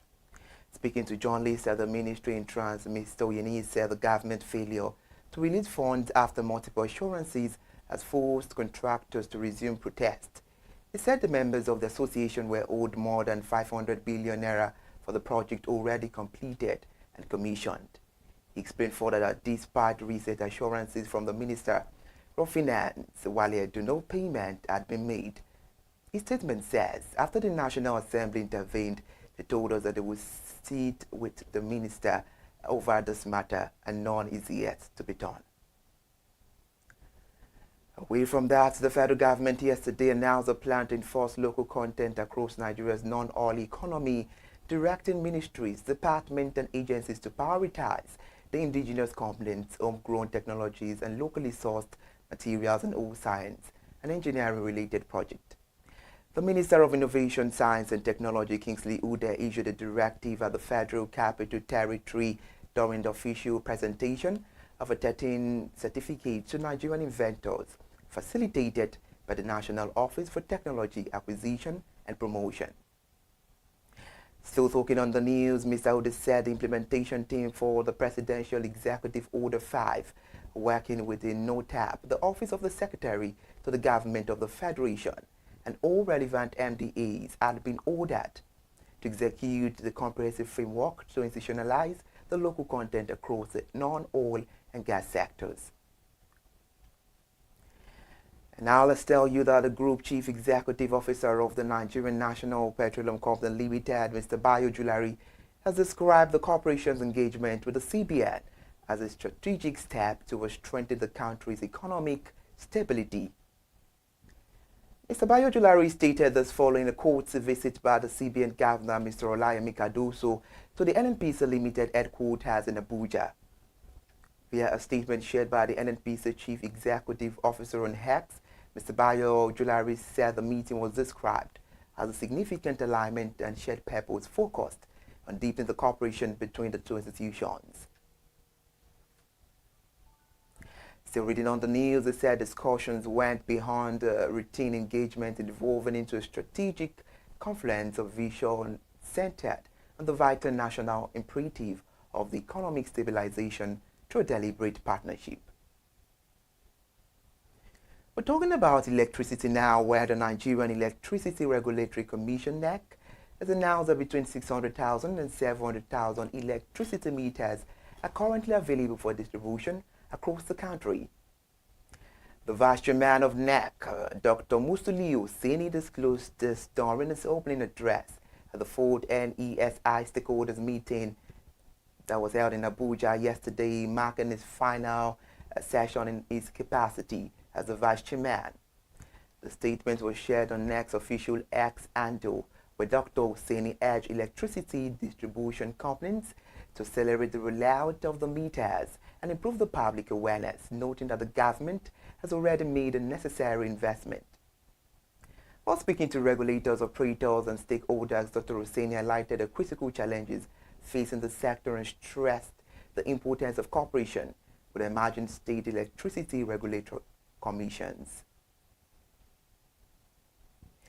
And now elsewhere, the Nigerian Content Development and Monitoring Board has unveiled a $100 million equity investment scheme to boost indigenous participation in the oil and gas sector as local content level rise from 56 to 61%. The Executive Secretary of the Board, Engineer Omashola Ogbe, announced the initiative at the 14th Practical Nigeria Content Conference in Bayelsa State, where he also signed a partnership document with the Bank of Industry for the new funding window. Mr. Ogbe said the scheme, now added to the Nigerian Content Intervention Fund, would provide equity financing to high-growth indigenous energy service companies while diversifying the Nigerian Content Development Fund income base. He also disclosed that the board has concluded arrangement to introduce the NCDF compliance certificate from the 1st of January 2026, which will verify companies' compliance with the statutory 1% remittance requirement and serve as a key permit and approval. If you're just joining us, this is the media news on ConsumerHallaTV, and now let's tell you that the Minister of State for Petroleum Resources, Senator Enikin Lopobiri, carried out an inspection of the proposed headquarters of the $5 billion African Energy Bank, saying the bank is fully ready for takeoff. At the event held in Abuja, the Minister explained that Nigeria delivered on all its obligations to the bank. The African Energy Bank is a new continental financial institution created to support the African energy sector with a particular focus on oil, gas, and renewable transition projects. It was jointly initiated by African Petroleum Producers Organization and African Export-Import Bank.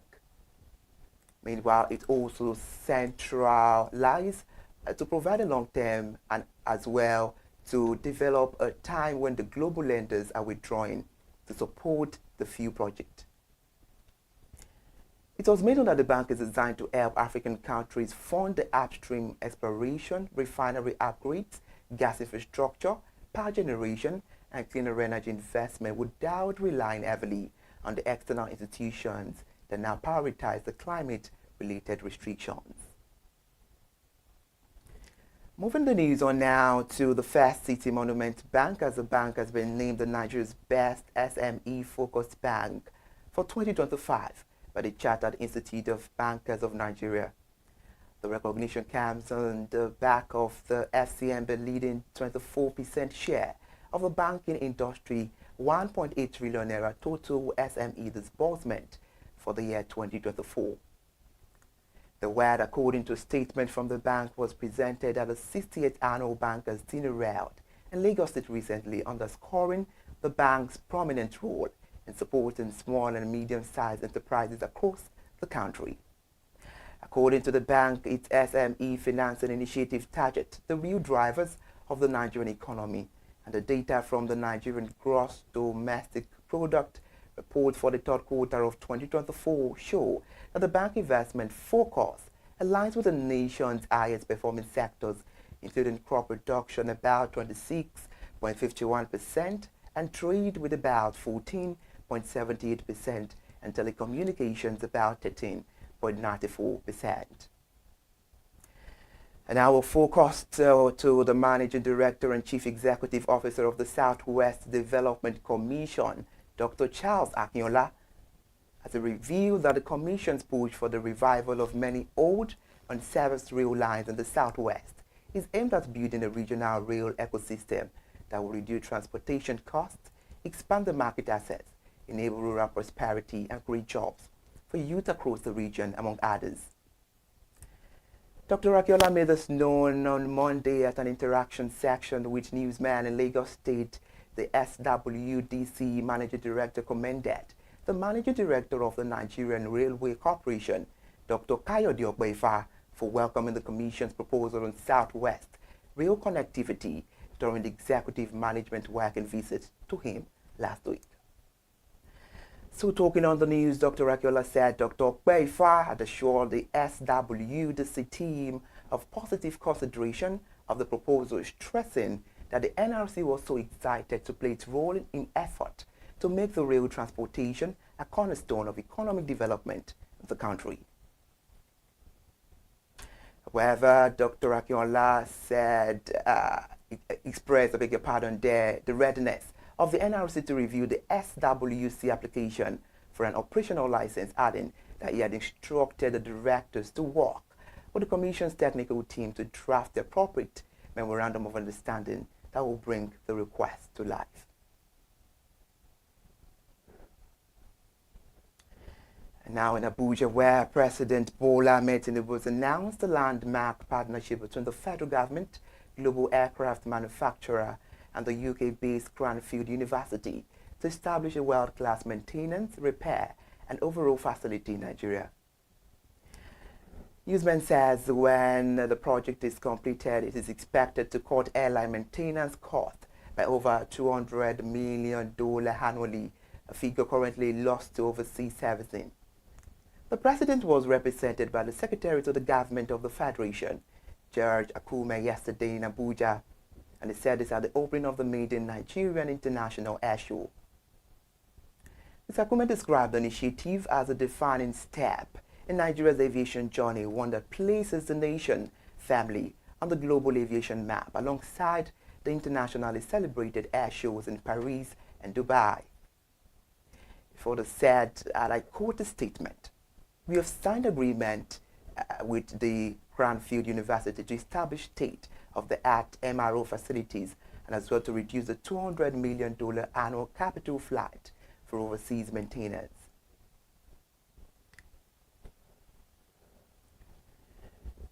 And now the Chartered Institute of Project Managers of Nigeria yesterday warned of the growing danger associated with the rising global and domestic financial waste and projects that require corrective works or adjustment after commissioning. The Registrar General of the Institute, Erin Badiwe, raised alarm while delivering his keynote remarks at the CIPMN 2025 annual conference and the 6th induction ceremony themed Regulating Project Management in Nigeria Policy Dialogue at the Federal Capital Territory. He warned that the trend has become a major drain on public finances and a threat to development planning. He cited the World Bank report estimating that about $4 billion is lost globally every year to corrective work on newly completed projects. Somebody will describe the figure as ridiculous and unacceptable, insisting that weak regulation and the use of unlicensed personnel in project execution were at the heart of the problem. To stay connected, follow us on all our social media platforms and subscribe to YouTube channel ConsumerHallaTV. Thank you so much for joining us on ConsumerHallaTV Media News. I am Ire Ayomikunle Eke. Stay productive and stay with us for the rest of the day.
Hello consumers, you have the right to be heard, absolutely. So join us on the conversation, share your brand experience, where you tell us all your experiences about brand on the outer world via our YouTube channel every Wednesday from the hour of 4:20 to 5:20.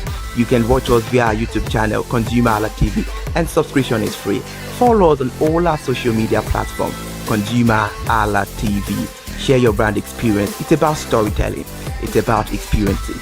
Hello consumers, you're welcome to another exciting episode of Consumer Voice on ConsumerHallaTV. I am Matilda Omenai. As you already know, Consumer Voice is a show where we'll be visiting different places in Lagos to check out people's preferences, hear what the consumers have to say about different leading brands that they make use of. Hello, it's your boy here, Iremofeko Foworola, and you know what? They call me the AWUF General Overseer. Every day is a blessing and it is meant to be enjoyed maximally with AWUF packages that put a smile on our faces.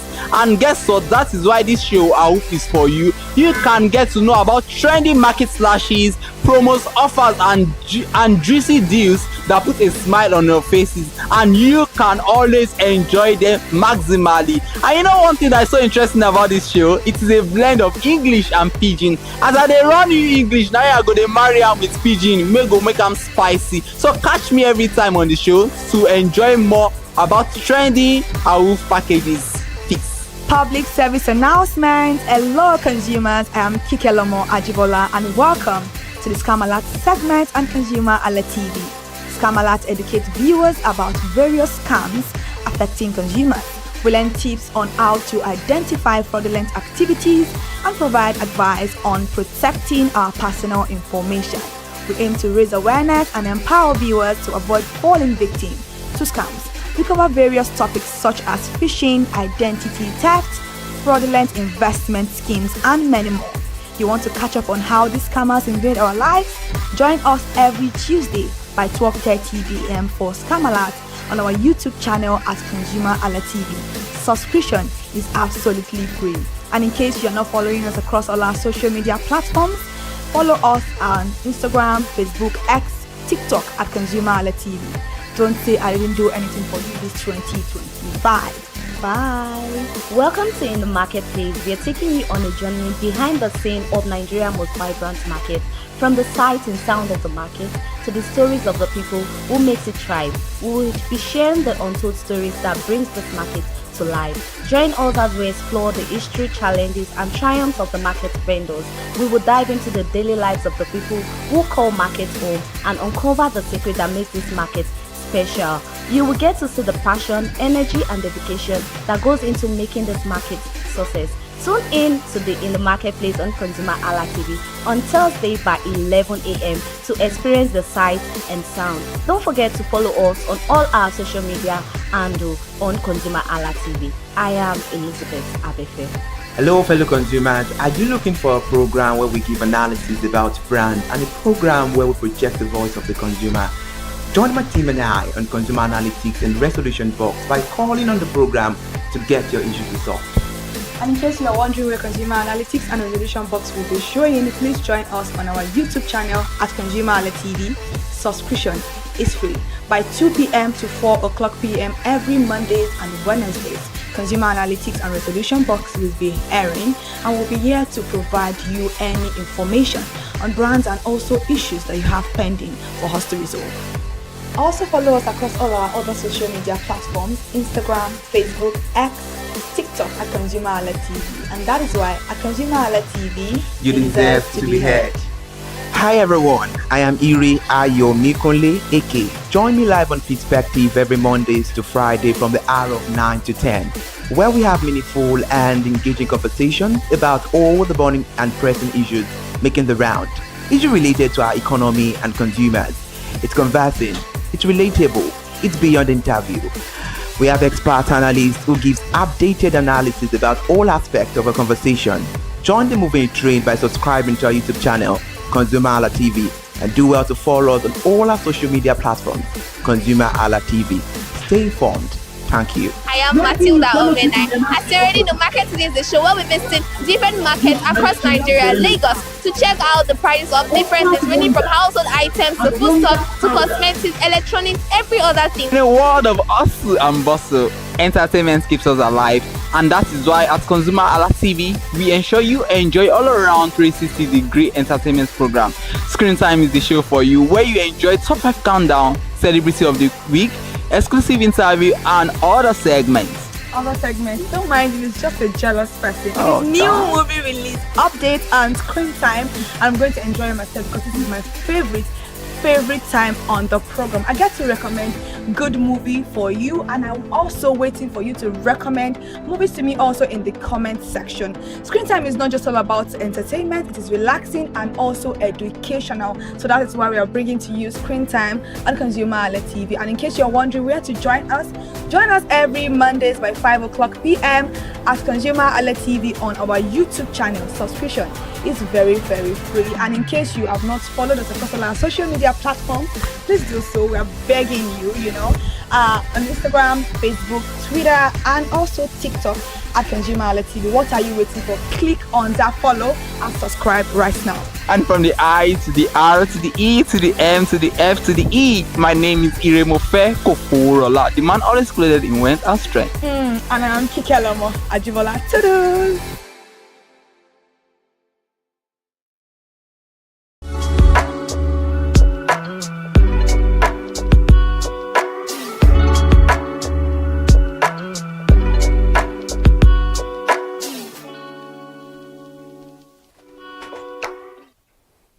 Hello and welcome to another edition of Mind the Gap. This is a weekly broadcast program on ConsumerHallaTV that helps draw attention to everyday avoidable gaps in customer service delivery with the overall aim of strengthening existing relationships between brands and their consumers. I am Iremofe Koforola, and on this show you can always be assured that you get to enjoy analytical content. And if you have not subscribed to our channel, please do well to subscribe across all our social media platforms. On this edition of the program, we would be discussing how safe is AI in brand promotion, risk, opportunities, and the future of digital influence. And it is no doubt that artificial intelligence, AI, can help with brand promotion. However, there are opportunities and risks that may be associated with using AI for brand promotion. My guest today is Mr. Olanite Habidemi, who is the visionary founder of All and Tech, a passionate advocate for innovation and artificial intelligence in Nigeria. He is the driving force behind 9060 AI. Welcome on the show once again. Thank you very much for having me. I mean, it's not the first time on the show. And the last time you were here, it was very mind-blowing because we really delved into the world of artificial intelligence. And we are still talking about that today because if you look at it, people have their concerns. They know there are opportunities, but they are more concerned about the risk and safety about AI. But let's start with this. How can AI help solve everyday challenge in the world of tech? Thank you very much once again, and thank you for having me on our AI discussion at ConsumerHallaTV. So, artificial intelligence as a subset of technology has been something that has been a research work before now, and it has evolved over the years. And it's really not a new thing. It's just that research has really showcased it to be one of the biggest and the largest groundbreaking innovation from tech at large. And the power that artificial intelligence kind of boasts of now comes from what we call data science or data ecology, a scenario whereby human practice generally have this thing called data generation on a regular, that if you understand it, you can predict and you can forecast and give you this superpower, which is what push artificial intelligence to the brim of technology innovation as we have it now. So if you look at artificial intelligence from another angle, the depth that it has added to technology, it cannot be overemphasized, because the more we continue to generate data, the more we have our ability to predict the future. So out of everything that artificial intelligence is bringing to the table, the fact that it can make you use what you already know to have to some probability level of what you don't know is something that is going to reshape the future. And it has started reshaping the future from the now. So I would say artificial intelligence is going to continue to make technology to evolve beyond what we've seen now. This is just the beginning. We'll get to know about some research that are coming out from the lab as we speak, whereby if it's possible for the giants and the players in the AI / technological advancement researchers to break through on what we call artificial general intelligence, then you will stay here at this studio and anything you want to know about yourself, you can know it on your phone. Wow. That's exactly where we are heading. So I would say in summary that AI has come to stay, and with the advent of AGI, which is like the AI that is going to come out if the research go accordingly, then the possibilities are limitless with volumes of data available and the ones we generate at that exponential rate. So that's what I'm going to say. Interesting one. I mean, it is safe to say that, okay, as humans, we evolve. And as we evolve, AI is also evolving. And I said something that was striking, that the more we generate data, the more we can predict the future, because AI has really come to stay. And it's just like to say it is the future. But let's look at it this way. Many businesses out there, many brands out there, they're interested in brand promotion, and they just want to, maximally use AI. But they are not so certain of, okay, how safe it is. So is AI safe enough for brands to, rely on using it for brand promotion or any promotional content? Thank you very much. That's a very ubiquitous question. It's a question that everybody wants an answer to. The risk associated with artificial intelligence. I will come by giving a general example. If we look at our immediate environment, you see all sorts of videos flying. And even people that are featured in those videos, sometimes they look at the video and say, no, I never did this.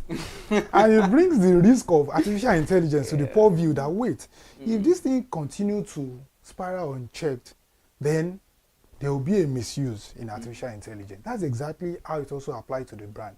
You don't want to wake up one day, you're a brand owner, and what your brand cannot do, you see a video advertising that your brand can do it. Nobody wants that. And that brings us to the safety associated with artificial intelligence. First of all, I'm going to say that everything ever invented by human beings have the positive and the negative. Let's use car for an example. If you buy your car and you don't follow the guidelines, it becomes unsafe. But if you follow the guidelines like the speed limits, the servicing data and all that, it becomes very safe. That's exactly how AI devices and tools also operate. They have their own guidelines, and with the effort that the regulatory bodies are putting in place now to ensure there is no abuse of AI, brands can adopt AI. In as much as you do what we call close AI. What do I mean by close AI? The data that is the key ingredient in achieving any AI innovation, you can decide to keep it within the four walls of your organization. Because, let me go a bit technical now. For every AI, as I've always said, there's a natural intelligence. I've always said that for people to really connect. Meaning, there's really nothing called AI in quotes. Because for every AI you see, behind it there's a natural intelligence that made that AI.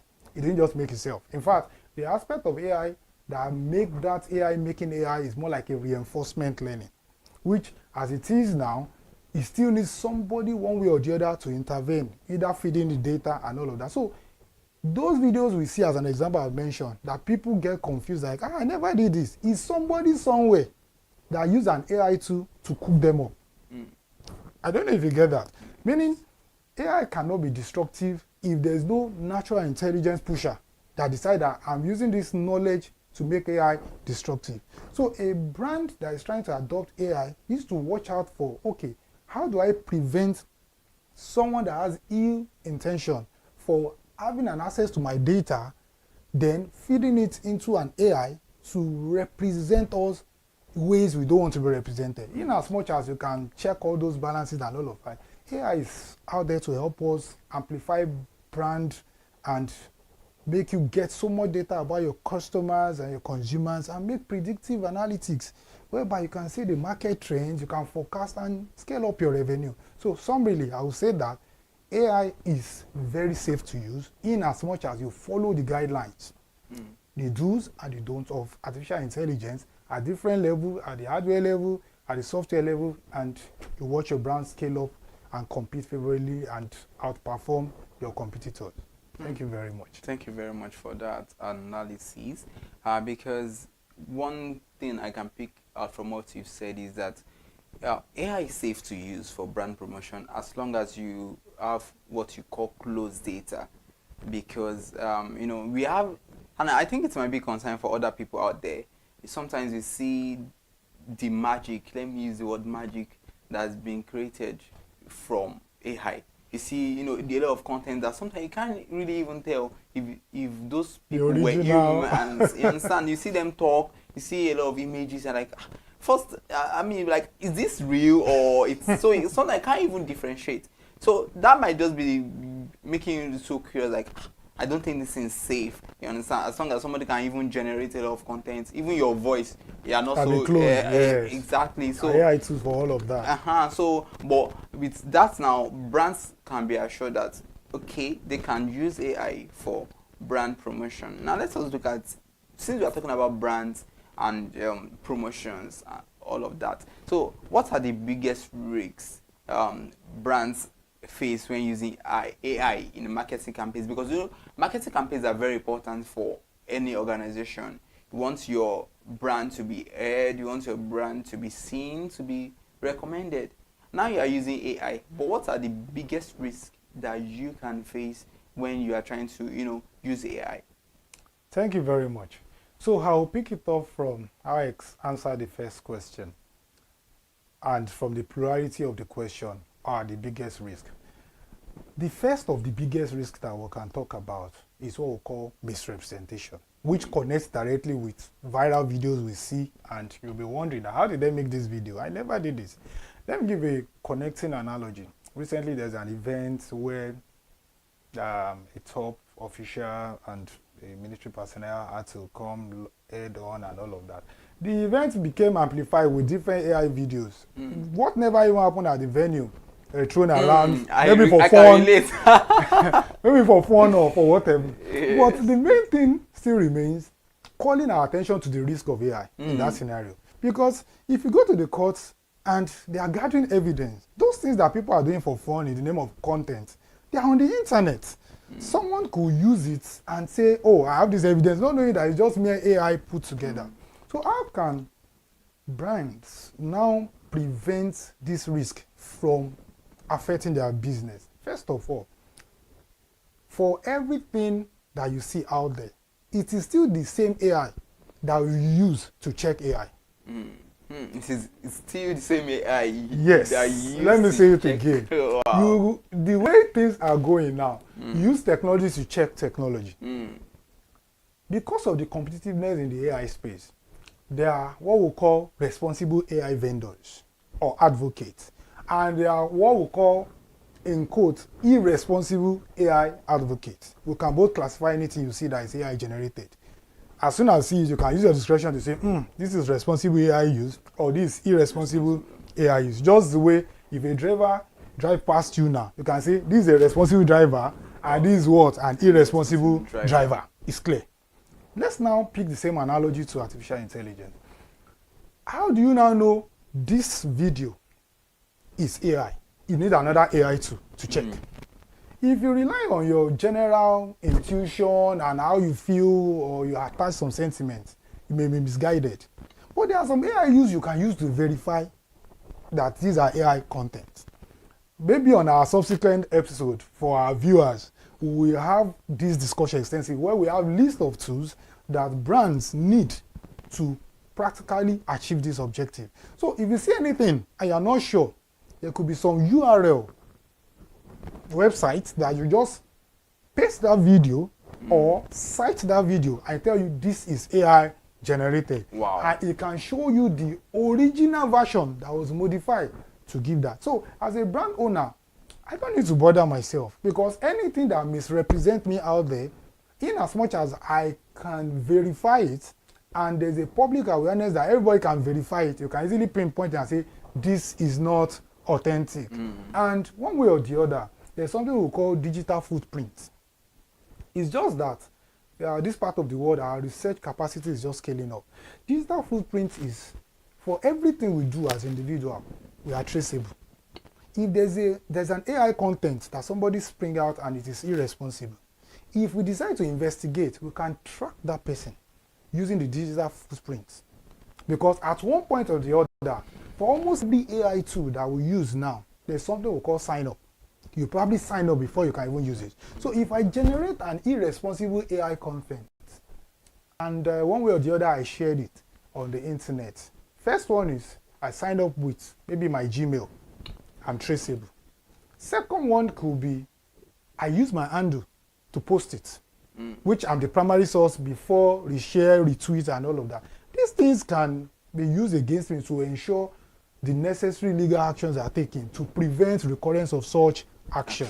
So with that, brands need not to fear anybody about the risk. They can go all out, adopt AI, and all the risks are minimal or positively managed. So conclusively, brands can adopt AI, irrespective of these risks as I've lifted, and be rest assured that you also use AI to check what? AI. And there are also AI tools that, before the damage is done, they can prompt you that there is something out there. Wow. As we speak now, there are AI tools that can tell us the coordinate here. If I make a call and I tell you that this is where I am, I want to validate if I'm truly here or not. Initially, we used to have some basic tech tools that have limited capacity, but now we have some extensive AI tools that can validate and confirm to whosoever called me that I'm truly here. Let me give a basic example. We all know of Truecaller. Yes. It's so simple. So if I disguise myself as someone else and I call you, with simple app as Truecaller, you can validate if it's me or not. Now imagine infusing AI into Truecaller. Meaning every other person I've scammed and what have you, the data can be collected and fed into a model, and exactness of my state of action and intention to the best of recency can be captured.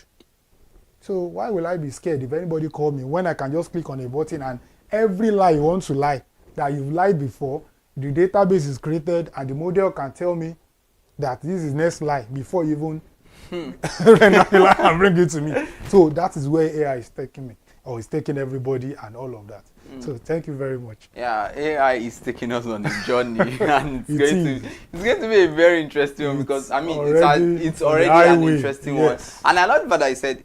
You use AI to check AI, so that means you don't have to be at risk, or you don't have to be at loss. Let me put it that way. There is a team of positive AI or responsible AI advocate and irresponsible AI advocate. So as the irresponsible AI advocate are doing their own research, we have more people on the responsible AI that are coming up with AI tools to check the action of hence promoting good use of artificial intelligence in brands and consumer relationship at large. Being a very robust ecosystem where the good outpass the bad. Yeah, and I love that even now you can know as a brand that you can use that for your marketing campaigns and be assured that yes, I mean everything you're bringing out there is factual, and you can always test it.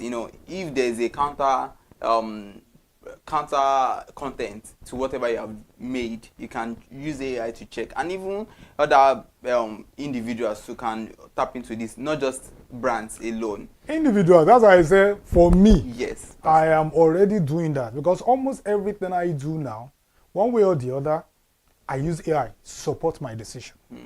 It's just becoming part of me, because I look at it that if I do natural intelligence approach, it will take longer, fatigue will set in, recurrence may not be consistent, but with AI, 60% of the job is done, then the remaining 40% is what the natural intelligence now take over. Then the output is always better when I rely on just natural intelligence, which I could have procrastinated and say I'm going to do it now, I'm tired, and with AI, I achieve more.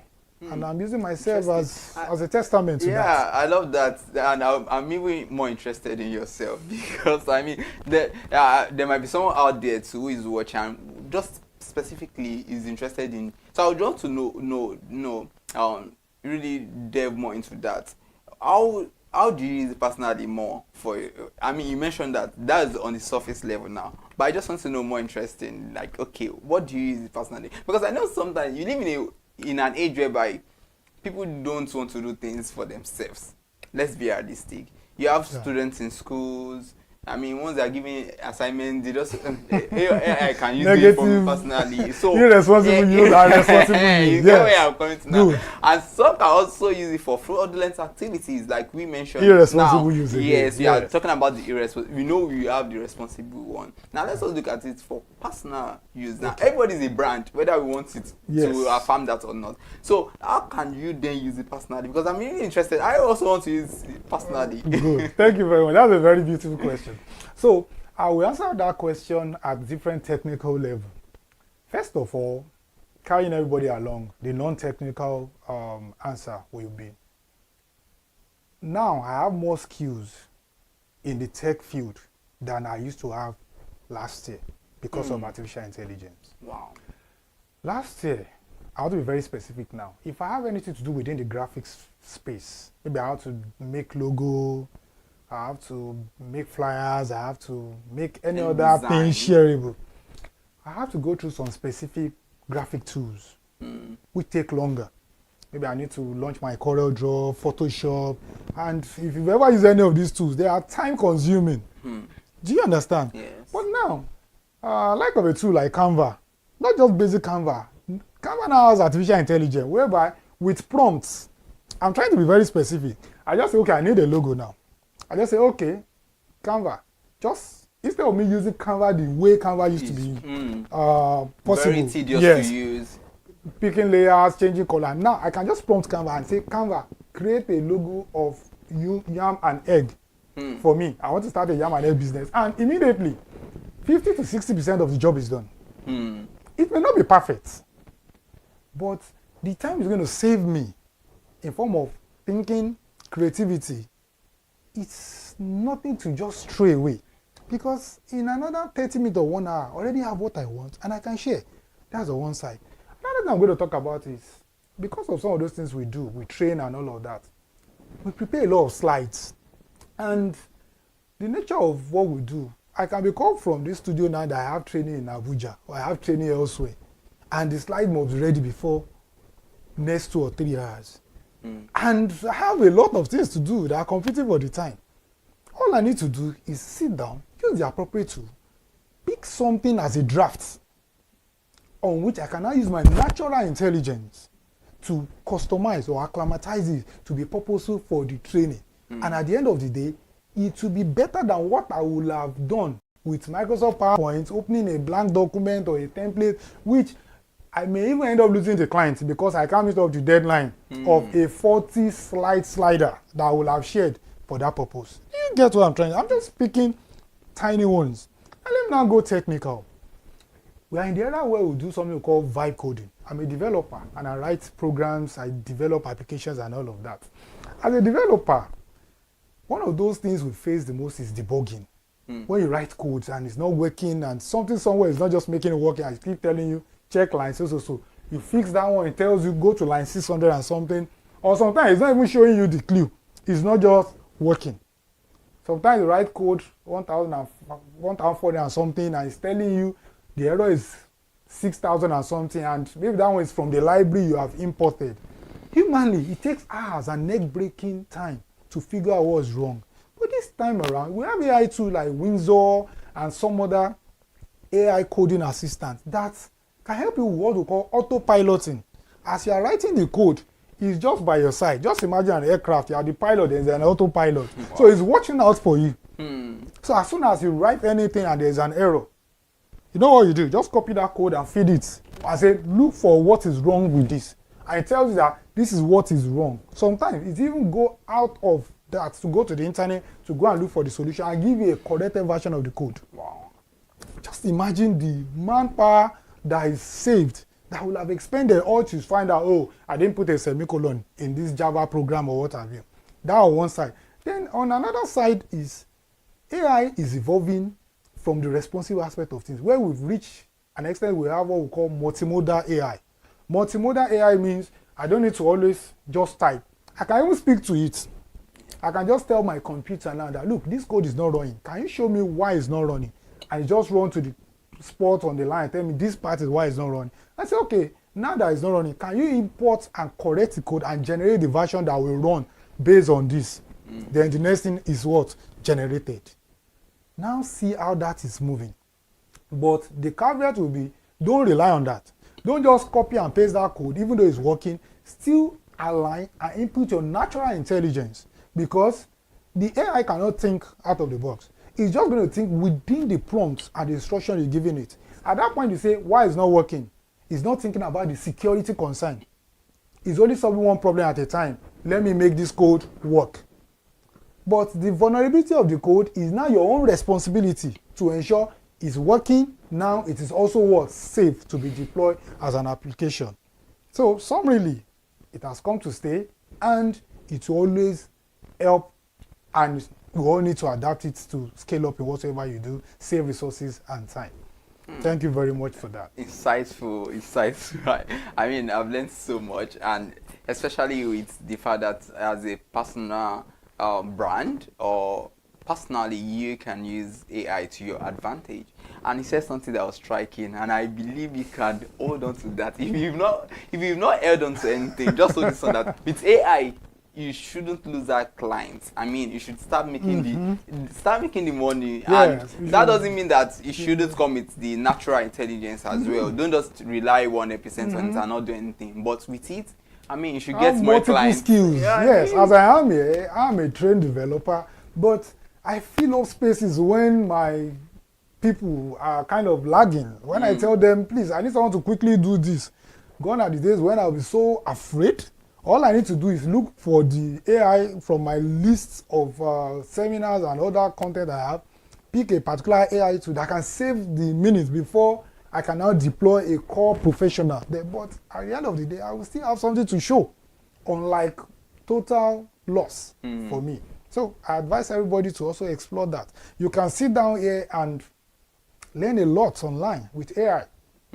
Yes. Interesting. Instead of you looking for, let me give a very common, I'm looking for one YouTube video that will teach me how to cook a Japanese or a Chinese cuisine or what have you. You can ask AI to go to YouTube and go and look for the top 10 AI videos on how to cook Japanese cuisine and what have you. You get the logic. Instead of you sitting watching one video and saying, no, this one doesn't teach me well, let me watch another one, and you download hundreds of videos only for them to, you need to start deleting and they don't meet your expectation. But with AI, specifically, it can even go into the video and even summarize, and you don't need to waste time. You can go to the time frame and tell you, okay, I don't need the entire rice. I just want to know how to add the spices and all of you. I tell you, this is the timestamp you should watch. Watch from 1 hour, 3 minutes to, instead of watching the entire video. And before you know it, you go practical, you scale up to it, you open your outlet and you start delivering. And look at what you will have saved by now adding your natural intelligence to it. Wow. So interesting. It is now and the future. Now it is really the future, and I'm going to start maximizing it. I mean, I'm going to tap into it. Not just the viewers alone. Personally, I want to start using it. I'm so proud of myself. This is getting more interesting, but you know one thing, you just have to go on a quick break now. We will be right back. Go nowhere.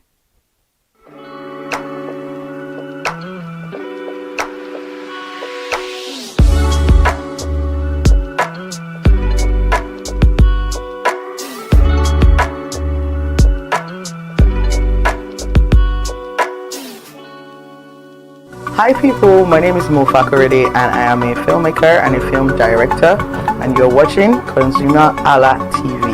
ConsumerHalla TV is everything consumer advocacy, consumer rights, everything that has to do with consumers. On this TV, you'd watch, you'd learn, you'd be educated, and you'd be entertained. Keep watching ConsumerHalla TV. My name is Olubukola Ozone, a photographer and a social media enthusiast. You're watching ConsumerHalla TV. It's a consumer advocacy TV. If you have a problem, anything, any consumer related problem, just holla at them, just like their name implies, and they're going to get it sorted for you. Keep watching, stay tuned. Thank you very much. Hi guys, my name is Joba Jalabi. I'm a marketing communications professional. I currently lead marketing at Flash Change, a fintech startup. Keep watching ConsumerHalla TV, a consumer advocacy channel. Hello, my name is Sharon Rotimi. I'm an actor and I am on ConsumerHalla TV. Now, ConsumerHalla TV is a consumer advocacy channel. So if you have any issues, consumer-related issues with brands and services, you can reach out to them and they'll be sure to handle it or to cater to you. Thank you so much. Hi guys, my name is Iyebiye Adeton. I'm a film poster designer and illustrator. This is ConsumerHalla TV. It's a consumer advocacy channel. We show content on consumers-based news, entertainment, and all of that. So I urge you guys to stay tuned to ConsumerHalla TV. My name is Anoluwapo Alao, a sales consultant for Star Times Nigeria. This is a ConsumerHalla TV, where they discuss anything consumer needs and get knowledge about anything about consumer. So keep watching Hi, my name is Adebola Ogushino. I'm a filmmaker and you're watching ConsumerHalla TV. Any consumer related issues, they've got you. Hi, my name is Stephen Shisi. I'm a strategy and sales professional, currently working with Obey, and you're watching ConsumerHalla TV. I mean, this is one of the channels that you don't want to but stay on. Consumer advocacy, brand promotion, everything consumer, what you need to learn for your business to grow. This is a channel where you learn, where you experience entertainment too, yeah. But it's good for businesses, for brands, and for an entrepreneur. If you want to know more about businesses, want to know more about brands, please stay watching. Alright, thank you so much, ConsumerHalla TV. Keep watching.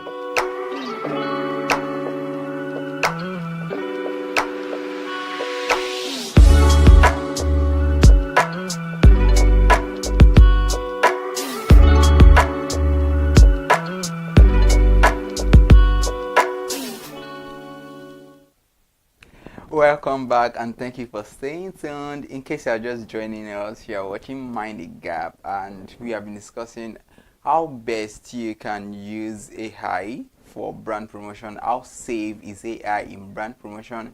We are looking at the risk, opportunities and the future of AI when it comes to brand promotion. And before the break, my guest Mr. Olanite Abidemi, who is the driving force behind 9060 AI, has really, delved so much into the world of AI. And he made mention of something that was striking. We have the responsive and irresponsible. Yes. Yeah, responsible and irresponsible use of AI. So that has been so interesting. That was a masterclass on its own.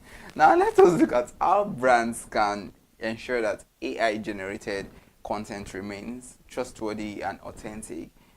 Because, we've mentioned the fact that there are so many irresponsible ways one can use AI. Now, how can brands who want to use this for brand promotion, how can they ensure that, okay, the content generated through AI remains trustworthy? Thank you very much. I will still go a bit technical explaining that. For every AI you see out there, or AI content that you see out there, it is pioneered by somebody.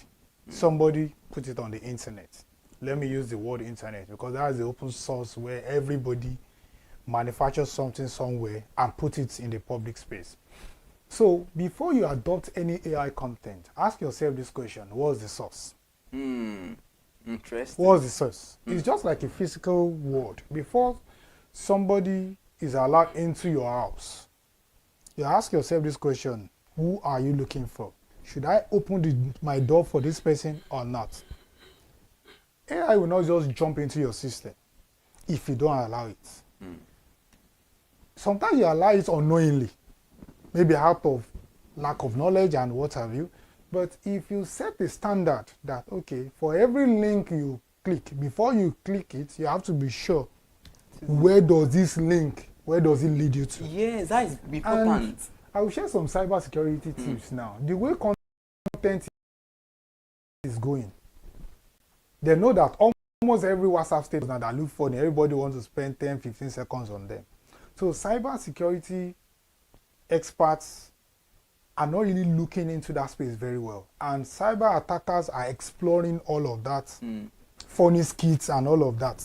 That people just click for the fun of, wow, I know this guy now is a content, and behind that click lies something that has access to some things you don't have people to have access to. So the advice would be, before anything you click, let me make it very simple. You see, your finger is very powerful in digital technology because almost everything you interact with, your mobile device, it involves that word, click. And once you click it, terms and conditions apply, which you never read. I have not seen anybody that will say the terms and conditions of Google, somebody read it from the beginning to the end. Most of us are always lazy to read it. And there's this tiny square button or square check sign that we just click and say, let me just move to the next. And they say, you just skip, and the next thing, you are in there. So if anything happens, they won't take responsibility because they wrote it there that, look, this does not mean we are 100% perfect. Always double check. So for everything that looks like, even AI video, I just say, this thing I heard, oh, it's so funny, and you click. It's a 50-50 thing. It could be for the content that the person created it, or it could be for the content plus other ill intention. So ask yourself, why do I need to click on this video?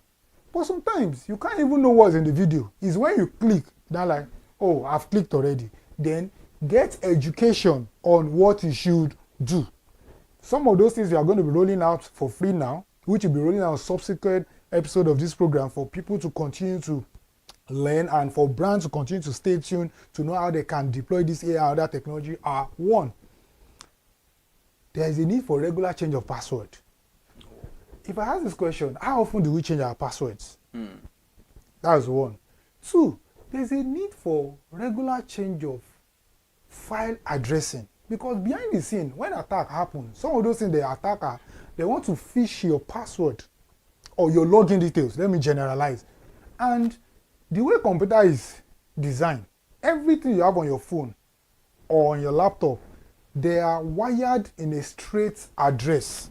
E.g., computer / window / the folder name / my photo today. And if that person has access to your information, that's what that person has copied. So if I decide I wake up tomorrow and the person has been looking at my photos, even though I'm not doing something too technical, I can just decide that, okay, this folder now, I want to rename it. Or I want to copy it from here and put it elsewhere. I've indirectly, one way or the other, truncated that person's access. Because that's embedded threat that the person is used to snip through your resources is working with the previous directory that at the point it had access to your system. And now that you have modified it, it's just like you're opening something on your computer and it said document cannot be what? Found. Just because you have resaved it. That's exactly what is likely going to happen at the basic level. Do you get? So if we have practice such as regular change of password, changing our folder, renaming our folder, and spending personal time trying to overhaul our internal document within it, there's a very high tendency that even though you are vulnerable by mistakenly clicking on something, the impact will be very minimal. Then if you now scale up using some cybersecurity AI tools that before you even click, you can run it through it, so it will check on your behalf and revert and advise you that the probability that this is a threat is this. Then you can now judge by your natural intelligence and say, I want to click or I don't want to click. Then it becomes something that everybody can deploy. As a brand, as an individual, as a family, and all of that. And with that, you're safe. And you continue to get the positive and the responsive aspect of AI without the fear of the irresponsive aspect of what? AI. But basically, it has to be a kind of habit that you have to give priority to. Just the way you wake up and say, I must eat today. The way you wake up, I must take care of myself, I must look good. You have to wake up and say, my computer, the vulnerability of my computer must also be what? Evaluated. And for every time you want to click and create the problem, your subconscious has to kick into action that, what do I need to? How am I sure this is the real thing? Not everything you see on phone, you click. Every status you see, you view. You have somebody you just met, you just collect the person's number, and the next you are going to the person's status, and you see a link, you see a link, click and win. I just collected mine now. I just gave mine, just click, boom. Fine. You may say, I'm not interested, you didn't fill the form. But the fact that you clicked, there's some level of exposure and all of that. So, thank you. Wow. That is, I don't even know what to say, because I was just trying to internalize everything I've been saying, and I realized that most of us, even brands, make mistake of, not changing password regularly, and so many other points you raised there. So this is just a call on every one of us to take note of all these things, because, I mean, you can be exposed to any form of fraudulent attack by, irresponsible users of AI. Now, let us look at the future of AI, because whether we like it or not, the future is AI.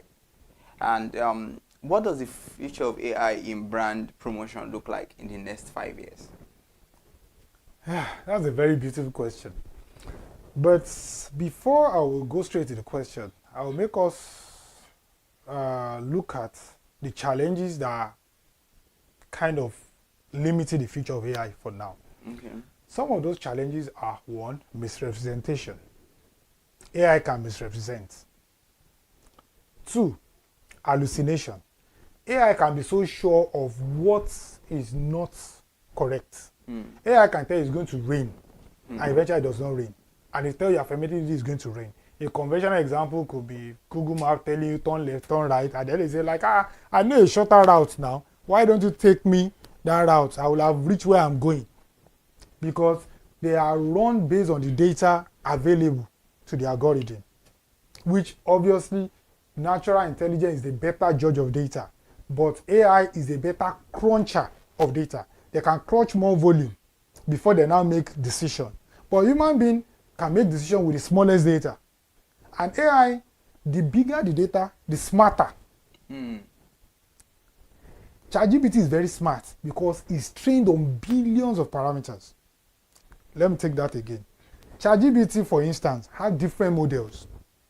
The smartest of them is the one that is trained on over 100 billion parameters. Why the most foolish, let me use that keyword, or the least wise, is the one that is trained on the smallest. Do you get? But if you use it for a specific case, it could serve. But if you benchmark them on holistic case, the one with the numerous data kind of outperform the one with the smallest data. So that's exactly the challenge that AI researchers are kind of crossing now, which takes us to 5 years of artificial general intelligence. By the time we achieve artificial general intelligence, 5 years is even too far. A year or two for now, every workforce, directly or indirectly, will sit on AI. Whether you like it or not. This one is not an option again that don't let AI take your job. AI will not take your job, I said. People that are using AI will take your job. And if AI go at the rate that it's going, your job itself, you won't lose it. Your job will become AI. Let me take that again. The initial threat is AI will take your job. The new threat will now become your job will become AI. So it's not like so it's not like you get there, as I've said, that you just AI sitting on the chair and now the new employee and the AI. If you now turn to your job trying to redefine their operations based on AI standard, because they need to compete, it's not sustainable again to compete with people that are using AI. Hence, whether you like it or not, every other operations you have will be AI driven. Let's use our studio as an example. Imagine here we have robots that handles camera. And they can do it at a pay of human photographer per annum. Initial cost could be expensive for purchasing the robots, but over the years, you discover that it becomes what? Sustainable. Another one could be they won't go on leave. They won't close. Do you understand? Where humans cannot go, those robots can take cameras there. Do you understand? So those are the things that we'll continue to see if this research on the artificial general intelligence is achieved in less than 5 years. But the timeline of 5 years looks like something that is very visible based on the output that is coming from seminars and publications on how close we are to super intelligence. So summarily, I would say the future of AI has come to stay. Even AI is absorbing technology. Let me give a general example to back this up. Almost every website that has been in existence, they are now adding AI to it. Wow. Let me say that very clearly. Check most international websites that you've not logged in recent time. If you check their new interface, you only see one button, or you most likely see a new button, which will look like interact with AI. Let's start with Google itself. Do you know now that if you right click on Google, it now have do something with AI, which was never there. Google is a technology before AI. Now, Google is now incorporating AI, meaning Google is becoming AI. Facebook as an example. I'm giving an example that we can all relate to. It's not even high-up technology example. Facebook as an example. If you get an extent that you start seeing AI, in fact, it has even reached that extent, but I want to be very clear now. Get an example, you start seeing AI telling you about whose birthday you want to comment on or not. Unlike the conventional one we have now that all and sundry have birthday tomorrow. Because as we speak now, on the Facebook environment, we have some AI functionality attached. Let me now go to the one that we can all relate with, WhatsApp. WhatsApp of last year, there was no Ask Meta AI. Am I correct? But now, you know what they did? They put that button, you can't delete that button. I stand to be corrected. Maybe they've now made it data privacy light. That okay, you have an option to turn off Meta. Maybe, but as of last time I checked, maybe I didn't check completely. It's almost any time you click, you have that button, Ask Meta AI. And whether you click or not, the suggestions that you are getting from one thing or the other is underground, powered by some AI machine. And that's why it looks smarter. Meaning, what I said earlier is that your job will become what? AI. Just the way your WhatsApp now has become what? AI. Do you understand? That's exactly where we are going. So 5 years from now, at this rate, everybody's job is going to be like AI. It may not be the tag name ABC Limited, now changing to ABC AI Limited. No, but you will see it all written around that. We want to drink, there's AI. We want to eat, there's AI. We are going out for marketing, there's AI. Well, I'm a brand owner, I'm going out to the manufacturing end, there's AI. We have robots there we are deploying to seal sachet. From there, we are moving some things. We'll take it to the train station, and there's an autonomous system that's going to move the cargo. They are cashing out. There's a particular restaurant in the US. I can't mention name for brand because that's a free promo and all of that, which we didn't have a contract for. Whereby the people that take order now, they are even in another country. All you need to do is just walk up to one camera, and there are remote workers taking your order in your own country. Wow. Just imagine you have a fast food now, and you don't need to meet that fast food person across the counter to say, give me meat pie or give me chicken pie. Because if they are paying that fast food person 50,000 naira per month, someone else can just stay in his house or her house somewhere that will take 10,000 naira.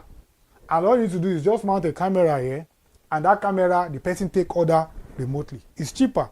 If they need to get accommodation for this person physically, they don't need to get accommodation because the person already has accommodation. If they need to move that person and face a lot of visa barrier and all of that, they don't need to do all of that.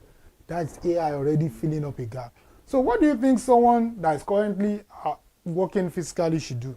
go and pick up a skill set, so that in case you lose this one, you take another person's own with your own AI too, or you become relevant and you be a supervisor to those people that are working remotely, because you now have AI knowledge. Because for that thing to be possible, there is a natural intelligence behind those system setup that the person in his own remote home must sign up to be able to log in and take order remotely. It is natural intelligence that does all those setups. Definitely. So you can decide to transit from losing your job and filling up that space so that your relevance is. So 5 years from now, we'll see all sorts of this exploding and taking over work practice. Thank you very much. Interesting one. It has really been an insightful edition today on Mind the Gap. And do not forget that you can, use AI responsibly in your own space.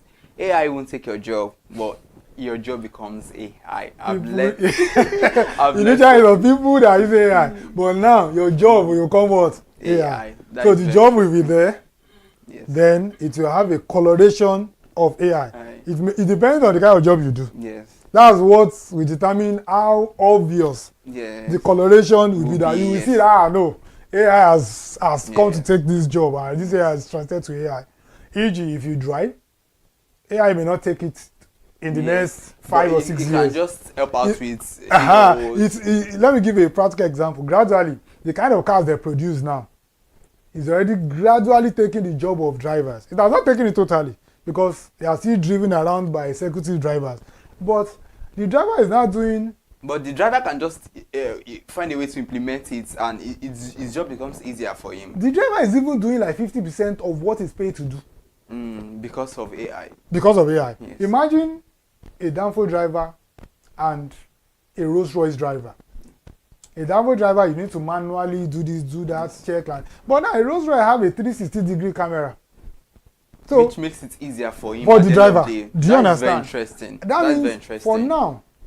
For now, the driver's concentration, is different from what it used to be. It used to be. Definitely. And the need for reliance on driver for total safety, certain percentage of it has been taken away by AI. Because as soon as you drive close to those luxury vehicles, the side mirrors start beeping, some start flashing, some even have auto drive mode that it can switch to and try to adjust the steering in the appropriate safe terrain. Which is not the driver's judgment. Yes. Just with the AI. Thank you very much. So thank you so much for joining us on today's edition of Mind the Gap. Till I grace your screen on the next edition, please do well to follow us on all social media platforms: Facebook, Instagram, YouTube, X. I am Iremufe Koforola. Bye for now.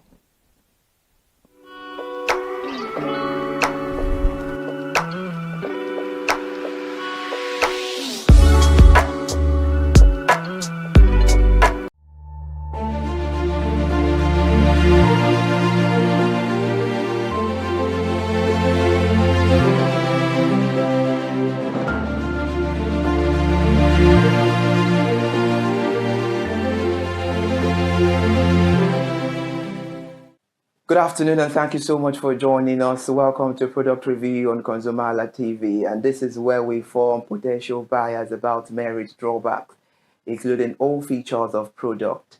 I am Ire Ayomikuleke. Before we move into the business of the day, it's very mandatory and important to let you know that all review on this program is not of critic, but based on transparent functionality about different products in their various contexts. Today on the show will be reviewing a product which has to do with cosmetics product. Cosmetic products are substances used to enhance or alter the appearance of the body, covering a wide range of items from makeup like lipstick and foundation to hair care products like shampoo and dyes, and skincare items such as lotions and cleansers. Can say they're designed to cleanse, protect, moisturize, color, and beautify the body, face, hair, and nails. Meanwhile, when talking about cosmetic product, we have makeup, which consists of foundation, face powder, blush, mascara, eyeshadow, eye pencil, lipstick. Then we have the skincare that consists of soap, cleanser, makeup removers, creams, mask, and all of that. And we have some product for dark cycles and skin lightening product. I'm talking about moisturizing as well. This has to do with protection. And there are some other items used to moisturize the body. However, counterfeit cosmetics are a significant issue in Nigeria, involving the imitation of a genuine product for financial gain and posing serious health risks like skin rashes or cancer due to some substandard ingredients. The Nigerian government, through agencies like the National Agency for Food and Drug Administration and Control, NAFDAC, is actively working to combat this problem through enforcement actions with the counterfeit and fake drugs and unwholesome processed foods, prohibiting their sale and distribution. And to help us in review today's product proper, we have Adeshewa Olatunji, a well-experienced and also an expert when talking about cosmetic product in Nigeria, the CEO of Cosmetics Crown Glow Care. She joined us virtually all the way from Ibadan. Good afternoon, Mrs. Adeshewa. Thank you so much for joining us on the conversation. You're welcome. Ṣàlàáfíà ni gbogbo nǹkan. A dúpẹ́ lọ́wọ́ Ọlọ́run. Gbogbo Ìbàdàn náà dẹ̀ ń kọ́. All right, we thank God. Now, all right, it's nice having you on the conversation. I just needed to, greet you in our own native dialect. So to welcome you to the program. Let's start the conversation properly. Let's begin the ordeal of the day, the business of the day. We all know cosmetic products are used to change the appearance of the body. Let's have it from you. What are the differences between natural, organic, or clinical skincare products? And can you give us examples of cosmetic products? Thank you. All right, thank you very much. The differences between natural, organic, or clinical skincare products. The word natural, here that it means nature. So they are made from mostly in plants, in herbs, fruits. They are free from chemicals and they are very gentle on the skin. They go through minimal processes. And the examples of natural skin have water that we all know as Ori, common natural products. We have coconut, aloe vera, we have honey, we have turmeric, just to mention a few. And when we talk of organic skincare products, we can also say organic skincare products are natural products, but the ingredients are grown without synthetic fertilizers. They have higher purity standard and they are more eco-friendly. They can be more expensive, due to certified farming. Examples are, we have organic rose water, we have jojoba oil, we have argan oil, just to mention a few. Then when we talk of clinical skincare products, when you hear the word clinical, you will know that it must have been tested in a clinical way. They are formulated using scientific research and they can contain active ingredients that have been clinically tested. They are stronger and faster, and they are often made or recommended by dermatologists. Ingredients like hydroquinone, I think you've heard that before. We have retinol, we have MNC, and so on. Thank you. After making those analyses from you, what is the skincare mistake Nigerians make, and what is the difference between moisturizing and exfoliating? And can you tell us at what time this skincare treatment comes in? Okay, thank you very much. The skincare mistakes Nigerians make, we have a lot of them. But to start with, firstly, people like to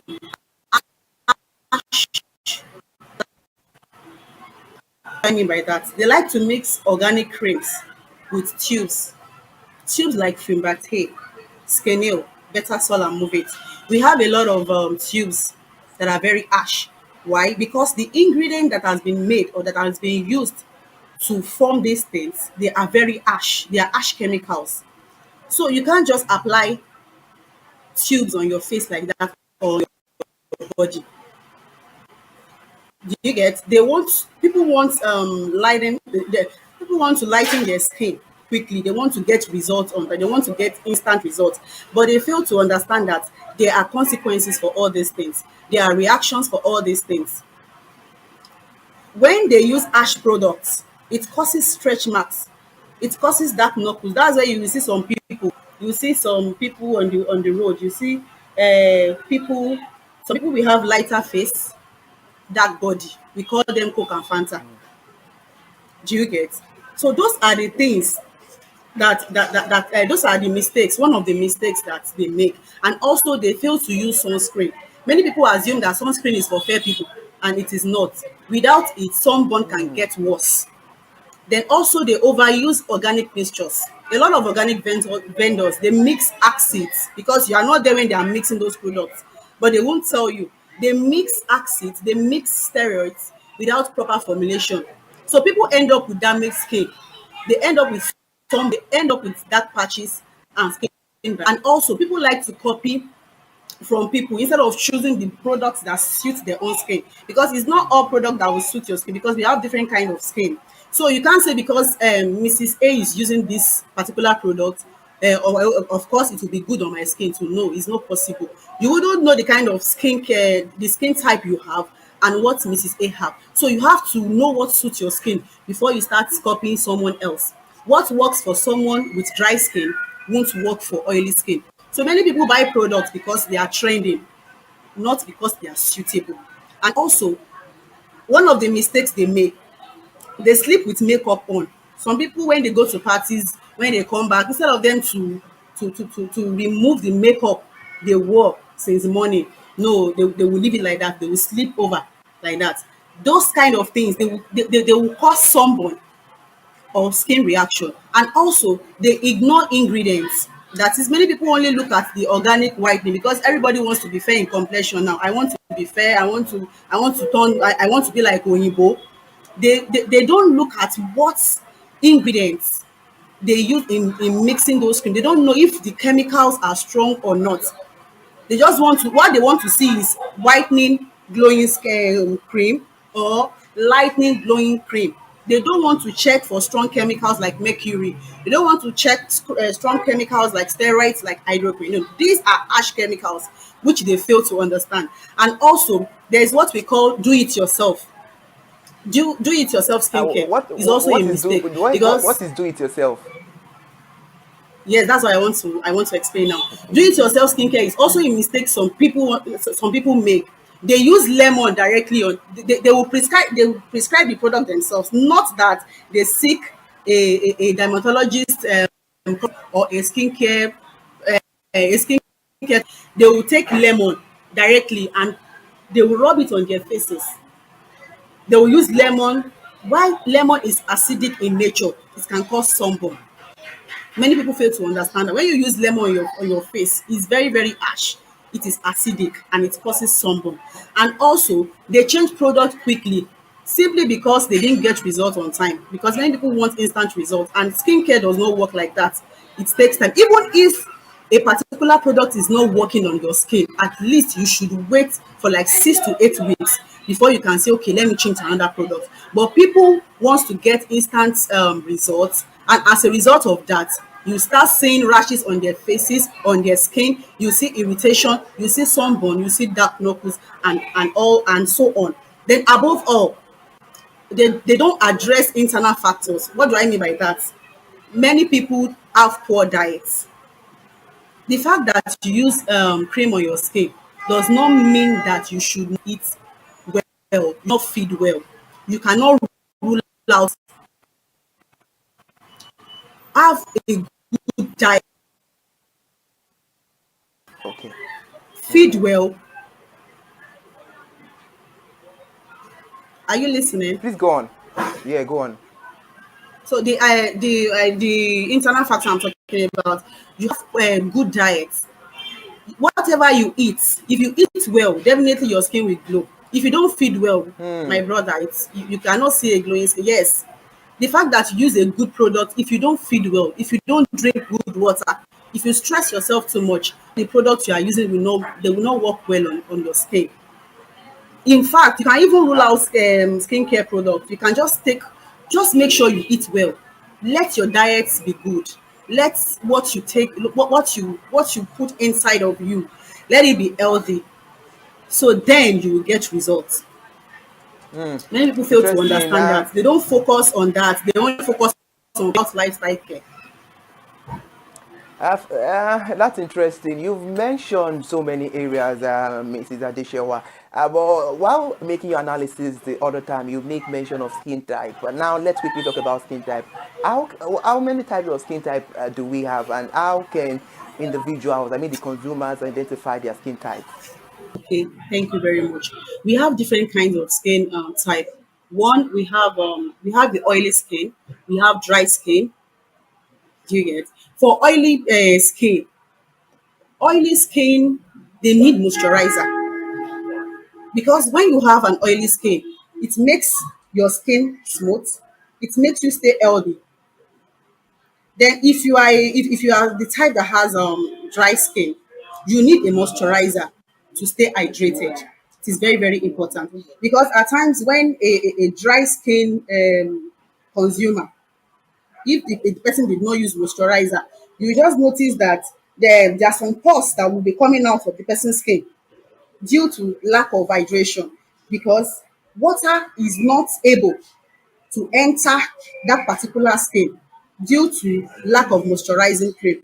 And we have different moisturizing cream. Nivea product is one of the best. I'm not trying to advocate for them or I'm not trying to advertise for them, but I know Nivea is one of the best moisturizing cream. You can use Nivea product. You can use shea butter, like I said. Uri is a natural product. You can use it as a moisturizer with your skin. So whatever you use on your skin, whatever moisturizer you use on your skin, definitely is going to work well, and you will come out fine. You will glow. You will glow the best way you're supposed to glow. And also for oily skin, for the fact that you have an oily skin does not mean that you don't need a moisturizer. You cannot rule out moisturizer in everything you do. Make sure you have a moisturizing cream and apply on you.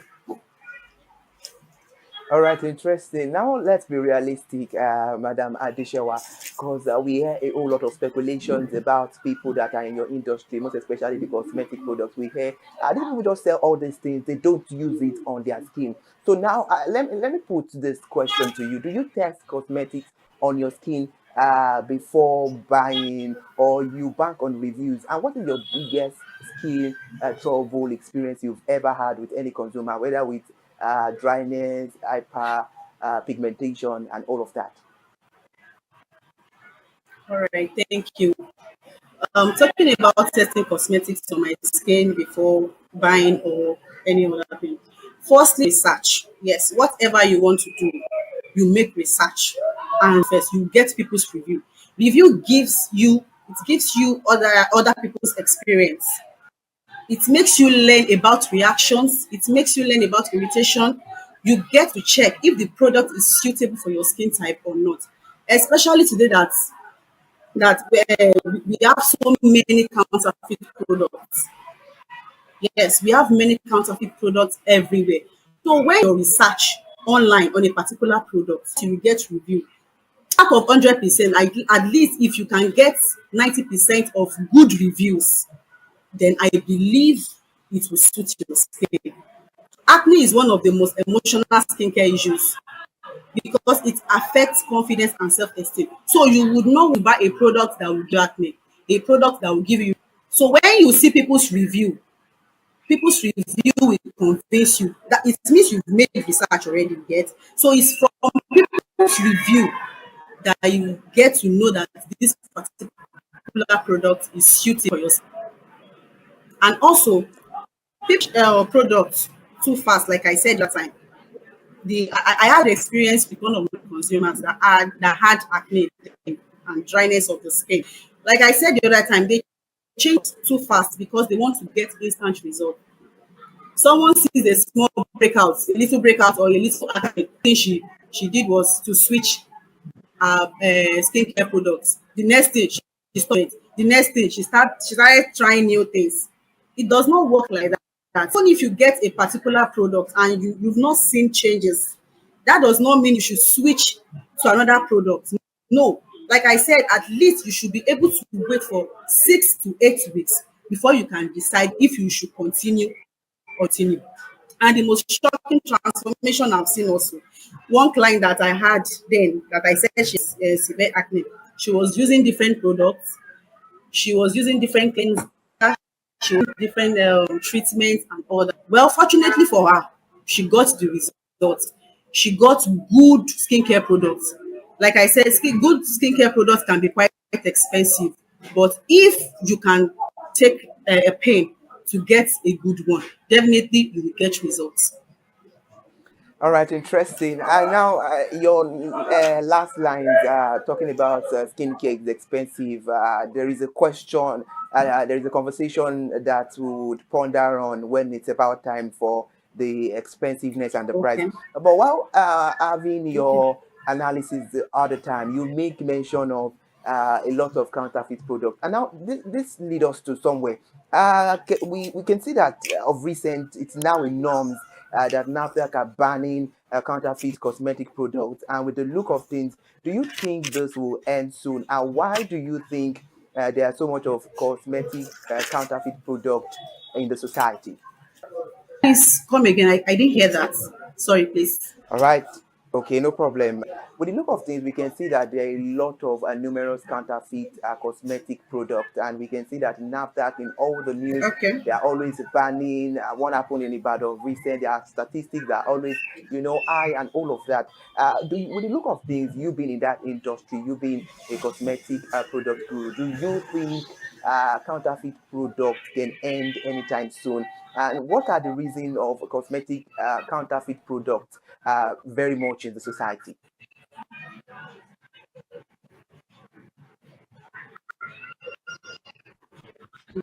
Okay, thank you.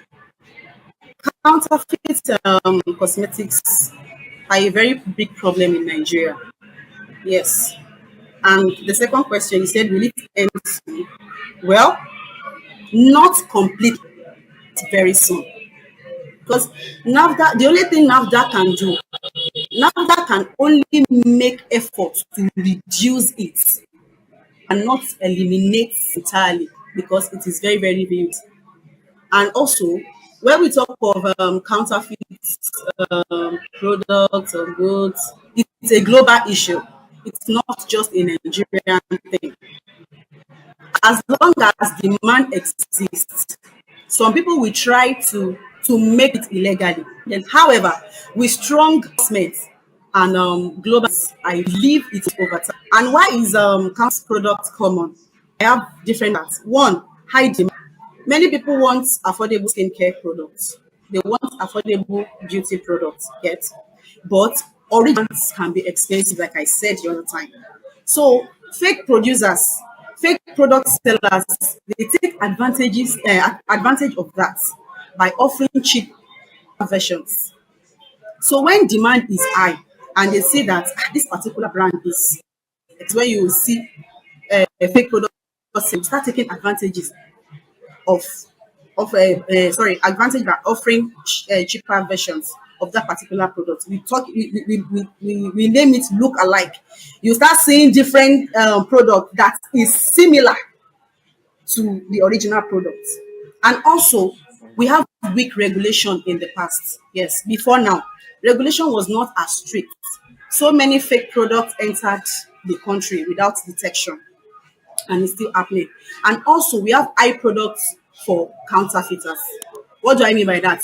The profit margin for fake cosmetic is very, very huge. I've been in this system. It's very, very huge because profits are high. Then counterfeit products or counterfeiters keep pushing more products into the market. Then also, lack of consumer awareness. Some people to identify real and fake products, especially when it looks so simple. Packaging can be like, which is fake, which one is original, because of the similarity. And also, social media has done more harm. I won't say that. Social media sales, ground, Facebook, TikTok, they have become the major selling point now for fake cosmetics, because many sellers they hide their identity. Shebi is someone that you see, that you complain to.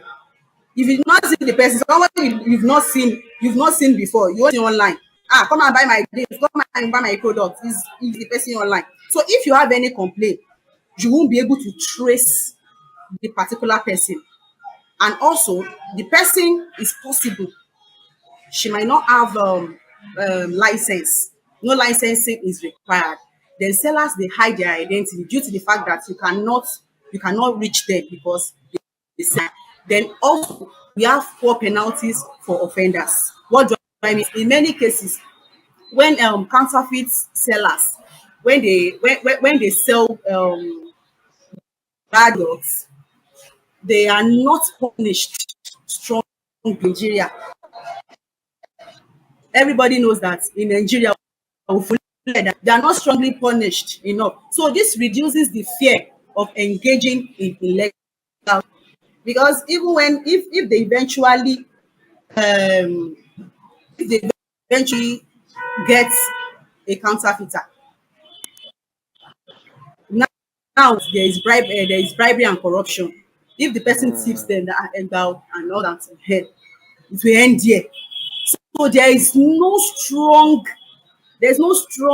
punishment Regulations. for illegal trade. You get that is what happens. Madam Adeshewa, I must say I love your analysis. They are very sharp, straightforward, and of course we can see a whole lot of settlement of truth in everything you're saying. But you've been an expert on certified cosmetic product. How can Nigerians verify cosmetic, the original cosmetic product that are NAFDAC approved and from the counterfeit regular products that we have? Okay. Firstly, you check for a valid NAFDAC registration number.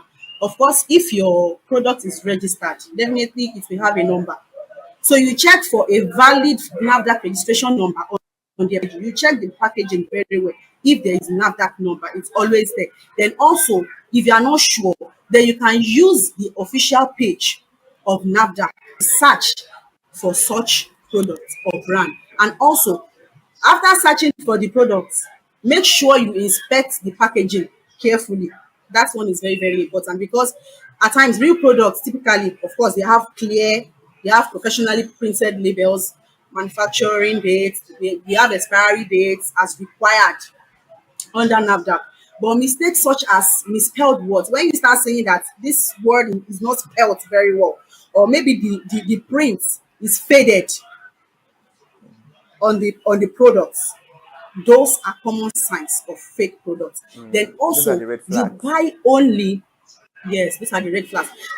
And also you buy only from trusted supply, trusted sellers. You purchase from authorized source, or you can also go to pharmacies. Of course, pharmacies, I can't say they buy fake products. No, pharmacies don't. You can go to a pharmacy, you can go to a cosmetic shop, and not from all these unverified street vendors that you just see there. Some people will be selling Coke and Fanta, and they will still be selling cosmetics. They will be selling, you get what I'm saying? They will shall I add everything understand. together. We have them. It's We have better you them go. Okay, everywhere they are everywhere. on the They are roadside. everywhere. So you get you get it. Thank you. So you get from authorized distributors and not from unverified street vendors, like I said. And also be skeptical of prices that are too good to be true. You see, there are some products that when you hear their prices, you'll be like, is this possible? This thing is too cheap. Oh. They are too good to be true. Maybe a product you expect that okay, they should be selling like 20K, and you got to a seller and she said, or she tells you that it's 5,000. You'll be like, how is this? So be skeptical of prices that are too good to be true. If a brand name cosmetic is far below the retail price, that is the red. Then also you check the product itself. At times when you use a particular product, the look of the product, the smell of the product, the texture of the product is very, very important. There's no way you will not notice something. You will feel something that this thing is not right. This thing is good. The texture is bad. The look is not okay. The smell is not okay. So those are the things that we need to take. And also how counterfeit cosmetics can affect our skin. Like I said, when you use fake cosmetics products, it's not just that. It's not just about getting poor results. It can also pose serious health issues and safety risk. Yes, when you use bad products, when you use counterfeit products, it can pose a serious health and safety risk. It can damage your skin. Thereby, you start having rashes on your skin, start having irritation, start having burns, and all wrinkles, dark knuckles. Those are skin damages. And also, it can cause eye infection. Yes, it can. Because when you use a counterfeit product, definitely, if your skin is allergic to something there, of course, it can cause eye infection. And also, it can cause a disrupted skin for you. So it's better you look out. There are so many things to know before you start using a particular product. Interesting. This is an odd shade of awareness, I must say. And because if you are looking into one product that consumers are using, cosmetic products are one of the major products consumers consume so well in Nigeria. Talking about statistics. Now, you spoke slightly about price. We're about to delve into that aspect. Let's talk about value and brand. What factors influence the price point of cosmetic products? And why is it a worthwhile investment for the consumer? Okay, thank you. Cosmetics are price based on value, yes, on quality and on safety. One, the ingredients, quality, and the potency. Yes, when you want to get a particular product, you check if it is a quality and how potent it is. The higher the quality, the higher the price. If a cosmetics product has a good quality, definitely the price will be higher. And also you check for packaging and design. When you package your products, now everybody will tell you now, packaging, you package your products very well. Of course, you will sell. People will even help you. They will help you tell people they will advertise for you because you package your products and you design your products very well. Then branding. Branding is also essential. And why investing in quality cosmetics products is worthwhile for consumers? We have various reasons. One, better results is worthwhile. What do I mean by better results? High quality skincare products, it works faster than the counterfeit one. It gives you more visibility improvement. When you buy something, when you buy a good quality skincare product, of course, you will see more visibility improvements because the ingredients are potent. A skincare product is potent, you see the result, but definitely people they will want to go for it. It's just like me using one particular product now, and you ask me, madam, I love your skin. What do you use? And I tell you, okay, this is what I use. Okay. And you got yourself one. And that particular product works on your skin. Of course, you want to mind the amount they are selling that product. You want to go for more because it is potent and it is properly formulated. Then also, long-term skin health. Good cosmetics support and it prevents dark patches. Yes, when you buy good cosmetics products, it will prevent dark patches, sun damage, and early aging. Then also to reduce trial and error costs. What do I mean by that? Cheap products force consumers to buy many things. They force them to buy many items, which later cause damage to their skin. But when you buy a good product, it works once. It will save you money on the long run. Yes, it will save you money on this. That is why you see people, they invest so much on their skin. People that know good products, they spend more. So it's worth it. It's an investment for them. Then also consistency and trust. You want to say something? Okay, because of time, Madam Adishewa, before we move into the next side on the conversation, you said something, got to a point, you were like, if the skin is glowing, people will come meet you and ask you for the product you are using. Is it a speculation? I hear from your gender that, when your gender is glowing and your fellow gender comes to meet you, that what skincare are you using, that your gender don't reveal the secret to people. How true is that? Well, not everybody. Of course, me, I like it when people when they appreciate me. Madam, your skin is glowing, you look good, you smell nice. So I will be forced to tell what ask me of what ask me of you. I don't know for other people. Me in particular, I will tell you this is what I use. It will definitely work with your skin, so you can also try it. And I'm very, very All sure right, it's going now to work. okay, and now let's take it back to when we started this conversation. We started with you telling us the what clinical products are, what organic products are, and what natural products are. So, in general, are there any potential side effect of cosmetic products on the consumers?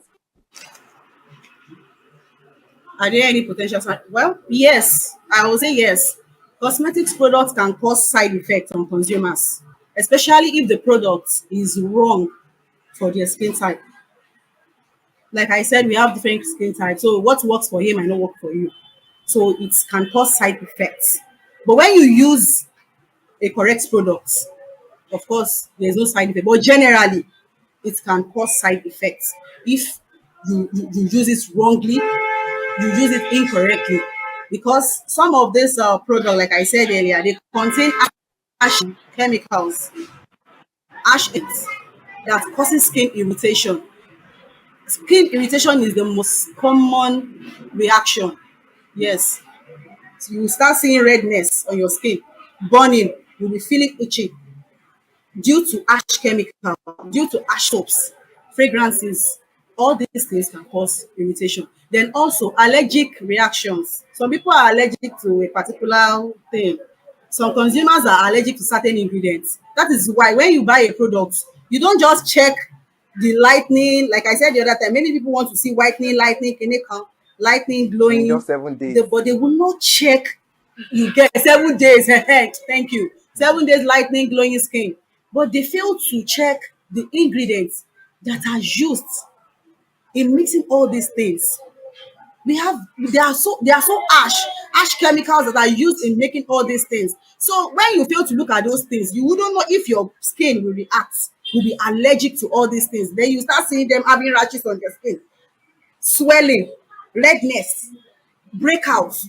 You see skin dryness and all sorts. So I'll just advise them when they want to buy a particular product, they should also check out for the ingredients that is being used to mix this cream. If it's going to out on their skin or not.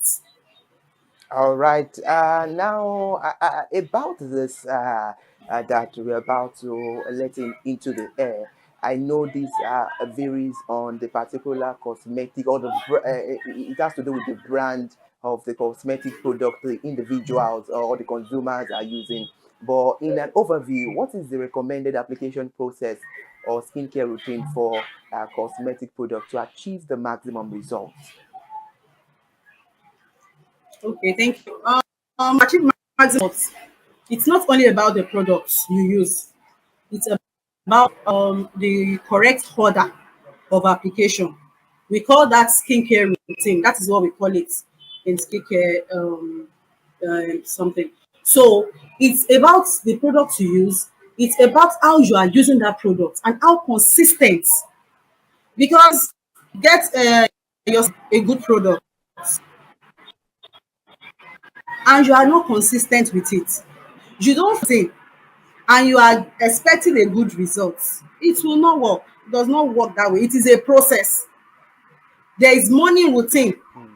There is something you should do in the morning, is a routine, and there is something you should do at night, that also is a routine. I will advise you use your product at night, because at night your skin heals and repairs itself, because you won't go out to look for what to eat. You'll be in your room doing nothing to sleep. So at that time your skin will heal and it will repair it. So what I would say is just follow the skincare routine. Use it in order, apply it correctly, then be consistent. Consistency is very, very important. If you are consistent with your product, definitely you will get your results. Don't mix too I'm very many sure. active ingredients. All right, I'm very sure Yeah, consumers thank you. watching this will have a whole lot to learn, because I must say these are beautiful insights and analysis from you. Now I know and I believe the saying that says it takes an expert to know about a particular product or brand, I give it to you, an expert. Now, let's talk about, I know you've said this stylishly in the previous times, but for awareness, on safety and sourcing, are cosmetics products cruel-free, vegan, or made with natural organic ingredients? And how can consumers verify this? That was why I said for awareness to the consumers. Okay, thank you. Some cosmetics are cruel free, while others are not. You know, I said the other time that when you want to buy a product, you check ingredients. If you use harsh chemical on your skin, definitely it will be cruel on your skin. Yes. So some are cruel free and why others are not. Some cosmetics products are organic, some are partially organic, and some only use organic as marketing.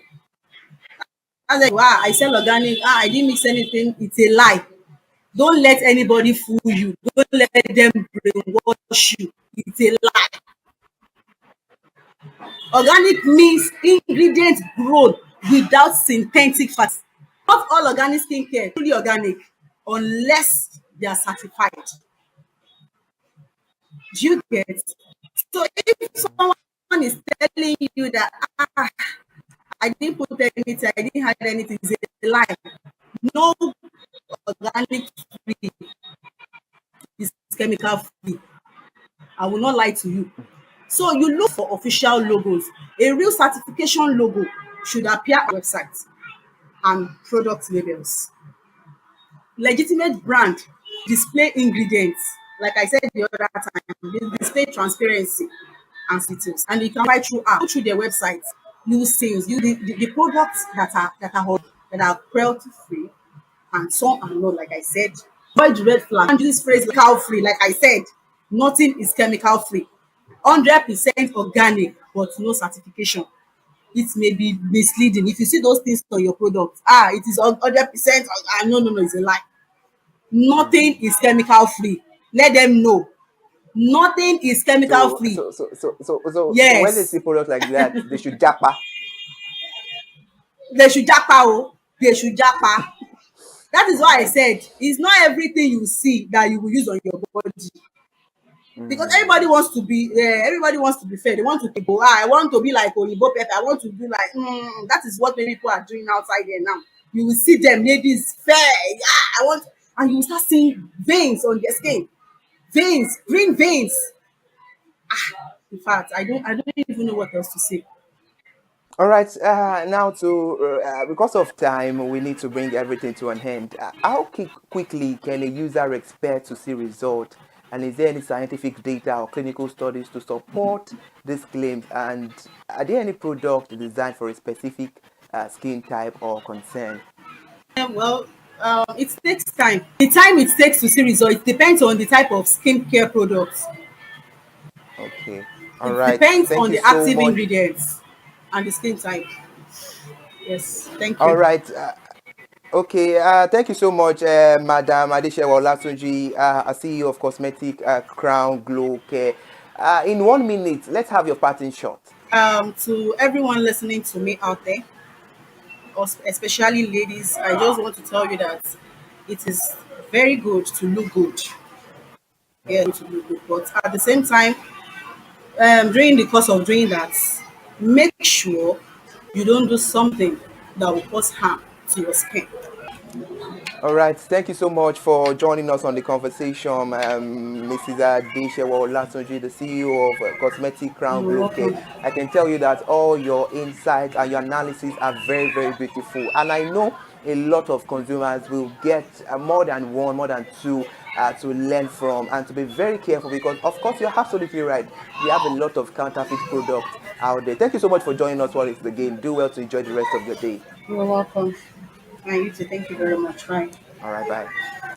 Wow, that's very beautiful insight, and I can say that this is one of the product review that I myself enjoy because looking at it with the rate of statistics out there, we can see that the cosmetic product is one of the products consumers consume a whole lot. And in as much as the consumer consumes this product, there is a clause, and the clause is that we have a lot of counterfeit product, and we can see that of recent NAFDAC were in the north and they were in Ibadan as well, in Lagos too of recent, but that has to do with alcohol, whereby they have to ban a lot of counterfeit products. We need to be careful. And she said a whole lot of things. I added a whole lot of insight talking about we making sure that if you want to make sure you dive into cosmetics, you want to be a well consumer, you want to consume cosmetic, definitely you must have the money because it is expensive, and it does not even have to do with the cosmetic product. It has to do with what you take in your balanced diet, which is something beautiful. And she mentioned about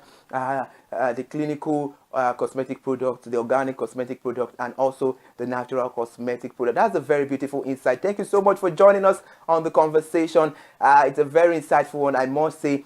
Join me next week for another insightful product review, whereby we review another product. It's very compulsory to let you know that all review on this program is not based on critics, but based on the transparent functionality that the product we are reviewing consists of. I am Ire Ayomikunle Eke. Good afternoon, Nigeria, and do well to enjoy the rest of your day.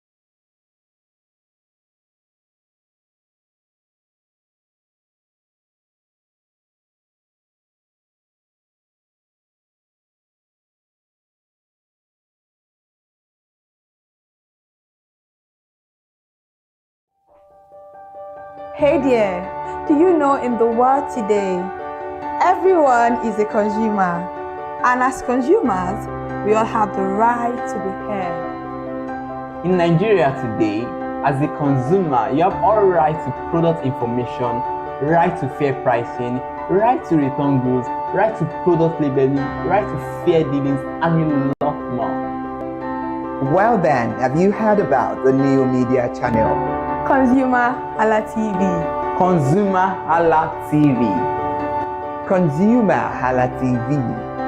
At ConsumerHalla TV, our goal is to inform and educate consumers in Nigeria with insightful news alongside development within the fast-paced world of consumers through well-researched, specialized, and analytical content.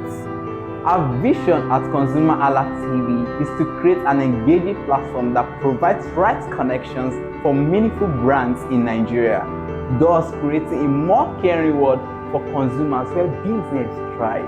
And guess what? Our ConsumerHalla brand is the first consumer complaint resolution portal in Nigeria, powered by a 72-hour feedback mechanism. We offer consumer advocacy, informative talk shows, branding promotions, advertising, and lots more. Connect with us via our YouTube channel at ConsumerHallaTV. Follow us on our Facebook page, ConsumerHallaTV, our Instagram page, ConsumerHallaTV, and do well to subscribe to our YouTube channel. Subscription is free. ConsumerHallaTV. At ConsumerHallaTV, you deserve to be heard. At ConsumerHallaTV, you deserve to be heard.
Alright guys, welcome to News on the Hour on ConsumerHallaTV. I am Kikelomo Ajibola.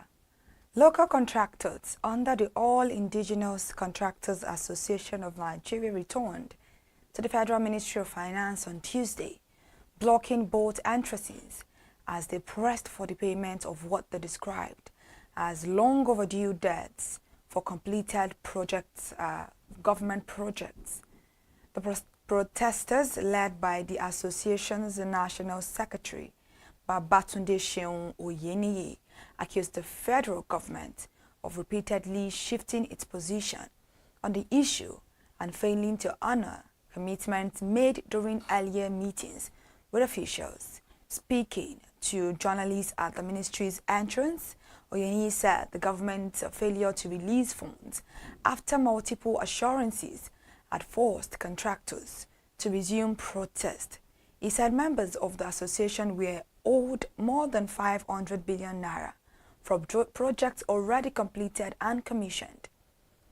He explained that despite recent assurances from the Minister of Finance, Wale Edun, no payment had been made.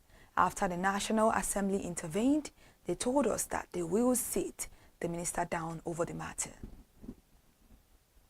Right here, the federal government on Tuesday announced a plan to enforce local content across Nigeria's non-oil economy, directing ministries, departments and agencies to prioritize indigenous companies, homegrown technologies and locally sourced materials in all science and engineering related projects. The Minister of Innovation, Science and Technology, Kingsley Ude, issued the directive in Abuja during the official presentation of 13 patent certificates to Nigerian investors facilitated by the National Office for Technology Acquisition and Promotion. Ude said the implementation team for the Presidential Executive Order 5, working with NOTAP, the Office of the Secretary to the Government of the Federation, and all relevant MDAs, had been ordered to execute the comprehensive framework to institutionalize local content across the non-oil and gas sector. Moving away from that now, the Group Chief Executive Officer of the Nigerian National Petroleum Company Limited, Bashir Bayo Ojulari, has described the corporation's engagement with the Central Bank of Nigeria, CBN, as a strategic step towards strengthening the country's economic stability. Ojulari stated this following a courtesy visit by the CBN Governor Olayemi Kadoso to the NNPC Limited headquarters in Abuja. A statement shared by NNPC's Chief Executive Officer on X, Bashir Bayo Ojulari, the meeting was described as a significant alignment and shared purpose focused on deepening cooperation between the two institutions. He said discussions went beyond routine engagement, evolving into a strategic confluence of vision centered on the vital national imperative of economic stabilization through deliberate partnership. Now, the Nigerian Electricity Regulatory Commission has announced that between 600,000 and 700,000 electricity meters are currently available for distribution across the country. Dr. Misilio Oseini, Vice Chairman of NERC, disclosed this during his opening addressing at the 4th NASI Stakeholders Meeting in Abuja on Tuesday, marking his final NASI session in his capacity as Vice Chairman. The statement was shared on NERC's official X handle. Dr. Oseini urged electricity distribution companies to accelerate the rollout of the meters and improve public awareness, noting that the government has already made the necessary investments. Speaking to regulators, operators and stakeholders, Dr. Oseini highlighted critical challenges facing the sector and stressed the importance of cooperation with the emerging state electricity regulatory commissions. No licensee is bigger than their regulator, he warned. Moving away from that now, the Nigerian Content Development and Monitoring Board, NCDMB has unveiled a $100 million equity investment scheme to boost indigenous participation in the oil and gas sector as local content levels rise from 56 to 61%. Executive Secretary of the Board, Engineer Omashola Ogbe, announced the initiative at the 14th Practical Nigerian Content Conference in Yenagoa, Bayelsa State, where he also signed partnership document with the Bank of Industry for the new funding window. Ogbe said the scheme now added to the Nigerian Content Interventions Fund would approve equity financing to high-growth indigenous energy service companies while diversifying the Nigerian Content Development Fund income base. He also disclosed that the board has concluded an arrangement to introduce the NCDF compliance certificate from 1 January 2026, which will verify companies' compliance with the statutory 1% remittance requirement and serve as a prerequisite for key permits and approval. Now, Minister Lokbobiri has confirmed the fully furnished $5 billion AEB headquarters in Abuja is ready for operations. Minister of State for Petroleum Resources, Senator Enekin Lokbobiri, on Thursday carried out an inspection of the proposed headquarters of the $5 billion African Energy Bank AEB, saying the bank is fully ready for takeoff. At the event in Abuja, Lokbobiri explained that Nigeria has delivered on all its obligations to the bank. AEB is a new continental financial institution created to support Africa's energy sector, with a particular focus on oil, gas and renewable transition project. It was jointly initiated by African Petroleum Producers Organization and African Export-Import Bank. Its central purpose is to provide long-term African-led financing for energy development at a time when global lenders are withdrawing support for fossil fuel projects. The bank is designed to help African countries fund upstream exploration, refinery upgrades, gas infrastructure, power generation, and cleaner energy investment without relying heavily on external institutions that now prioritize climate-related restrictions. The First City Monument Bank has been named Nigeria's best SME-focused bank for 2025 by the Chartered Institute of Bankers of Nigeria. The recognition comes on the back of FCMB's leading 24% share of the banking industry, 1.8 trillion naira total SME disbursement for 2024. The award, according to a statement from the bank, was presented at the 60th Annual Bankers Dinner held in Lagos recently, underscoring the bank's prominent role in supporting small and medium-sized enterprises across the country. According to the bank, its SME financing initiatives target the real drivers of the Nigerian economy. Data from the Nigerian Gross Domestic Product report for Q3 of 2024 shows that the bank's investment focus aligns with the nation's highest performing sectors, including crop production, 26.51%, trade at 14.78%, and telecommunications, 13.94%.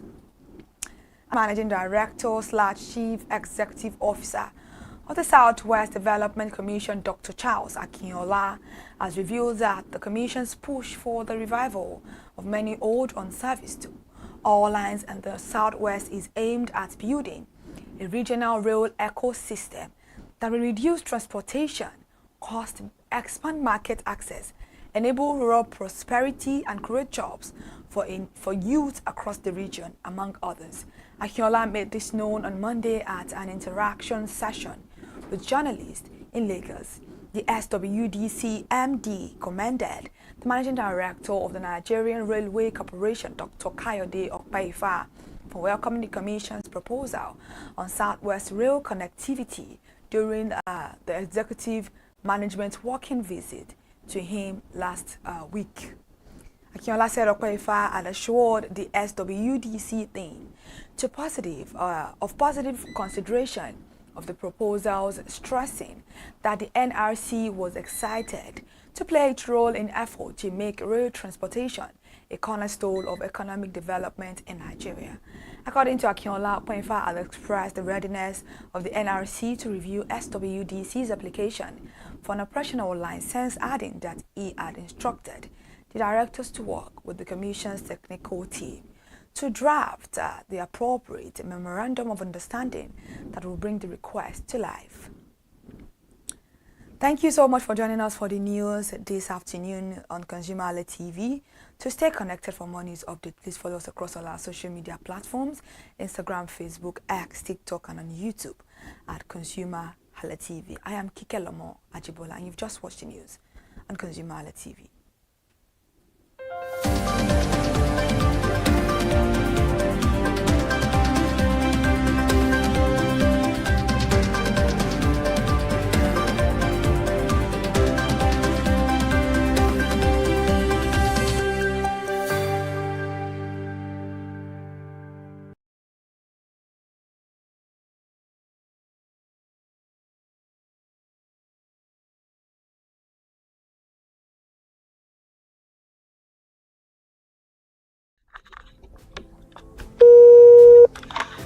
Hello consumers, you have the right to be heard, absolutely. So join us on the conversation, share your brand experience, where you tell us all your experiences about brand on the outer world via our YouTube channel every Wednesday from the hour of 4:20 to 5:20. You can watch us via our YouTube channel, ConsumerHalla TV, and subscription is free. Follow us on all our social media platforms, ConsumerHalla TV. Share your brand experience. It's about storytelling. It's about experiences. Hello consumers, you're welcome to another exciting episode of Consumer Voice on ConsumerHalla TV. I am Matilda Omenai. As you already know, Consumer Voice is a show where we'll be visiting different places in Lagos to check out people's preferences, hear what the consumers have to say about different leading brands that they make use of. Hello, it's your boy here, Iremofeko Foworola, and you know what? They call me the AUF General Overseer. Every day is a blessing and it is meant to be enjoyed maximally with AUF packages that put a smile on our faces.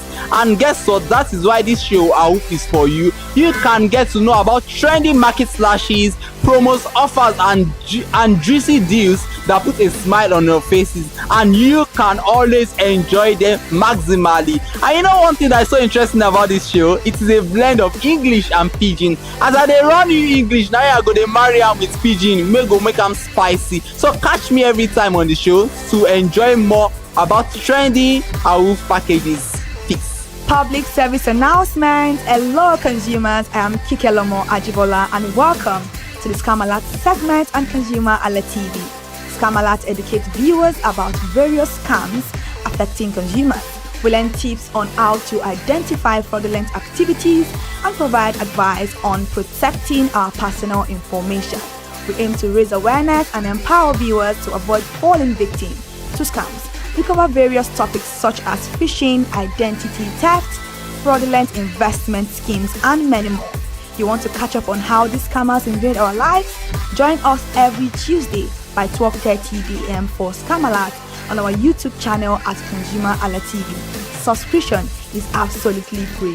And in case you're not following us across all our social media platforms, follow us on Instagram, Facebook, X, TikTok at ConsumerHalla TV. Don't say I didn't do anything for you this 2025. Bye. Welcome to In the Marketplace. We are taking you on a journey behind the scene of Nigeria's most vibrant market, from the sight and sound of the market to the stories of the people who makes it thrive. We will be sharing the untold stories that brings this market to life. Join us as we explore the history, challenges, and triumphs of the market vendors. We will dive into the daily lives of the people who call markets home and uncover the secret that makes this market special. You will get to see the passion, energy, and dedication that goes into making this market success. Tune in to the In the Marketplace on ConsumerHalla TV on Thursday by 11 a.m. to experience the sight and sound. Don't forget to follow us on all our social media and on ConsumerHalla TV. I am Elizabeth Abefe. Hello fellow consumers, are you looking for a program where we give analysis about brands and a program where we project the voice of the consumer? Join my team and I on Consumer Analytics and Resolution Box by calling on the program to get your issues resolved. And in case you are wondering where Consumer Analytics and Resolution Box will be showing, please join us on our YouTube channel at ConsumerHallaTV. Subscription is free by 2 p.m. to 4 o'clock p.m. every Mondays and Wednesdays. Consumer Analytics and Resolution Box will be airing and will be here to provide you any information on brands and also issues that you have pending for us to resolve. Also follow us across all our other social media platforms, Instagram, Facebook, X, TikTok at ConsumerHallaTV. And that is why at ConsumerHallaTV, You deserve to be heard. Hi everyone, I am Iri Ayomikunle Eke. Join me live on Perspective every Mondays to Friday from the hour of 9 to 10, where we have meaningful and engaging conversations about all the burning and pressing issues making the round. Issues related to our economy and consumers. It's conversing, it's relatable, it's beyond interview. We have expert analysts who gives updated analysis about all aspects of a conversation. Join the moving train by subscribing to our YouTube channel, ConsumerHallaTV, and do well to follow us on all our social media platforms, ConsumerHallaTV. Stay informed.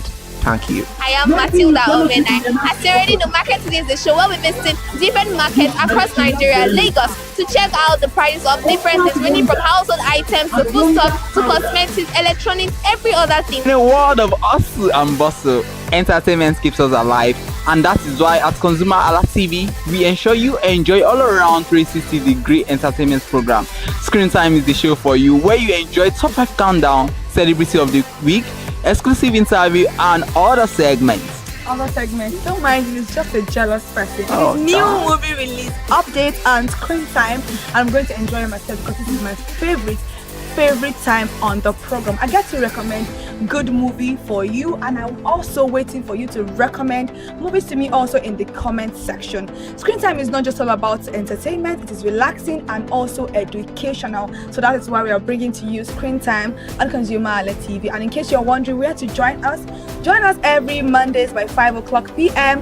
at ConsumerHallaTV on our YouTube channel. Subscription is very, very free. And in case you have not followed us across all our social media platforms, please do so. We are begging you, on Instagram, Facebook, Twitter, and also TikTok at ConsumerHallaTV. What are you waiting for? Click on that follow and subscribe right now. And from the I to the R to the E to the M to the F to the E, my name is Iremofe Koforola, the man always clothed in wealth and strength. And I am Kikelomo Ajibola. Toodles!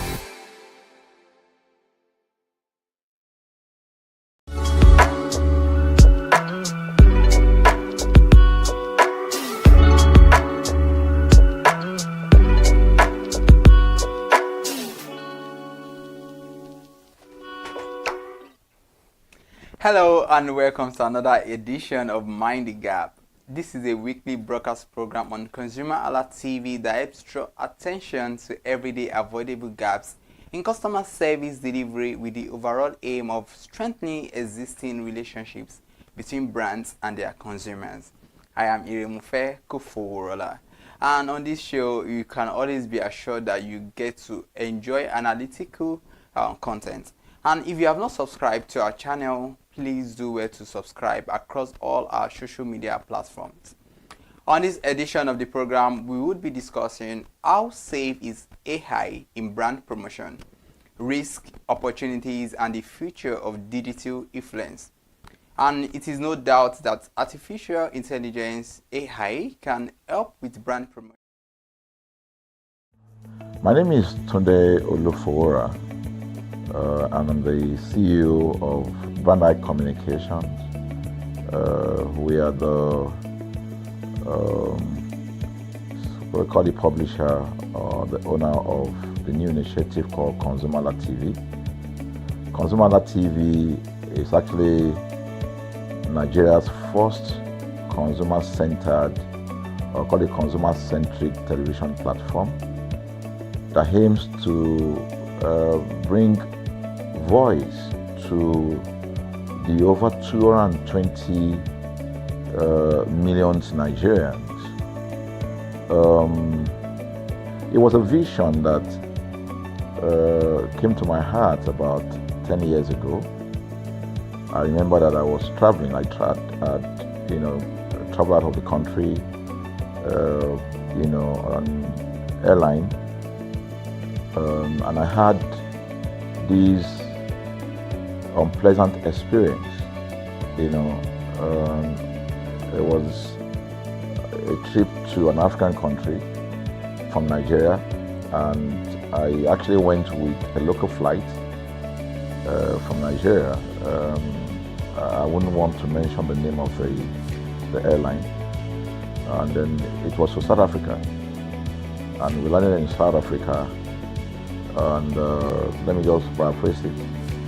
When I was coming back, I had some money, some dollars, and that someone had given to me to hand over to another person in Nigeria. So I wanted to help out. I didn't want to carry the cash on myself. So for whatever reason, I opted to. I had a small case, and I felt that it was safer for me to put the money in my luggage. So I put it in a safe place in my luggage, got everything intact, and I checked in my luggage. My arrival in Nigeria, I was standing and was waiting by the carousel just so that I could pick up my luggage, and then I was there for 1 hour and waiting for my luggage. I didn't know that my luggage already arrived, and it was one of the luggage that was moving around on the carousel. So after about 1 hour wait, I looked to my left and my right. Almost everybody had gone.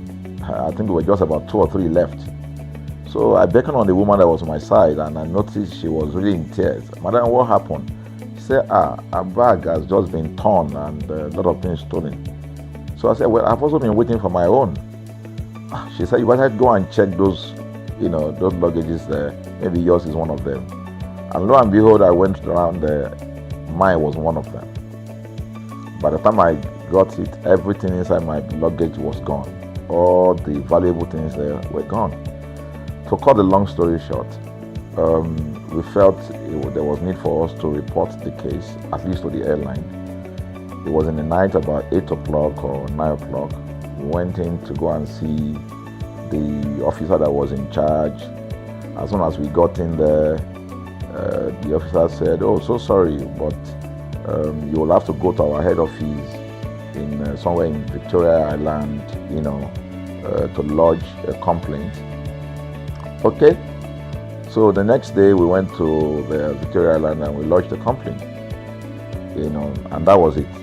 And since that day, I'm talking a story of over 10 years ago, I didn't get a call, not even a call from that airline to talk to me about what happened to my luggage.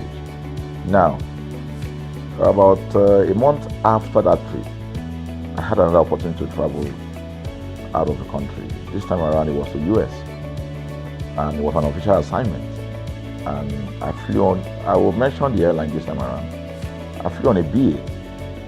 I really didn't like BA. I usually go with Virgin Atlantic and things like that. But my protocol officer convinced me and said, "Okay, you will love BA. Why don't you go on BA?" Anyway, so I went on BA to US. And of course, when I returned from US to Nigeria, we had to do, of course, there'll be like a connecting flight, from Heathrow. So we got into London Heathrow, and then because it was through Heathrow that we went, and then so they changed since it was BA, they changed the aircraft this time around to a bigger one. I mean, clearly because there were more Nigerians, or more people that were planning to come to Nigeria, and then we boarded. Not quite 10 minutes into the flight, in the air, the aircraft started malfunctioning. The air conditioning compartment were not functioning very well. I was on what you call business economy, you know, the whole of that business economy all the way to economy side, the ACs were not working well. It was hot. And then I was watching. And then from that moment till we got to Nigeria. From that moment till we got to, I'm just trying to paraphrase.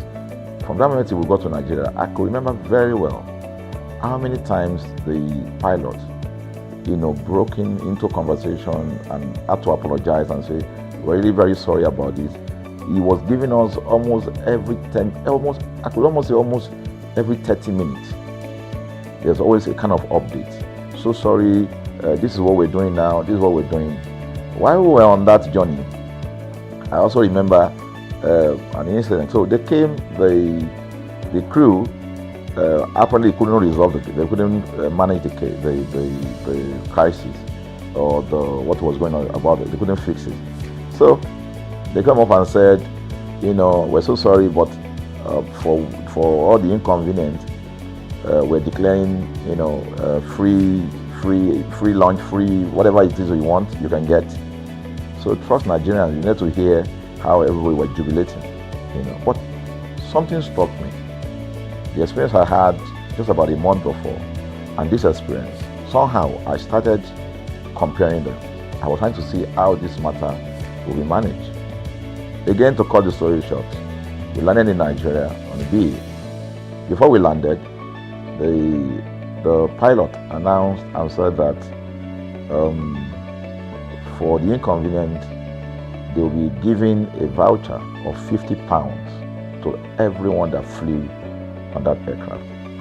I thought it was a joke.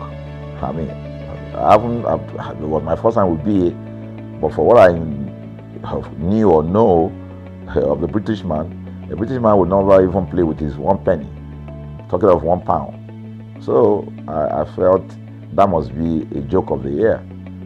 So we left. I got back to my office. I think it was just about a week after. Our officer, our guys in our mail room came up and said, oh, you have a parcel. So I said, parcel? Yeah. So they bought this parcel wrapped. I opened it and boom, I bought the document out. It was the £50 voucher from BA. So what's the tenor of this story? An experience with one airline was terrible. No apology. An experience with another one, even though it was a bad experience, but it was very managed, well managed. So managed that even if we have suffered anything in that aircraft, you probably, for the sake of how they manage it, will have forgiven them. So that was how this journey started. So I started thinking, my mind, this is what we go through in this country. But are we different from other nations? So God put in my heart the idea of ConsumerHalla. That's why the Hala came with consumer. And we started that journey about 10 years ago. We started by creating a platform called ConsumerHalla, where consumers, so I discovered that Nigerian consumers don't have a voice. So things happen, and that's it. We live with everything. So we've started the journey from creating the platform. We have an app, we even have a magazine, and we thought we could move it from that to the next stage, which is the television. So the TV today, you know, has come.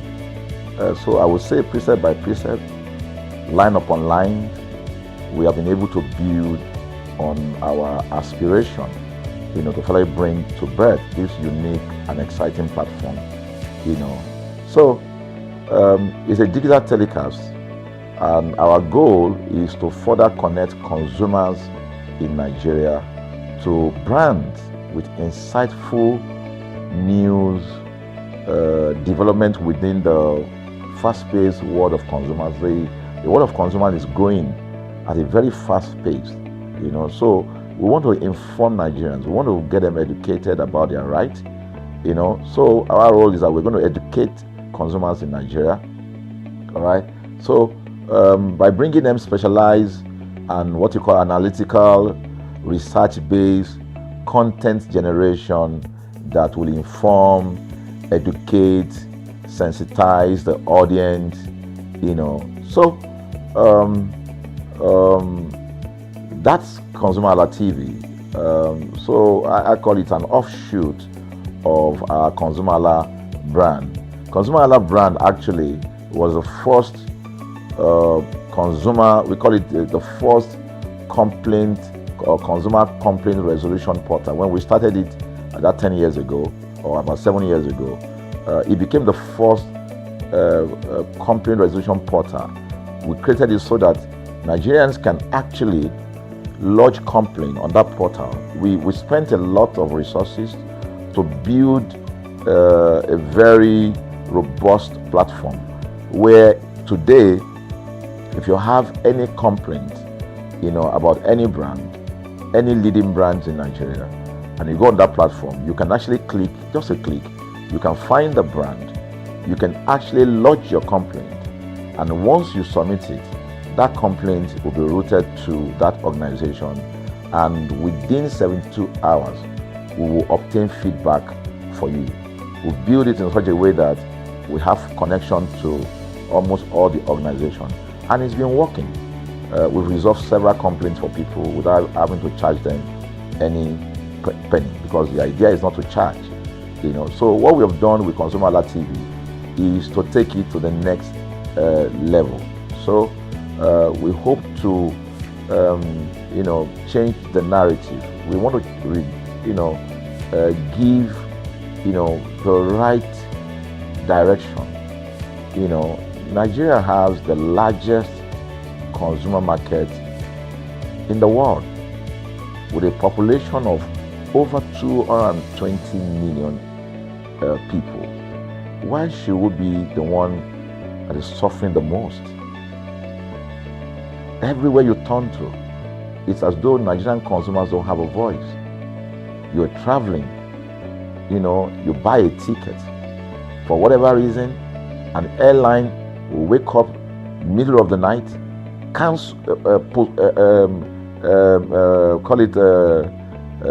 delay the flight for whatever reason, and then you'll be waiting at the airport for hours. You'll be there for 2 hours, 3 hours, no any explanation.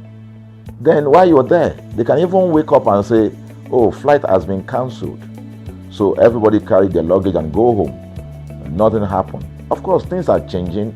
We must commend government because government is beginning to wake up, but there's still a lot to be done.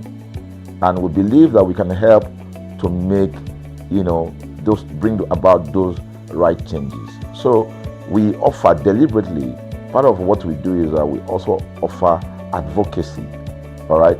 We're not just an advocacy organization, but we offer advocacy. We have a legal team, we have lawyers that are registered on our platform, all right, that can also take up cases, okay? So, and we've taken up many cases like that, and won those cases. So, ConsumerHalla is a platform to help consumers to, we're not fighting brands, but rather we say we're bringing about an amicable, resolution of conflict, such that it will be beneficial to the consumers and also be beneficial to the brand. I remember the word of Jeff Bezos. Bezos is the founder of Amazon. He said that the most important single thing, all right, for an organization is to focus obsessively, use the word obsessively, on the customer. We often say that customers is a king. They should sit at the top of the ladder. In our environment, customers are the ladder. A brand wakes up today, decide what product to produce. They wake up today, decide how much the consumer should pay. They wake up to decide everything for consumers. So consumers are just at the receiving end, and yet they are milking the consumers. There's no price regulation in this country, none. People just wake up and fix prices. Look at power. Government wakes up, we change policy, we wake up and we get people to pay more. We think it's time for consumers to begin to speak out. In speaking out, in engaging, we can get the brand to begin to do what is right. And of course, I know that the consumers themselves need to be educated. So our role, our vision also is to ensure that we educate consumers, we bring awareness. A lot of Nigerian consumers don't even know about their rights. You buy a product from a supermarket. I've had this experience. You buy a product from a supermarket, all right? For whatever reason, you take that product back to your house, and maybe something went wrong somewhere. By the time you take that product back to the shop where you bought it from, and you say, okay, this thing, you know what's going to tell you? Okay, now me make them. Let me make them now. That's why I buy them. Meaning that there's nothing I can do to the product. So you lose the product, then you lose your money, because the money is not refunded. The product you can't use. Only in Nigeria. Only in Nigeria. Let me give you another experience I had. In the course of this, because I did a lot of, I went around, in doing this. I was in US, I was in UK, I was in South Africa, I was in Germany, just because of this, to just study the environment. I was in a friend's house in UK, in London, and then what happened? We were going to go out, and he was going to dress up. So he said, oh, to me, I was seated in his sitting room. So he said, oh, wait a minute, I picked up an iron, that's the pressing iron, 2 days ago or so from a store. Oh, let me try this, let me just try and use that to iron my shirt and we can go out. So I was seated, the TV was on, I was watching. While I watched him, he brought out the pressing board, spread it out, brought the iron out in my presence, plugged in the iron, and then as soon as he switched on the power button, we just had a spark. Boom! The guy was raged. Then he goes, what just happened? So he said, no, these guys are in trouble, they're in soup. I was thinking, what are you going to do? I was trying to compare that experience to what would have happened in Nigeria. In my presence there, he opened the pack. There was a card inside it. Inside that card was a call, number to call. And they called the shop or wherever he got the thing from. I was hearing the conversation that was going on. And all he said to them on the phone was, look, by the time he even called, clearly because they already, through the call, they could trace where he was calling from and who was calling. He said, yeah, I picked up this number, I picked up this iron yesterday, and guess what? I just plugged it to power, and then the thing just, stopped, didn't work. At the other hand, I could hear the voice, oh, we're so sorry. We're sorry about that. And they said, this is your address, yeah. Don't worry, we'll get you a replacement. All right. So my friend handed the call and dropped the. So I said, so what's going to happen? He said, don't worry yourself now. Shebi, we're here. They will bring a replacement. I said, they will bring a replacement. He said, yes. I said, they won't even try to check whether it was your fault, because it could have been your fault. Maybe you didn't do something well about the first. No, it can't be his fault. Shebi is a brand new item that he bought. While we were still talking, in fact, I'm not even sure it was up to 30 minutes or so. We had a knock on the door. He himself said he must be the dispatch person. By the time he opened the door, it was a dispatch man that was on the other side. And then the dispatch man was at the door. Just watch this. Was at the door. I was seated in the sitting room. The guy was at the door to meet with the dispatch guy. The dispatch man that brought the replacement iron, I heard him say, we're so sorry. So I was so shocked. I mean, a dispatch man, this guy is a dispatch, so also apologize. I was so touched by that. Even a dispatch man was so trained, to tell the guy, we are so sorry. And guess what? He brought the replacement iron. By the time my guy opened the iron, it was a bigger size iron. So they replaced with a bigger size iron. The guy never asked for the one that went bad. He didn't say, "Oga, where is the other one that we gave to you?"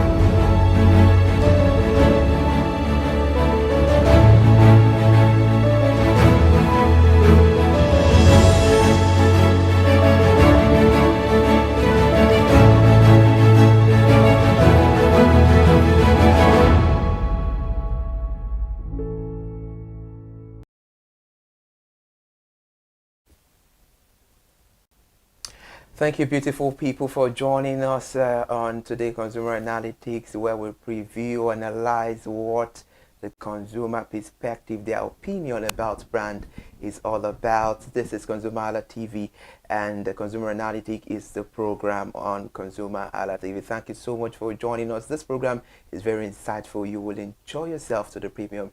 You will educate, you will learn, unlearn, and relearn. I am Ire Ayomikunle, and it is the third day in the month of December. All right, we're marking it down. Thank you so much for joining us, Kike. Good afternoon. Good afternoon. All right. How do you feel today? I feel good. All right. So out of 31 days, 3 days, gone already. So we're marking it down. Yes. All right. Interesting. On today's program, like I said earlier on, we analyze what the consumers are saying about a particular brand. And today is about time for us to dive into the brand of insecticide. And we all know that insecticides are chemical, literally, that kill insect, cockroach, any kind of insect. Yeah. They are chemical used to control insects by killing them or preventing them from engaging, destructive, or even we prevent them against we falling sick. We all know that. Yeah. So insecticide are substance used to kill or repel insect. And we have common types. Yes, experts in that field made us know that we have common type of insecticide. We have the synthetic version of natural insecticide found in flowers. We have the systemic insecticide that spread throughout a plant. And we also have the broad spectrum insecticide also used in nerve gas. That is quite exciting. Let me turn to you, Kike. Let's have this conversation. For me, as we all know that we don't like insects, because we know that it's dangerous to our health. So, but let me hear from you. What's your own favorite brand when it comes to insecticide? And can you tell us everything you know about your own brand? I don't know much. I just know that it works. Or you try to prevent... No, I don't use it every time. But yeah, when I have to absolutely use it, I use Baygon. Baygon. Yeah, Baygon is very good. It can be exhausting in a way because it chokes in the air if you enter the when you just sprayed. Like if you enter in maybe like in 1 hour or 2 hours after spraying it, if you enter immediately, it can be choky. But I got to know that it's not that bad. So when I'm done spraying my apartment, I make sure I enter. I don't breathe, so I enter after like an hour of me. You seize your breath. Yeah. And don't you think that is quite dangerous? No, it's not. It's just for like few seconds. It's not even just to enter, rush in, open all the windows I've closed. Then I go back out for maybe like an hour. But I've noticed that it's better for me to just spray in the morning if I'm going to work and leave it. Then when I get back, just open the windows for like 30 to 40 minutes, and then I go back in, and it doesn't even you don't even perceive the smell like as strong as it is. But Baygon is very, very good. Although it's expensive a little bit, but it is actually good.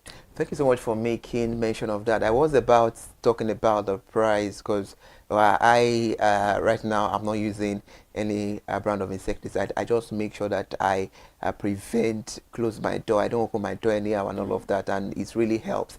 But when it comes to insecticide, now we have to move over to where we see what the consumers are saying about their favorite brand of insecticide, the reason they are using it, and their own point of view, their analysis in overview. Let's get to see what we have.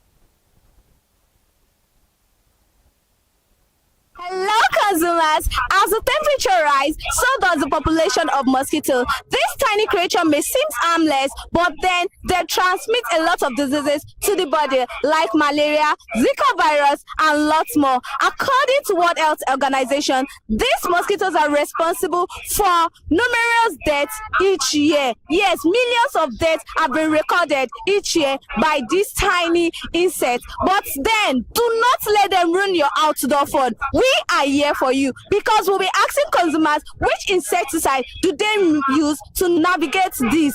I am Elizabeth Abefe and I'm live here in Lagos, Nigeria. You're welcome to Consumer Voice on ConsumerHalla TV, where we ask consumers and genuinely share with us. But today we'll be proving and asking consumers which insecticide can they vouch for, which one help them navigate through a lot, or which one is so effective. Come with me, let's go find out. Which brand of insecticide do you make use of? Rambo. That would be Raid. BNC. Okay, not really. So we do fumigation at home. Rambo. Hello consumers, as we wrap up this episode, the people choice are clear, and on today's episode, Rambo insecticide won the heart of consumers majorly because of its effectiveness and how affordable it is. Till we see you next time, I remain Elizabeth Abefe. Do not forget to like, subscribe, share, and follow us on all our social media platforms at ConsumerHalla TV. Bye for now.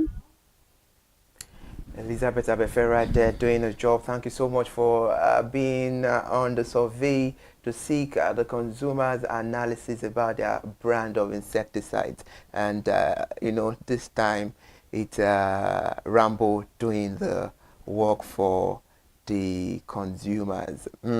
Interesting. You know, when it comes to brands like this, we all are consumers, agreed. And our choices varies. It's different. So what I use might be different from what you use, might be different for what B used. And the reason why I'm sticking to A might be different, and that is another reason why you're sticking to B, and that will be for the other person at the latter end. So when it comes to brand like this, it always varies. You know, there are choices, and when it comes to human choices, you know what they say about human choices. It's very, very interesting.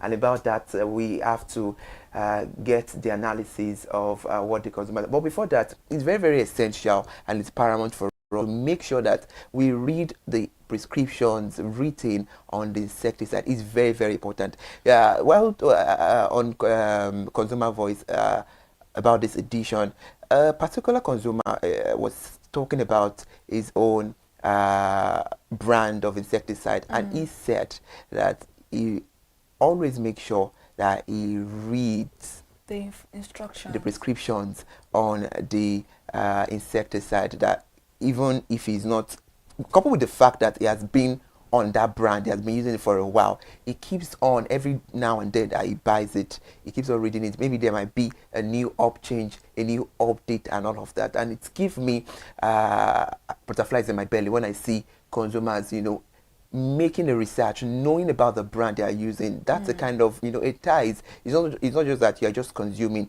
you know, the in-depth of the brand you are using. So that is why we have to let you know that when using insecticide, you have to follow the safety guidelines. The labels are very, very important to read.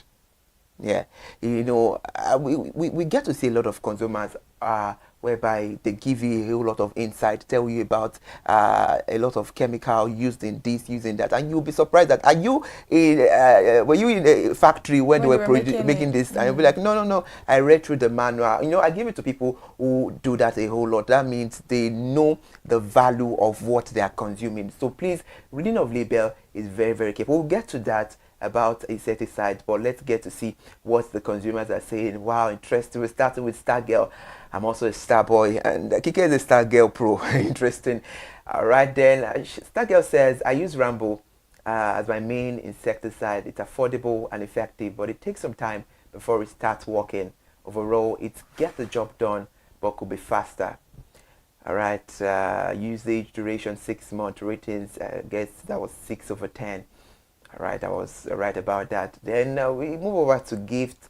Gift says, Read is the brand Raid works very well for me. I love that it is very effective without giving a choking smell. It's affordable, but I still feel the price could be lower. I would also like to see improvement in how long the insecticide lasts after spraying. Usage duration over 1 year, ratings 8/10. Before we move over to the analysis consumers say, let us talk about the price. Because we all have come to the conclusion, we have come to the reality of what is happening in the country, and we know that there are hike and a lot of things have skyrocketed. Why is it that we consumers, we know that the country is smiling? I don't want to be negative on here. We know that the country is smiling, and we know the realities of how the things are in the country, but we still want, you know, our brand, we still want what we consume to be at a very, very affordable rate, coupled with the fact that we know that they are still quite affordable. I wouldn't say they are still quite affordable, because compared to maybe like last 2 years and then this year, the prices have skyrocketed. So it's not the fault of the consumer, and it's not the fault of the manufacturer. The manufacturer will always look out for themselves, and the consumer way of looking out for themselves is saying you have to reduce the price. So the consumer also knows that the economy is hard, and the reason why they are complaining is because it's also hard on themselves, and the reason why the manufacturer is producing and also hiking their prices because they have to make quality product for consumers. But every other person is, you know, trying to just help their pockets. So. All right. Thank you so much, Ike, for that. That's a very interesting one. But in my own perspective, I think, fine, we all know that things are moving on well in the country. Well, you know, coupled with the fact that things are very well, you know, there are still some things that are affordable. Yeah, they might not be as cheap as we want, but I think if we look at Baygon now, I don't know the price, but I think Baygon should be around 3,000 to 4,000. I think. More than 3,000. More than 3,000. Is it up to 5,000? Yeah, I think the big one is around 6. I can't remember. If it's about 6,000, then it's quite expensive. But I still feel there are some insecticide that you get for 3,000. That's not cheap now. We used to get insecticide for like 400, 800 naira. So that's not cheap. The money might be small, but it doesn't mean that it is cheap. Yeah. All right. Now let's get to what the consumers are saying about the brand. And now John says, BNC is affordable. It is my brand and has served me well for over 3 years. I believe insecticide should have a strong smell because it helps deal with insect effectively. I usually leave the room for 30 minutes to an hour after spraying. Ratings 9/10. A well-informed consumer right there. And now we have Teniola. Teniola says, I don't really use insecticide because I rely on fumigation. Each fumigation lasts for about 3 months, leaving me insect-free. It works perfectly for me. Ratings 9/10. But now let's talk about fumigation. What do you, to me, I think fumigation is quite expensive. You can prove me wrong. I think it's quite expensive than insecticide, or is it the other way around? Insecticide is expensive than fumigation. I've never really known about. I know we fumigate in my house, but okay. I don't think fumigation lasts up to 3 months before the insect comes back. Yeah, I don't know about it, but I know that we fumigate in my father's house because we have Christmas trees, all these pine trees and everything. So we do a lot of fumigation. But I think for the money, if it lasts for like 3 months, I think that's okay. If you are paying for like 50K every 3 months, that's not bad if you have the money. But looking at the reality of things, fumigation is expensive more than insecticide. Yeah, it is obviously. All right, then let's see what we have again. All right, John says, I love Baygon because it is very effective and a well-known household brand. It works even better when you follow the instructions properly. The only issue is the price. It's quite expensive, so I wish they would reduce the price of using it for about 4 years. And the ratings 101/10. Wow, interesting. And here we have it. Mr. Ola says, I have used Rambo for more than 5 years. It is highly effective since insecticides are essential for pest control. I consider Rambo a reliable option. Ratings 100/10.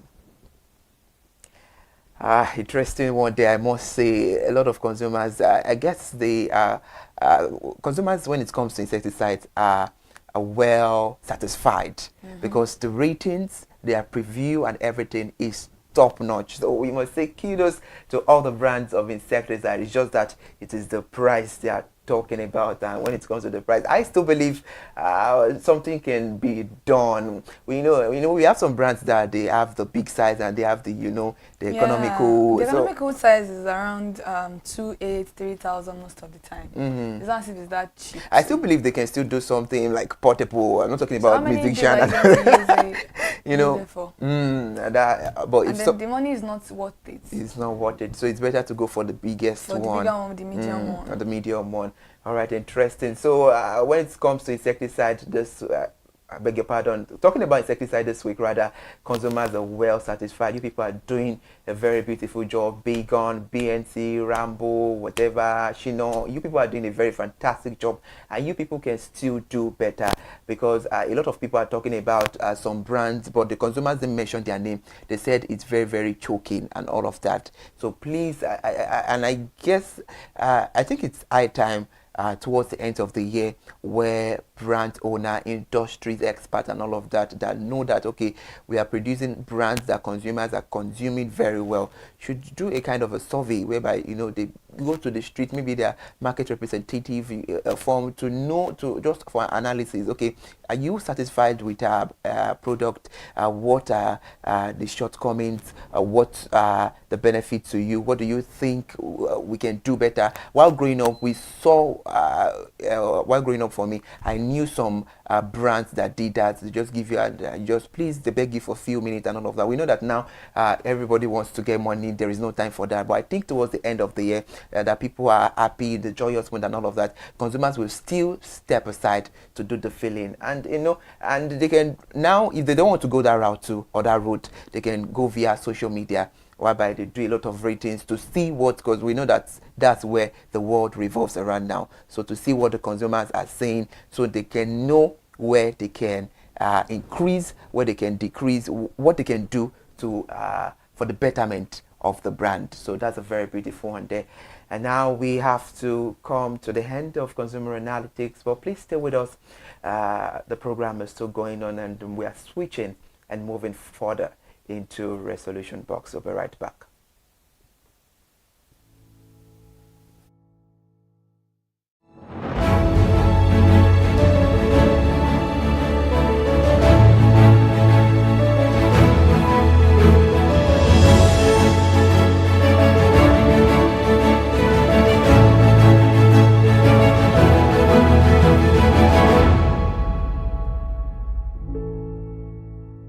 Hi people, my name is Mo Fakorede and I am a filmmaker and a film director, and you're watching ConsumerHalla TV.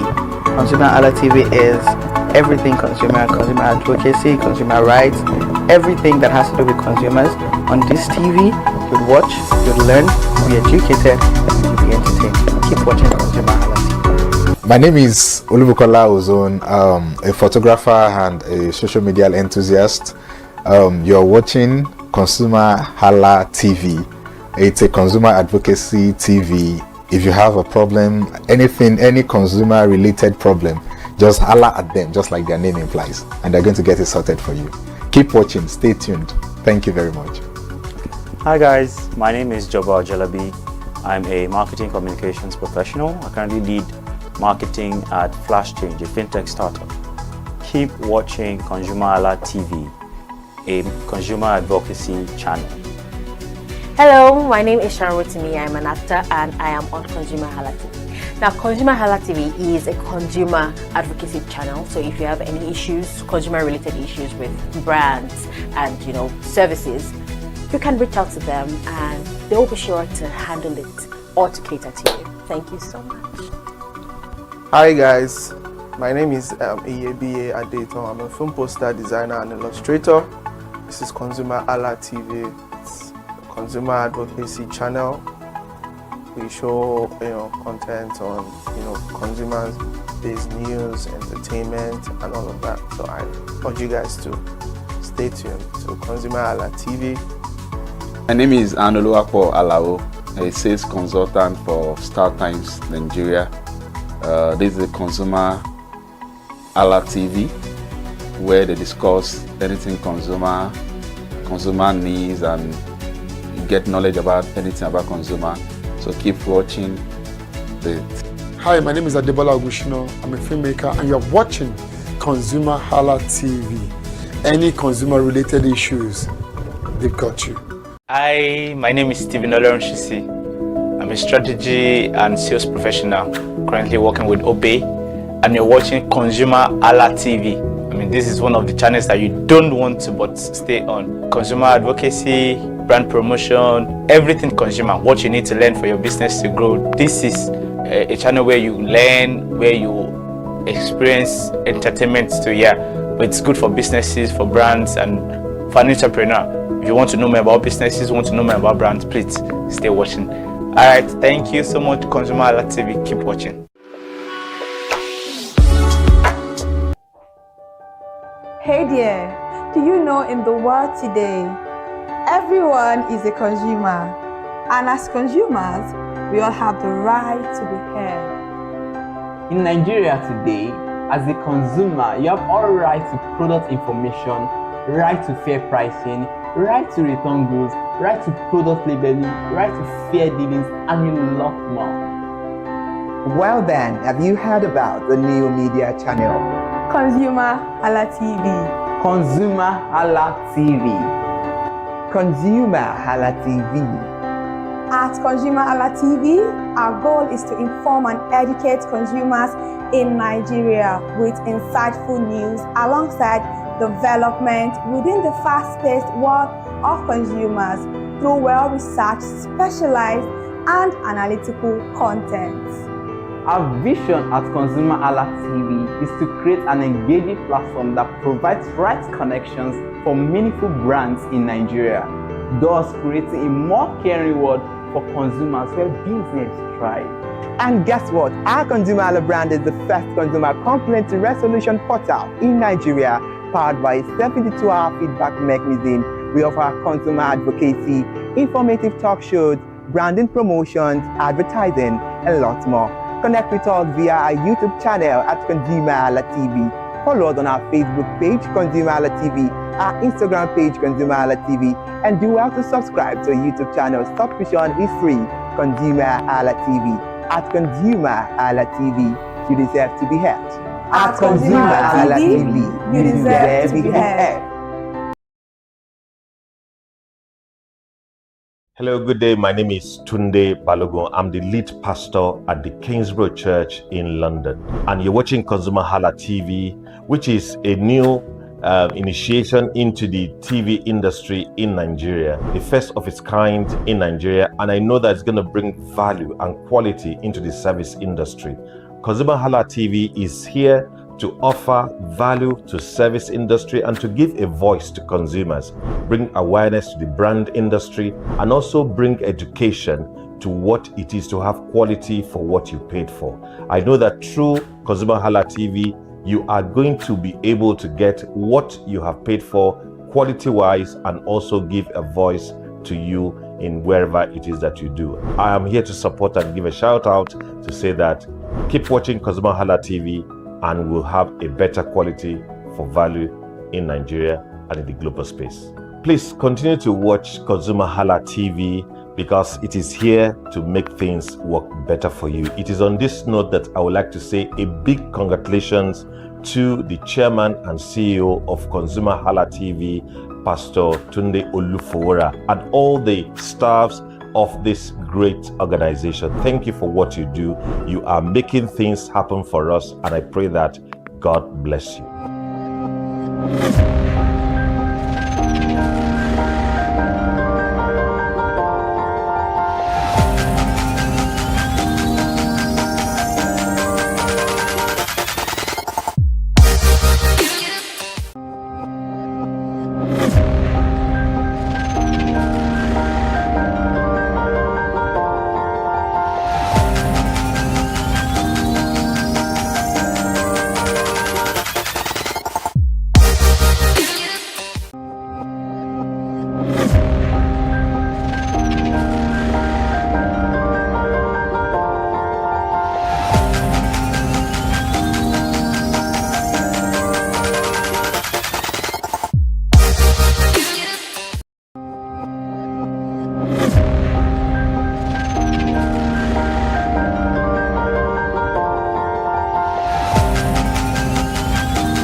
Toyin Balogun. I'm here to give a shout out to ConsumerHalla TV, #1 platform helping you to shop smart, spend wisely, and live better. Anytime you have any kind of issues with your shopping, or you want to know a very honest review, please contact ConsumerHalla TV, here to help you. And please join the community where we can all make life easy and better for all of us.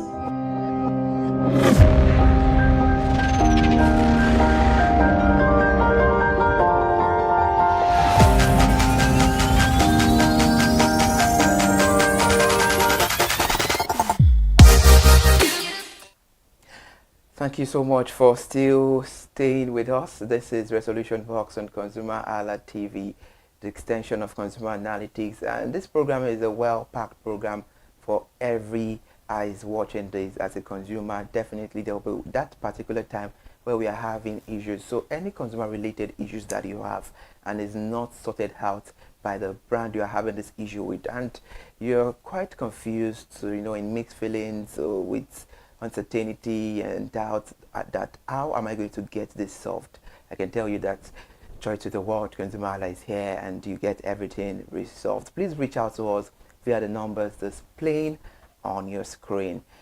All right, we are still talking about insecticide, and it's very mandatory for you to know that the conversation we are having does not put you in a tight corner or stop you from calling us on the program. We're talking about insecticide, but we have to talk about the safety guidelines, talking about the reading of labels, which we spoke earlier on. Then it's very, very essential. Now, let's be realistic. Do you think here in Nigeria we wear protective gloves if we want to spray insecticides? Do you think so? No, and even though when we are done spraying it, most of the time people don't wash their hands. So yeah, we don't follow all of those instructions in Nigeria because we just think we can do our thing and then leave it and go like that. All right, so please, I think it's about time. If we cannot wear the gloves, we should make sure we wash our hands, and of course we should avoid spraying near food or water sources. Now, how do we you being a beautiful woman, please give us an insight on how to spray inside the kitchen. I'll just always say that keep your food in your cupboard before you spray anything, even though you have closed it. Always keep it. I don't know why you would spray. In fact, if you're in the kitchen, I wouldn't say you should spray like too much on the stuff. If your pots are on your stoves, on the your gas stove, so always put it after you close it. Always put it in the cupboard. But some people would always say they want to spray their cupboard, so I would say maybe you should spray your cupboard first, let it air out a little bit, and then you can now put your food in a safer space. You understand? And what I know that I do most is that I spray on the down part rather than spraying in the air.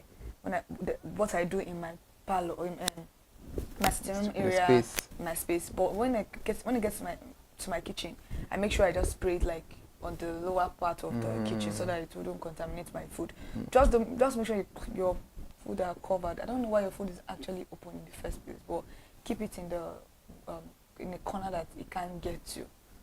Thanks for that insight, Kike. That is needed because we've seen a whole lot of cases, we've seen it in news, we've heard a whole lot of time whereby we hear that insecticide kills people. It's not that maybe they're tired of life or a suicide or no, far from that, but due to negligence and all of that. So we need to talk about this to for open awareness on the conversation. We're talking about insecticides, and there was a particular time on Resolution Box and Consumer Analytics where we spoke about malaria drugs. And definitely, we cannot talk about malaria drugs, we cannot talk about insecticides without not referring it to the root, which is the insects. We know that all these insects are very dangerous and deadly, and there are a whole lot of diseases associated with them. Malaria, some could lead to typhoid, death, and every other things like that. So what do you think we should do to avoid insects within our space? And that's what we're talking about right now, because insecticide is very, very important. Whether you think you keep your doors locked and Locked. stuff like that, they would always find a way to come into your space. So maybe once in a week, twice a week, always try and fumigate your house with insecticide. So it's very, very important. And also try as much as possible to keep your environment dry. Don't let it be too moist, because it's not about just opening the doors. How you take care of your environment, that's how these things have the energy to actually breathe in your space. So keep your space very clean. And it's not only about insects. Also, we have diseases like waterborne diseases, like fungal reactions, bacterial reactions that we can contact if your space is not neat. Also by some bites, bed bugs and every other thing that is not easy to kill with insecticides. So these are things that we really need to know, that we have to keep our space very clean. A clean space is where a good health is going to foster. The more dirty your space is, the more prone to illness, visiting the hospital you're going to be, no matter how much you spray the insecticides. As long as your space is moist and every other thing, these things tend to grow. And the kind of wood also that our furniture has sometimes also breeds insecticides, like ants, Cockroach. insects, what's it called, cockroaches, all this kind of rodents, even rats and every other thing. So we need to be careful of all of these things, and always check for holes. There are always rats sometimes eat holes into your apartment, and you do know that the rat is already like in your space. So we need to know what we are doing. And if you are spraying your insecticide, always try to spray around all the edges of the house. Don't spray in one side and you think you're going to cover the whole space, and then you'll be like, I entered back, I'm still seeing mosquitoes. It's because you didn't spray to where you're supposed to spray to. Close the windows to your toilet and spray those particular parts, because that is where the mosquito you are trying to kill, that's where every other thing you are trying to kill is, because those places are the most moist part of your environment, including your kitchen. So you need to spray all of those parts, and then you leave the room for maybe like 2 hours, 30 minutes. So I think that's how we're supposed to do it. All right.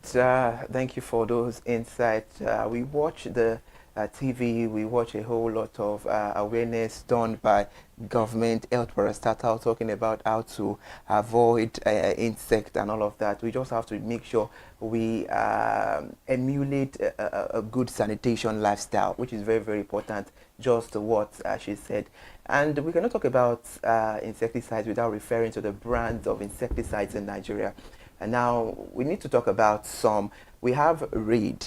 Reed is a household name, I must say, and it's been long for a while, and it's known for its fast-killing action. And there is something about Reed, its effectiveness. It's very effective against flying and crawling insects. So we all know Reed, and very beautiful. And we know of Sniper. Okay, a Sniper is the one we use at home. Yeah. My parents' house is Sniper we use. But we've seen that a whole lot of consumers have come out to say, the after spraying smell of Sniper is too choking and all of that. And it's something, if you've used Sniper, have you used it before? Yeah. It's very, very strong. You just have to leave that vicinity. In fact, if you want to be safe from inhaling that smell or that odor, the after spray odor, you have to make sure you leave there 1 hour, 30 minutes. So Sniper, but it is very potent. Of course, it does its magic. So a potent insecticide that targets a wide range of pests, which include mosquito, cockroaches, and ants. Then we have Mortain as well. It's very good. Then we have Baygon. I'm sure that's the one Kike uses at home. Baygon, the trusted brand. We have Rambo. We have a whole lot. We have Greenleaf. We have Aragon. We have a whole lot of brands that are doing very well. Then we have another one, Good Night. So I think the Good Night one smells nice. I think so. That one is the one. I think it's the one that smells nice. It doesn't smell like insecticide. So I think that's the one. I don't know. All right. Then we have Mobile as well. We have Active O. We have a whole lot when it comes to brands where you can get them. So we have to talk about the benefit of insecticides. Aside from the fact that we know that, okay, it saves us from insects, it kills them, makes us healthy, hygienic, and all of that. Well, we have to talk about the main advantages of using insecticide. And the effective pest control insecticide, of course, can quickly kill, repel insects, reducing damage to crop, gardens, and homes. Okay, if a house, if like a garden surrounds a house, they are prone to insects as well. Yeah. Because we know that all these insects come to feed on these crops and all of that to damage the crops itself. Yes. So if you know that, okay, you have a garden, you have a farm within, you have to get insecticide. Then increased crop yield, by controlling insect pests, farmers can increase crop yield and improve food security. We know that, I know that my own end, because it's quite closer to where people farm a whole lot, they use sniper. Yes, most especially the farmers, to secure their crops and all of that. And it's not a form of advertisement, but we personally, we've used it and we can see it's quite effective. So with what I've seen from my own end, where I grew up, what I saw people doing, they use sniper. It might be different elsewhere. But that's bad. If you're using sniper in your crop, on your crop, just to control pests, that's very, very bad. And that's why we consume a lot of chemical food in Nigeria. There are different types of fumigation that is peculiar to farming. So I think that is a better option, because probably because it is expensive, they opt for the cheaper one. I can't imagine eating a jute leaf, just a wedu, that has been sprayed with insect sniper. I think they have the way of doing it. I forgot, because I asked them, they have to mix it with a whole lot of things to make it. Yeah, it's still bad. They'll say they mix it with water, they dilute it and everything. It is still bad. That's not what you're supposed to use on your crops.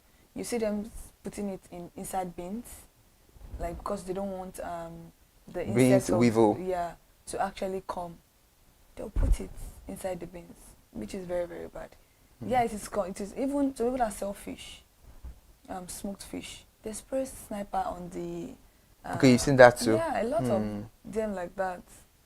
They spray sniper on the net of what they are selling. So that is actually a very, very bad thing to do, because that's causing a lot of damages and havoc in people's life. We all know that insects can cause diseases, like I said earlier, like malaria, fever, Zika virus, which are transmitted by insects. So the main purpose of using insecticide is to prevent disease. Then protection of public health. Insecticide can be used to control insect-borne diseases in public spaces such as parks and playground.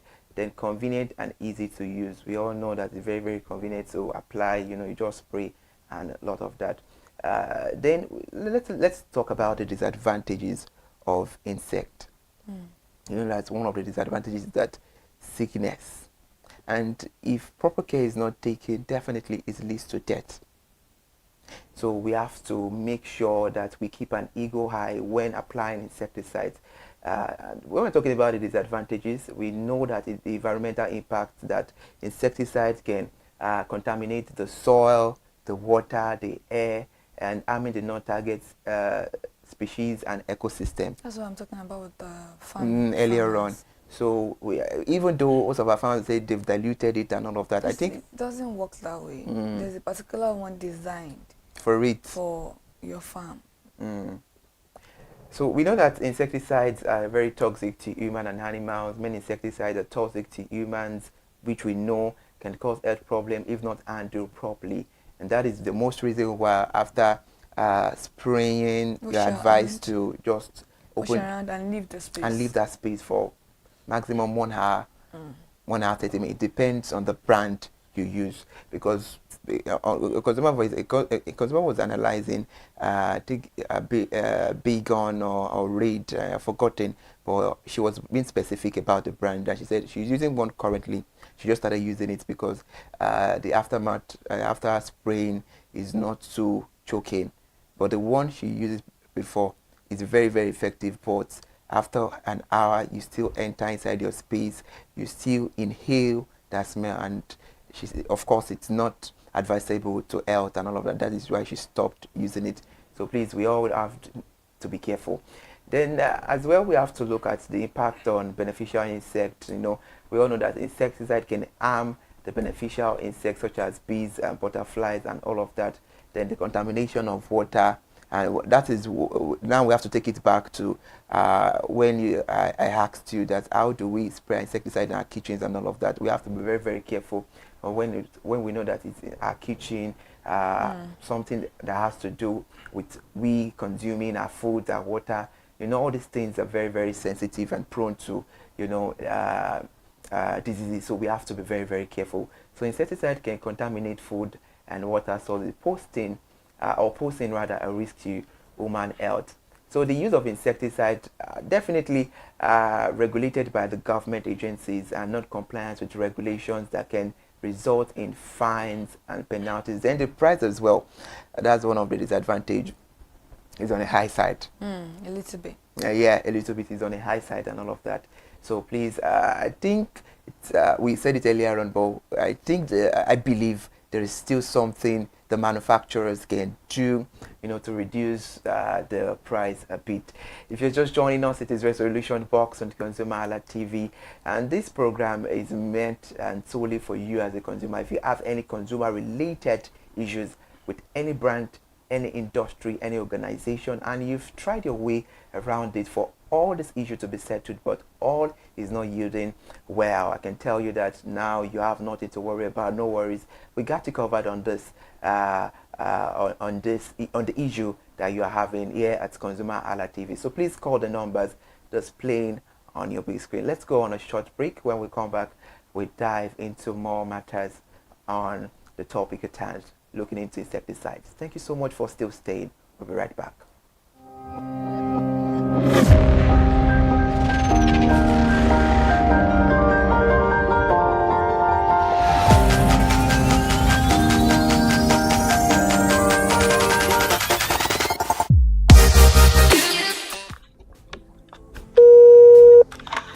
Hello consumers, you have the right to be heard, absolutely. So join us on the conversation, share your brand experience, where you tell us all your experiences about brand on the outer world via our YouTube channel every Wednesday from the hour of 4:20 to 5:20.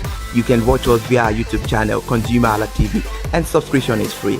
Follow us on all our social media platforms, ConsumerHalla TV. Share your brand experience. It's about storytelling. It's about experiences.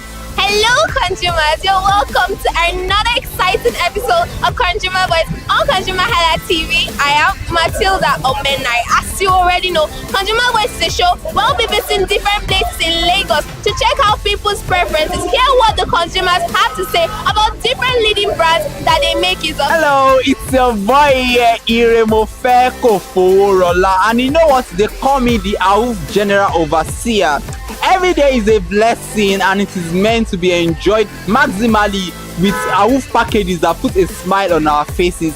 And guess what? That is why this show AUF is for you. You can get to know about trendy market slashes, promos, offers and juicy deals that put a smile on your faces, and you can always enjoy them maximally. And you know one thing that is so interesting about this show? It is a blend of English and Pidgin. As I dey run you English, now I go dey marry am with Pidgin, make am spicy. So catch me every time on the show to enjoy more about trendy AUF packages.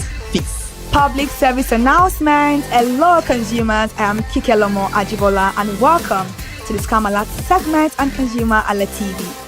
Scam Alert educates viewers about various scams affecting consumers. We learn tips on how to identify fraudulent activities and provide advice on protecting our personal information. We aim to raise awareness and empower viewers to avoid falling victim to scams. We cover various topics such as phishing, identity theft, fraudulent investment schemes, and many more. You want to catch up on how these scammers invade our lives? Join us every Tuesday by 12:30 p.m. for Scam Alert on our YouTube channel at ConsumerHalla TV. Subscription is absolutely free. And in case you're not following us across all our social media platforms, follow us on Instagram, Facebook, X, TikTok at ConsumerHalla TV. Don't say I didn't do anything for you this 2025. Bye. Welcome to In the Marketplace. We are taking you on a journey behind the scene of Nigeria's most vibrant market, from the sight and sound of the market to the stories of the people who makes it thrive. We will be sharing the untold stories that brings this market to life. Join us as we explore the history, challenges, and triumphs of the market vendors. We will dive into the daily lives of the people who call markets home and uncover the secret that makes this market special. You will get to see the passion, energy, and dedication that goes into making this market success. Tune in to the In the Marketplace on ConsumerHalla TV on Thursday by 11 a.m. to experience the sight and sound. Don't forget to follow us on all our social media handle on ConsumerHalla TV. I am Elizabeth Abefe. Hello fellow consumers, are you looking for a program where we give analysis about brand and a program where we project the voice of the consumer? Join my team and I on Consumer Analytics and Resolution Box by calling on the program to get your issues resolved. And in case you are wondering where Consumer Analytics and Resolution Box will be showing, please join us on our YouTube channel at ConsumerHallaTV. Subscription is free by 2 p.m. to 4 o'clock p.m. every Mondays and Wednesdays. Consumer Analytics and Resolution Box will be airing and will be here to provide you any information on brands and also issues that you have pending for us to resolve. Also follow us across all our other social media platforms, Instagram, Facebook, X, TikTok at ConsumerHallaTV. And that is why at ConsumerHallaTV, you deserve to be heard. Hi everyone, I am Ire Ayomikunle Eke. Join me live on Perspective every Mondays to Friday from the hour of 9 to 10, where we have meaningful and engaging conversations about all the burning and pressing issues making the round. Issues related to our economy and consumers. It's conversing, it's relatable, it's beyond interview. We have expert analysts who gives updated analysis about all aspects of a conversation. Join the moving train by subscribing to our YouTube channel, ConsumerHalla TV, and do well to follow us on all our social media platforms, ConsumerHalla TV. Stay informed. Thank you. I am Matilda Omenai. As you already know, Market Today is the show where we visit different markets across Nigeria, Lagos, to check out the prices of different things, ranging from household items to foodstuffs to cosmetics, electronics, every other thing. In a world of hustle and bustle, entertainment keeps us alive, and that is why at ConsumerHalla TV, we ensure you enjoy all around 360-degree entertainment program. Screen Time is the show for you, where you enjoy top 5 countdown, celebrity of the week, exclusive interview, and other segments. Don't mind him, he's just a jealous person. Oh, His new movie release, updates, and screen time. I'm going to enjoy myself because this is my favorite time on the program. I get to recommend good movie for you, and I'm also waiting for you to recommend movies to me also in the comment section. Screen Time is not just all about entertainment, it is relaxing and also educational. So that is why we are bringing to you Screen Time on ConsumerHalla TV. And in case you're wondering where to join us every Mondays by 5 o'clock p.m. at ConsumerHalla TV on our YouTube channel. Subscription is very, very free. And in case you have not followed us across all our social media platforms, please do so. We are begging you, on Instagram, Facebook, Twitter, and also TikTok at ConsumerHalla TV. What are you waiting for? Click on that follow and subscribe right now. And from the I to the R to the E to the M to the F to the E, my name is Iremofe Koforola, the man always clothed in wealth and strength. And I am Kikelomo Ajibola. Toodles!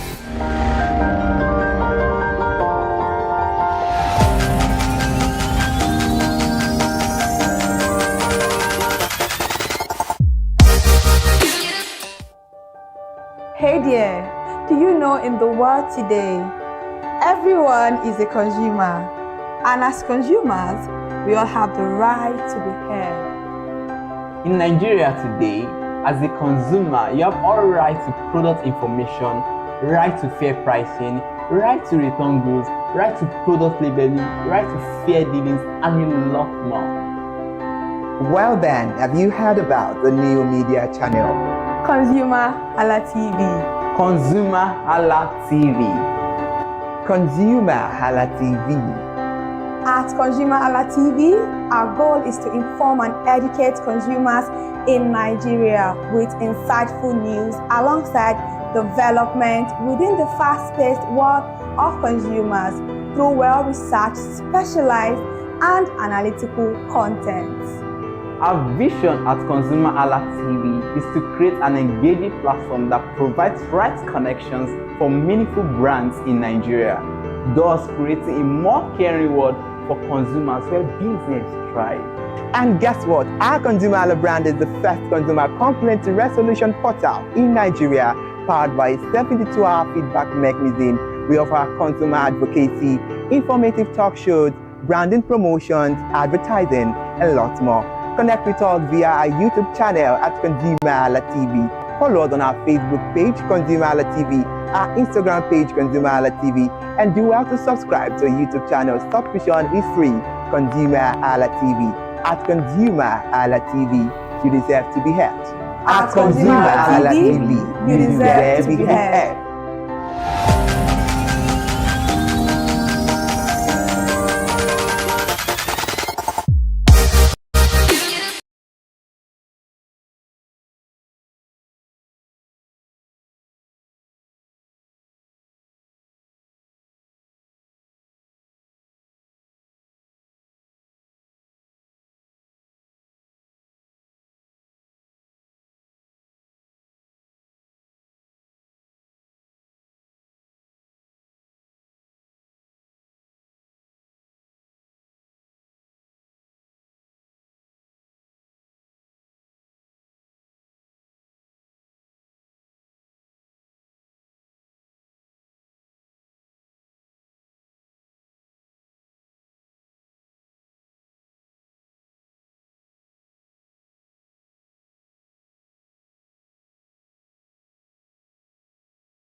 Thank you so much for still watching us on the program. This is Resolution Box. Just like the name goes, you get a total resolution on this program. If you have any consumer related issues, please call the number displaying on your screen. We're talking about insecticide, and we spoke about a whole lot of things. We should always make sure that we keep our environment clean, for sanity reference, sanity purpose, and we should always, the tips on how to apply our insecticide, the wearing of gloves, but especially when it comes to kitchen, we should cover our food properly, our water and everything. We've said quite a whole lot of things, and we've made mention of brands, we've made mention of what the consumers about insecticide brand is saying, yes. And their analyses are very beautiful. That's to show that when it comes to insecticides, all the brands are doing a very beautiful job. But before we round up the conversation, we're talking about insect, because we know that some insects are just like vector, vectors, they transmit pathogens to human through their bite. So this is one of the reasons why we need to ensure that our environment are clean, as a word, CLEAN, because they can transmit a whole lot, and we have a whole lot of them. We have like lice, and we know that when it comes to lice, it spread a whole lot of typhoid and relapsing fever. So now let's talk about the causes of insects to plant. Yeah, the damage to plant, because we mentioned about farmers earlier on, which we agreed that what they do is very, very wrong. Yes. You made mention of a fish seller making use of sniper just to they think they are preventing the fish from harmful insect and all of that, but not knowing that in one way or the other they're harming the people consuming it. So let's talk about the causes of damage to plants and property before we end the conversation. Many insect damage crops, we know when it comes to plants, by feeding on them, they can include the sucking juices from the plant or eating leaves and roots. That is why most of, if you buy vegetable, jute, weedu and all of that, you see that most of the time there are some bites on those leaves. That's what caused insecticides. The insect ate the vegetable. So insects like aphids and leaf hoppers can spread plant diseases as they move between plants.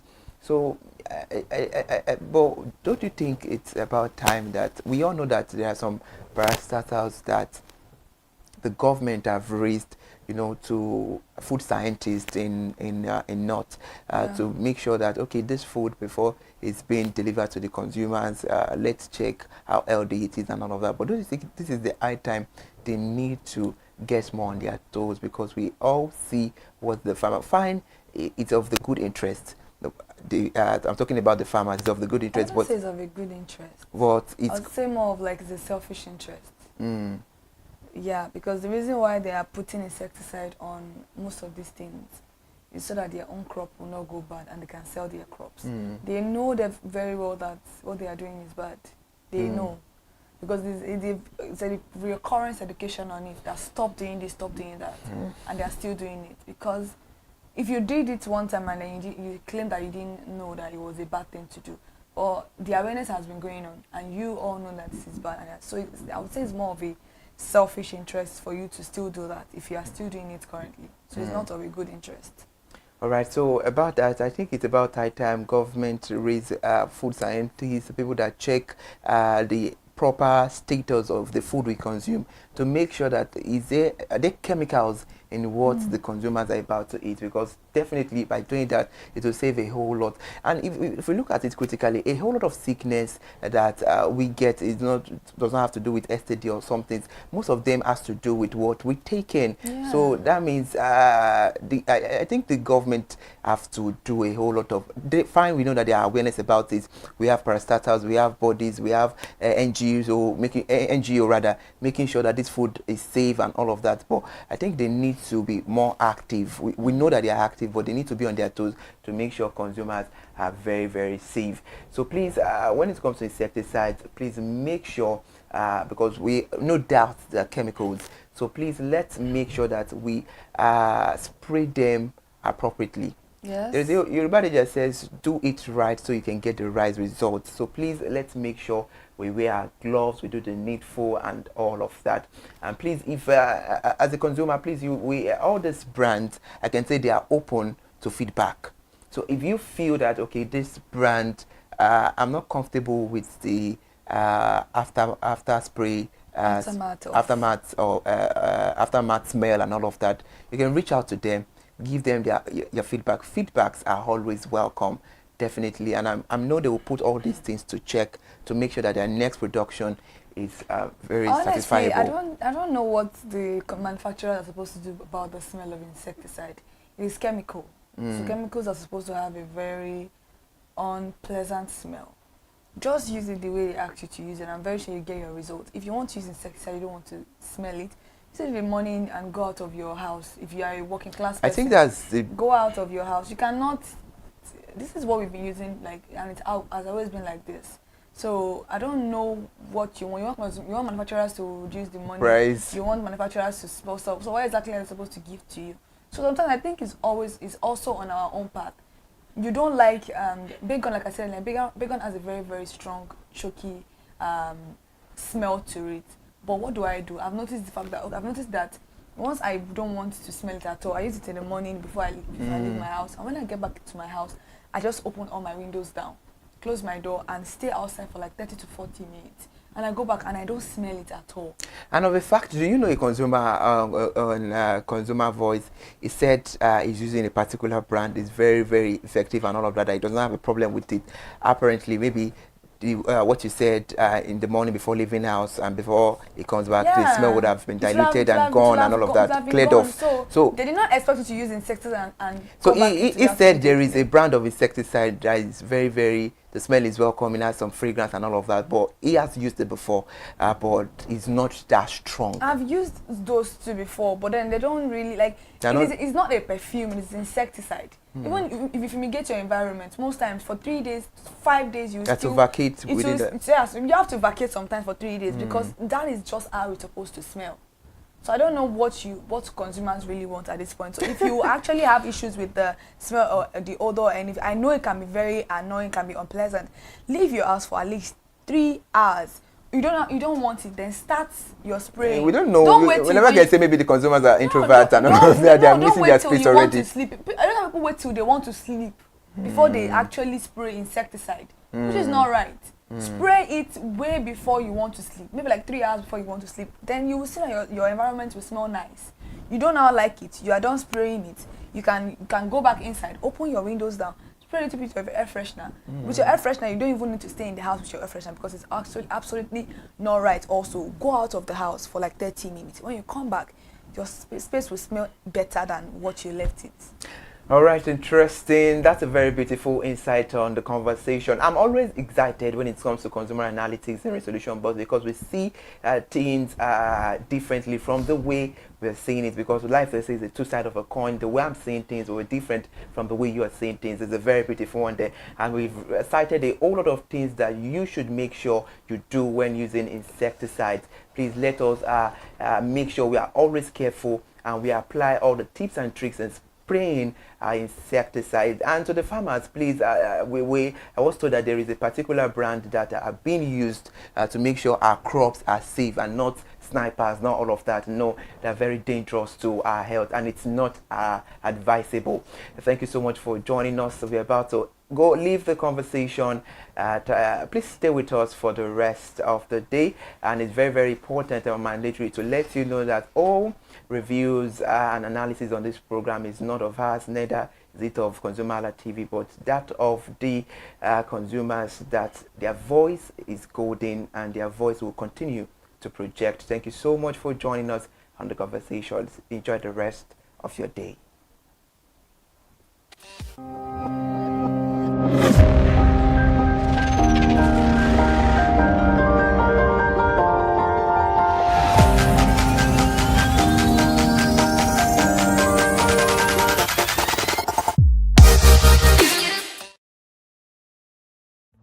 My name is Tunde Olufowora. I'm the CEO of Brand Eye Communications. We are we call the publisher or the owner of the new initiative called ConsumerHallaTV. ConsumerHallaTV is actually Nigeria's first consumer-centered, or called a consumer-centric television platform that aims to bring voice to the over 220 million Nigerians. It was a vision that came to my heart about 10 years ago. I remember that I was traveling. I traveled out of the country, on airline, and I had this unpleasant experience.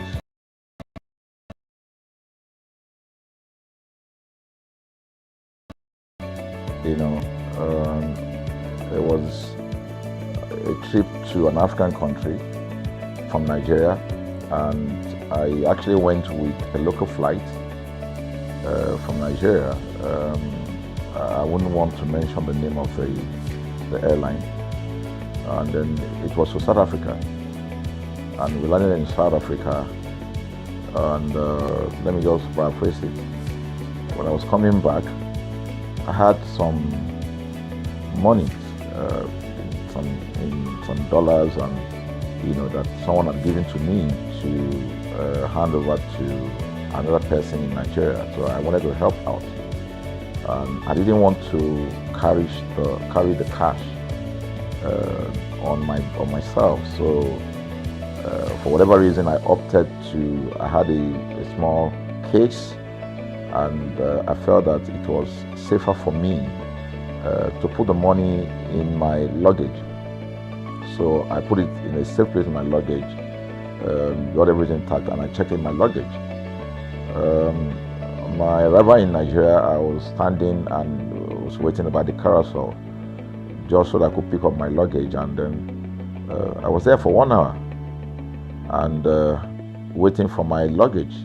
I didn't know that my luggage already arrived, and it was one of the luggage that was moving around on the carousel. So after about 1 hour wait, I looked to my left and my right. Almost everybody had gone. I think there were just about 2 or 3 left. So I beckoned on the woman that was on my side, and I noticed she was really in tears. Madam, what happened? She said, her bag has just been torn and a lot of things stolen. So I said, well, I've also been waiting for my own. She said, you better go and check those, those luggages there. Maybe yours is one of them. And lo and behold, I went around there. Mine was one of them. By the time I got it, everything inside my luggage was gone. All the valuable things there were gone. To cut the long story short, we felt there was need for us to report the case, at least to the airline. It was in the night, about 8 o'clock or 9 o'clock. We went in to go and see the officer that was in charge. As soon as we got in there, the officer said, oh, so sorry, but you will have to go to our head office in somewhere in Victoria Island, to lodge a complaint. Okay, so the next day we went to the Victoria Island and we lodged a complaint, and that was it. And since that day, I'm talking a story of over 10 years ago, I didn't get a call, not even a call from that airline to talk to me about what happened to my luggage. Now, about a month after that trip, I had another opportunity to travel out of the country. This time around it was to US, and it was an official assignment. And I flew on, I will mention the airline this time around. I flew on a BA. I really didn't like BA. I usually go with Virgin Atlantic and things like that. But my protocol officer convinced me and said, okay, you will love BA. Why don't you go on BA? Anyway, so I went on BA to US. And of course, when I returned from US to Nigeria, we had to do, of course, there'll be like a connecting flight, from Heathrow. So we got into London Heathrow, and then because it was through Heathrow that we went, and then so they changed since it was BA, they changed the aircraft this time around to a bigger one. I mean, clearly because there were more Nigerians, or more people that were planning to come to Nigeria, and then we boarded. Not quite 10 minutes into the flight, in the air, the aircraft started malfunctioning. The air conditioning compartment were not functioning very well. I was on what you call business economy. The whole of that business economy, all the way to economy side, the ACs were not working well. It was hot. And then I was watching. And then from that moment till we got to Nigeria. From that moment till we got to, I'm just trying to paraphrase. From that moment till we got to Nigeria, I could remember very well how many times the pilot, broke into conversation and had to apologize and say, we're really very sorry about this. He was giving us almost every 30 minutes. There's always a kind of update. So sorry, this is what we're doing now, this is what we're doing. While we were on that journey, I also remember an incident. So they came, the crew apparently couldn't resolve it. They couldn't manage the crisis or what was going on about it. They couldn't fix it. So they come up and said, we're so sorry, but for all the inconvenience, we're declaring, free lunch, free whatever it is you want, you can get. So trust Nigerians, you need to hear how everybody were jubilating, But something struck me. The experience I had just about a month before, and this experience, somehow I started comparing them. I was trying to see how this matter will be managed. Again, to cut the story short, we landed in Nigeria on a BA. Before we landed, the pilot announced and said that for the inconvenience, they will be giving a voucher of £50 to everyone that flew on that aircraft. I thought it was a joke.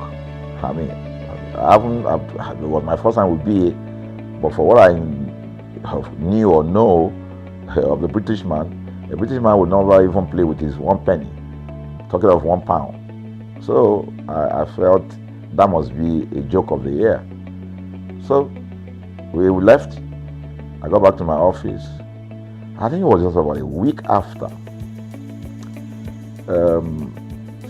My officer, our guys in our mail room came up and said, "Oh, you have a parcel." So I said, "Parcel? Yeah." So they bought this parcel wrapped. I opened it and boom, I bought the document out. It was the £50 voucher from BA. So what's the tenor of this story? An experience with one airline was terrible. No apology. An experience with another one, even though it was a bad experience, but it was very well managed. So managed that even if we have suffered anything in that aircraft, you probably, for the sake of how they manage it, will have forgiven them. So that was how this journey started. So I started thinking, my mind, this is what we go through in this country. But are we different from other nations? So God put in my heart the idea of ConsumerHalla. That's why the Halla came with consumer. And we started that journey about 10 years ago.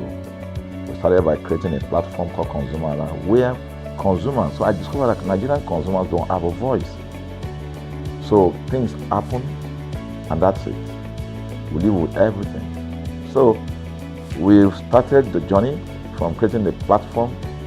We have an app, we even have a magazine, and we thought we could move it from that to the next stage, which is the television. So the TV today, has come. So I would say precept by precept, line upon line, we have been able to build on our aspiration, to finally bring to birth this unique and exciting platform, So it's a digital telecast, and our goal is to further connect consumers in Nigeria to brands with insightful news, development within the fast-paced world of consumers. The world of consumers is growing at a very fast pace, So we want to inform Nigerians. We want to get them educated about their rights, So our role is that we're going to educate consumers in Nigeria, all right? So by bringing them specialized and what you call analytical, research-based content generation that will inform, educate, sensitize the audience, So that's ConsumerHalla TV. So I call it an offshoot of our ConsumerHalla brand. ConsumerHalla brand actually was the first we call it the first complaint or consumer complaint resolution portal. When we started it about 10 years ago, or about 7 years ago, it became the first complaint resolution portal.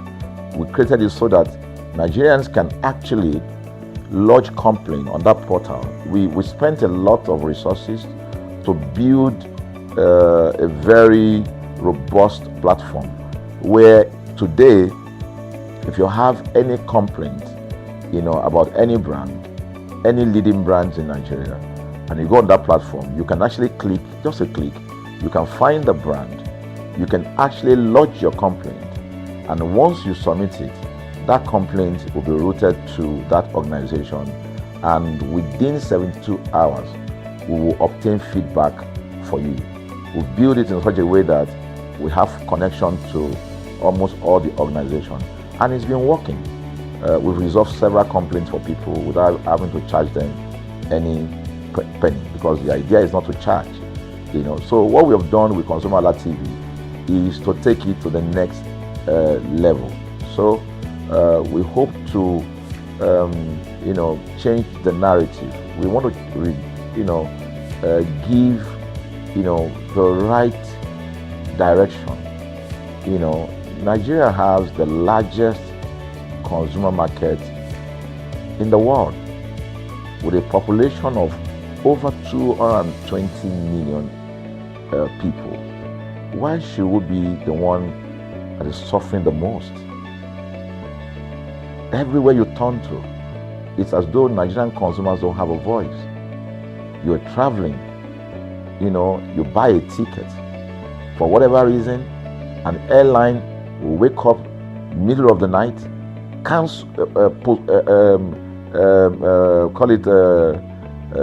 delay the flight for whatever reason, and then you'll be waiting at the airport for hours. You'll be there for 2 hours, 3 hours, no any explanation.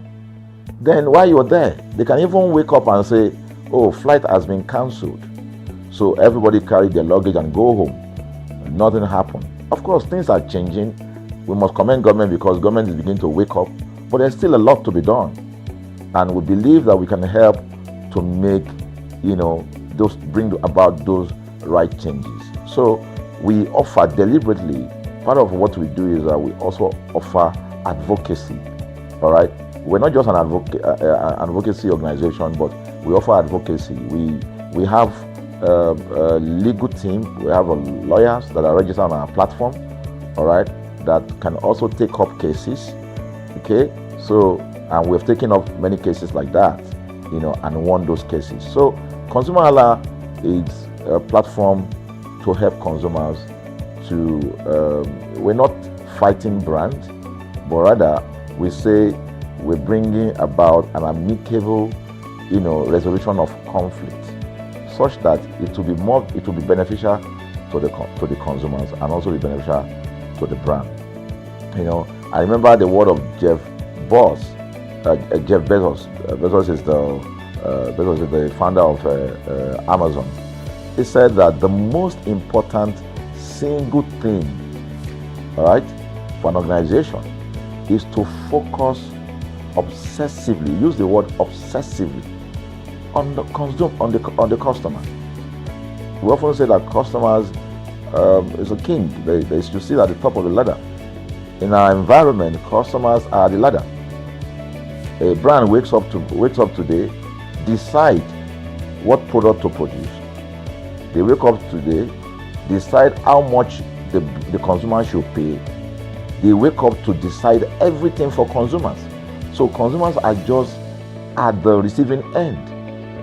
And yet, they are milking the consumers. There's no price regulation in this country. None. People just wake up and fix prices. Look at the power.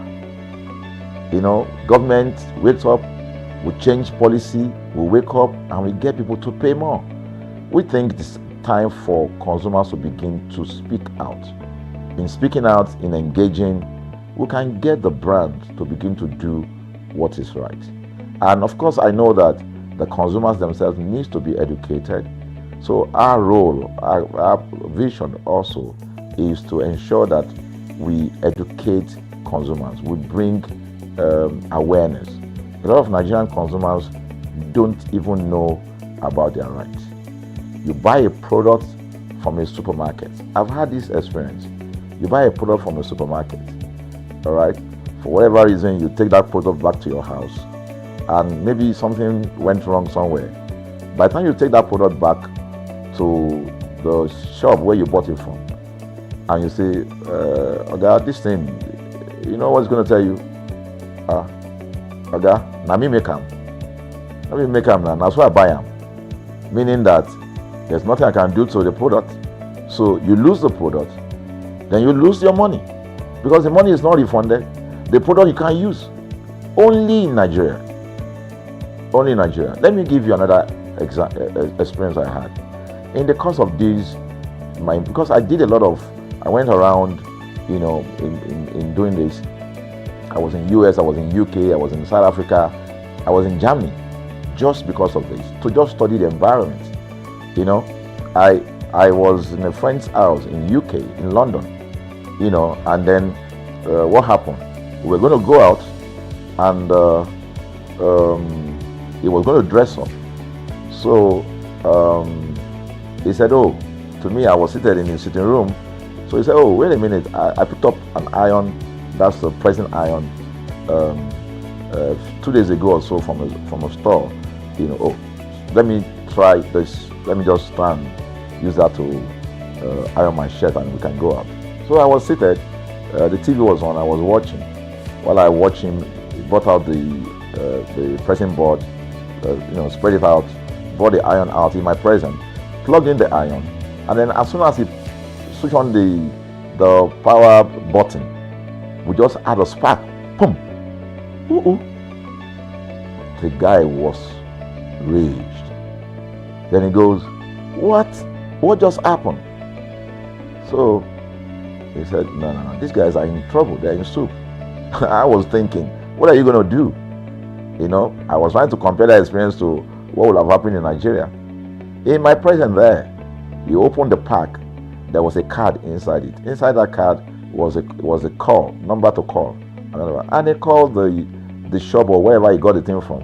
I was hearing the conversation that was going on. And all he said to them on the phone was, look, by the time he even called, clearly because they already, through the call, they could trace where he was calling from and who was calling. He said, yeah, I pick up this number, I pick up this iron yesterday, and guess what? I just plugged it to power, and then the thing just, stopped, didn't work. At the other hand, I could hear the voice, oh, we're so sorry. We're sorry about that. And they said, this is your address? Yeah. Don't worry, we'll get you a replacement. All right. So my friend handed the call and dropped the. So I said, so what's going to happen? He said, don't worry yourself now. Shebi, we're here. They will bring a replacement. I said, they will bring a replacement. He said, yes. I said, they won't even try to check whether it was your fault, because it could have been your fault. Maybe you didn't do something well about the first. No, it can't be his fault. Shebi, it's a brand new item that he bought. While we were still talking, in fact, I'm not even sure it was up to 30 minutes or so, we had a knock on the door. He himself said he must be the dispatch person. By the time he opened the door, it was a dispatch man that was on the other side. And then the dispatch man was at the door. Just watch this. Was at the door. I was seated in the sitting room. The guy was at the door to meet with the dispatch guy. The dispatch man that brought the replacement iron, I heard him say, we're so sorry. So I was so shocked. I mean, a dispatch man, this guy is a dispatch, so also apologize. I was so touched by it that even a dispatch man was so trained.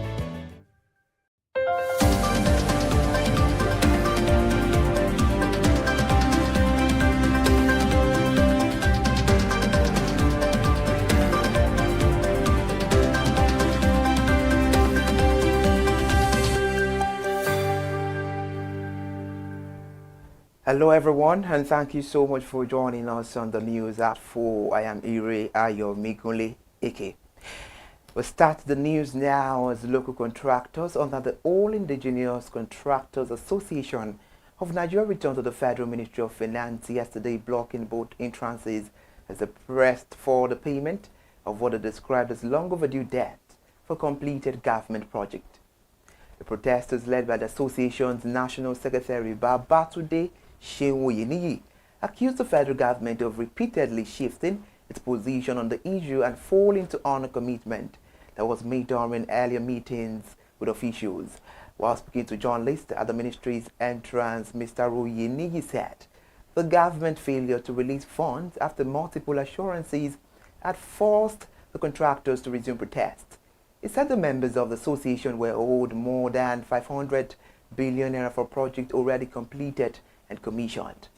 He explained that despite recent assurances from the Minister of Finance, no payment had been made.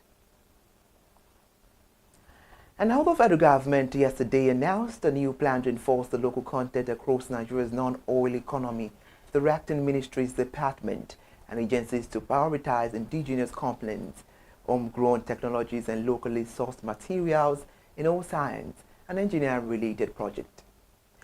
The Minister of Innovation, Science and Technology, Kingsley Udeh, issued the directive at the Federal Capital Territory during the official presentation of 13 patient certificate to Nigerian inventors facilitated by the National Office for Technology Acquisition and Promotion, Mr. Ode said the implementation team for the Presidential Executive Order 5, working with the NOTAP, the Office of the Secretary to the Government of the Federation, and all relevant MDAs, had been ordered to execute the comprehensive framework to institutionalize the local content across the non-oil and gas sectors. The Group Chief Executive Officer of the Nigerian National Petroleum Company Limited, Mr. Bayo Julari, has now described the cooperation engagement with the Central Bank of Nigeria as a strategic step towards strengthening the country's economic stability. Mr. Bayo Julari stated this following a courtesy visit by the CBN Governor, Mr. Olayemi Cardoso, to the NNPC Limited headquarters at the Federal Capital Territory.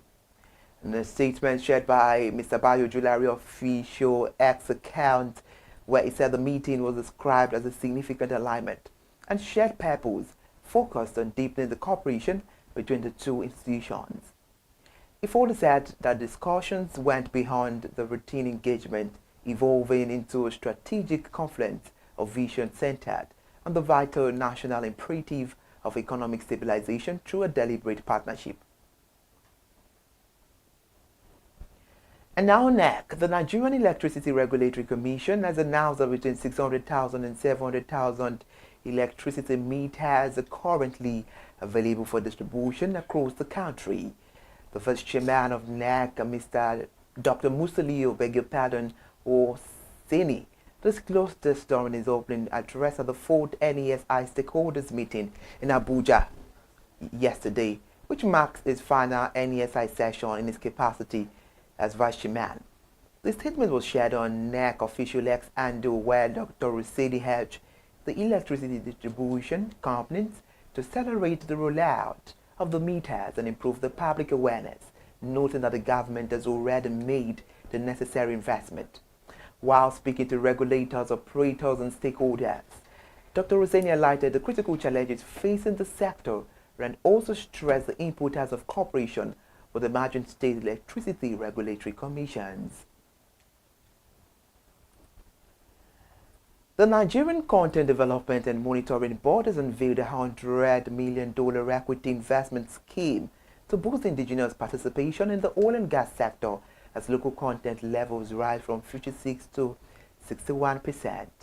The Executive Secretary of the Board, Engineer Mashola Ogbe, announced the initiative at the 14th Practical Nigerian Content Conference in Yenagua in Bayelsa State, where he also signed a partnership document with the Bank of Industry for the new funding window. Mr. Ogbe said the scheme has now added to the Nigerian Content Intervention Fund, and it will also provide equity financing to the high-growth indigenous energy service companies while diversifying the Nigerian content development funds. However, he also disclosed that the board has concluded arrangement to introduce the NCDF compliance certificate from the 4th of January, which will verify companies' compliance with the statutory of about 1% remittance requirement and serve as a prerequisite for key payment and approval.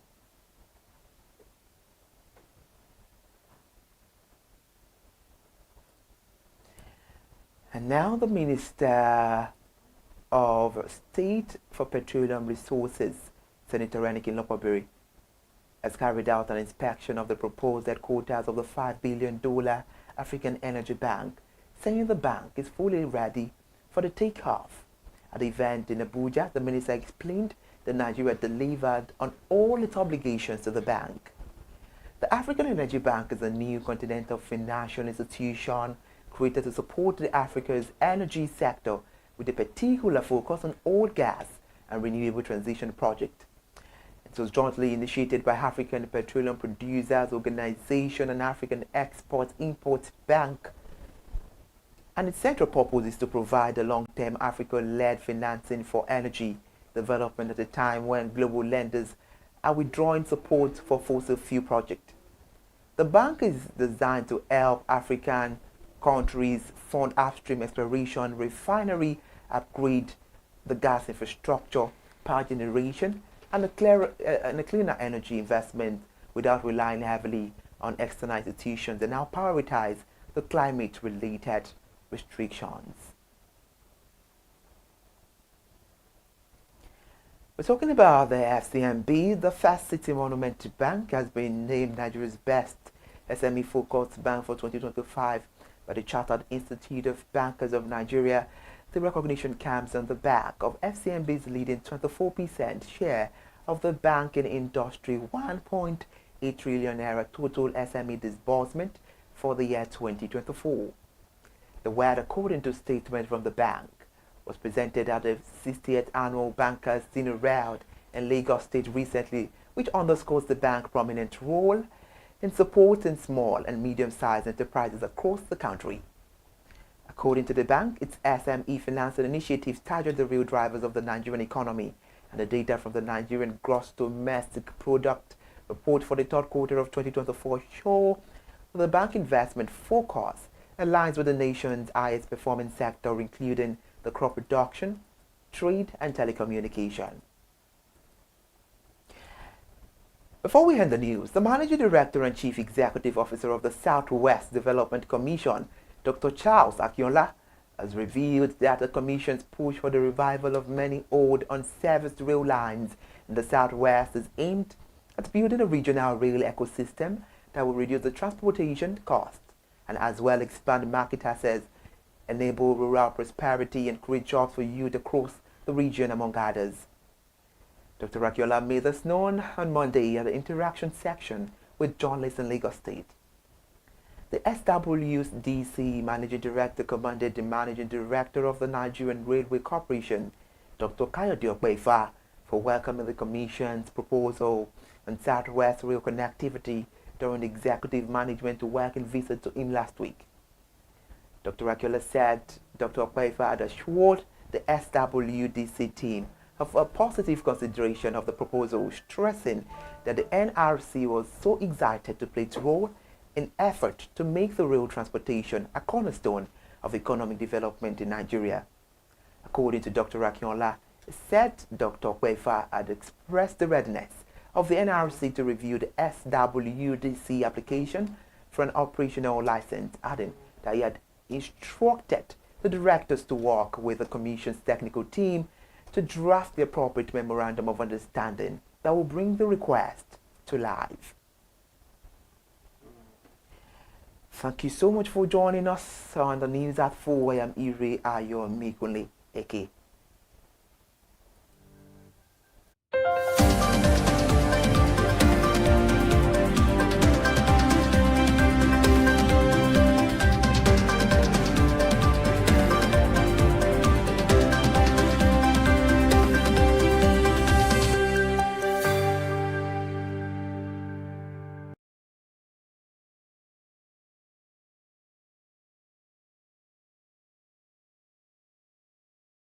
Hi people, my name is Mo Fakorede and I am a filmmaker and a film director, and you're watching ConsumerHalla TV.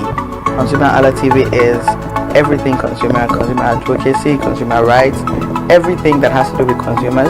On this TV, you'll watch, you'll learn, you'll be educated, and you'll be entertained. Keep watching ConsumerHalla TV. My name is Olubukola Ozone, a photographer and a social media enthusiast. You're watching ConsumerHalla TV. It's a consumer advocacy TV. If you have a problem, anything, any consumer related problem, just holla at them, just like their name implies, and they're going to get it sorted for you. Keep watching, stay tuned. Thank you very much. Hi guys, my name is Jobal Jalabi. I'm a marketing communications professional. I currently lead marketing at Flash Change, a fintech startup. Keep watching ConsumerHalla TV, a consumer advocacy channel.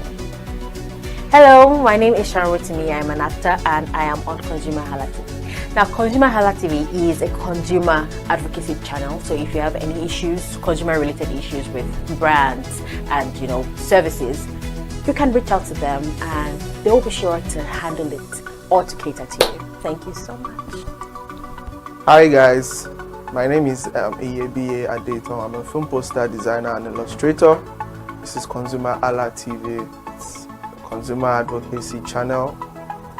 We show content on consumers-based news, entertainment, and all of that. So I urge you guys to stay tuned to ConsumerHalla TV. My name is Anoluwapo Alao. a sales consultant for Star Times Nigeria. This is a ConsumerHallaTV, where they discuss anything consumer needs and get knowledge about anything about consumer. So keep watching it. Hi, my name is Adebola Ogushino. I'm a filmmaker and you're watching ConsumerHallaTV. Any consumer related issues, they've got you. Hi, my name is Stephen Olorunshisi. I'm a strategy and sales professional, currently working with OPay, and you're watching ConsumerHallaTV. I mean, this is one of the channels that you don't want to but stay on. Consumer advocacy, brand promotion, everything consumer, what you need to learn for your business to grow. This is a channel where you learn, where you experience entertainment too, yeah. But it's good for businesses, for brands, and for an entrepreneur. If you want to know more about businesses, want to know more about brands, please stay watching. All right.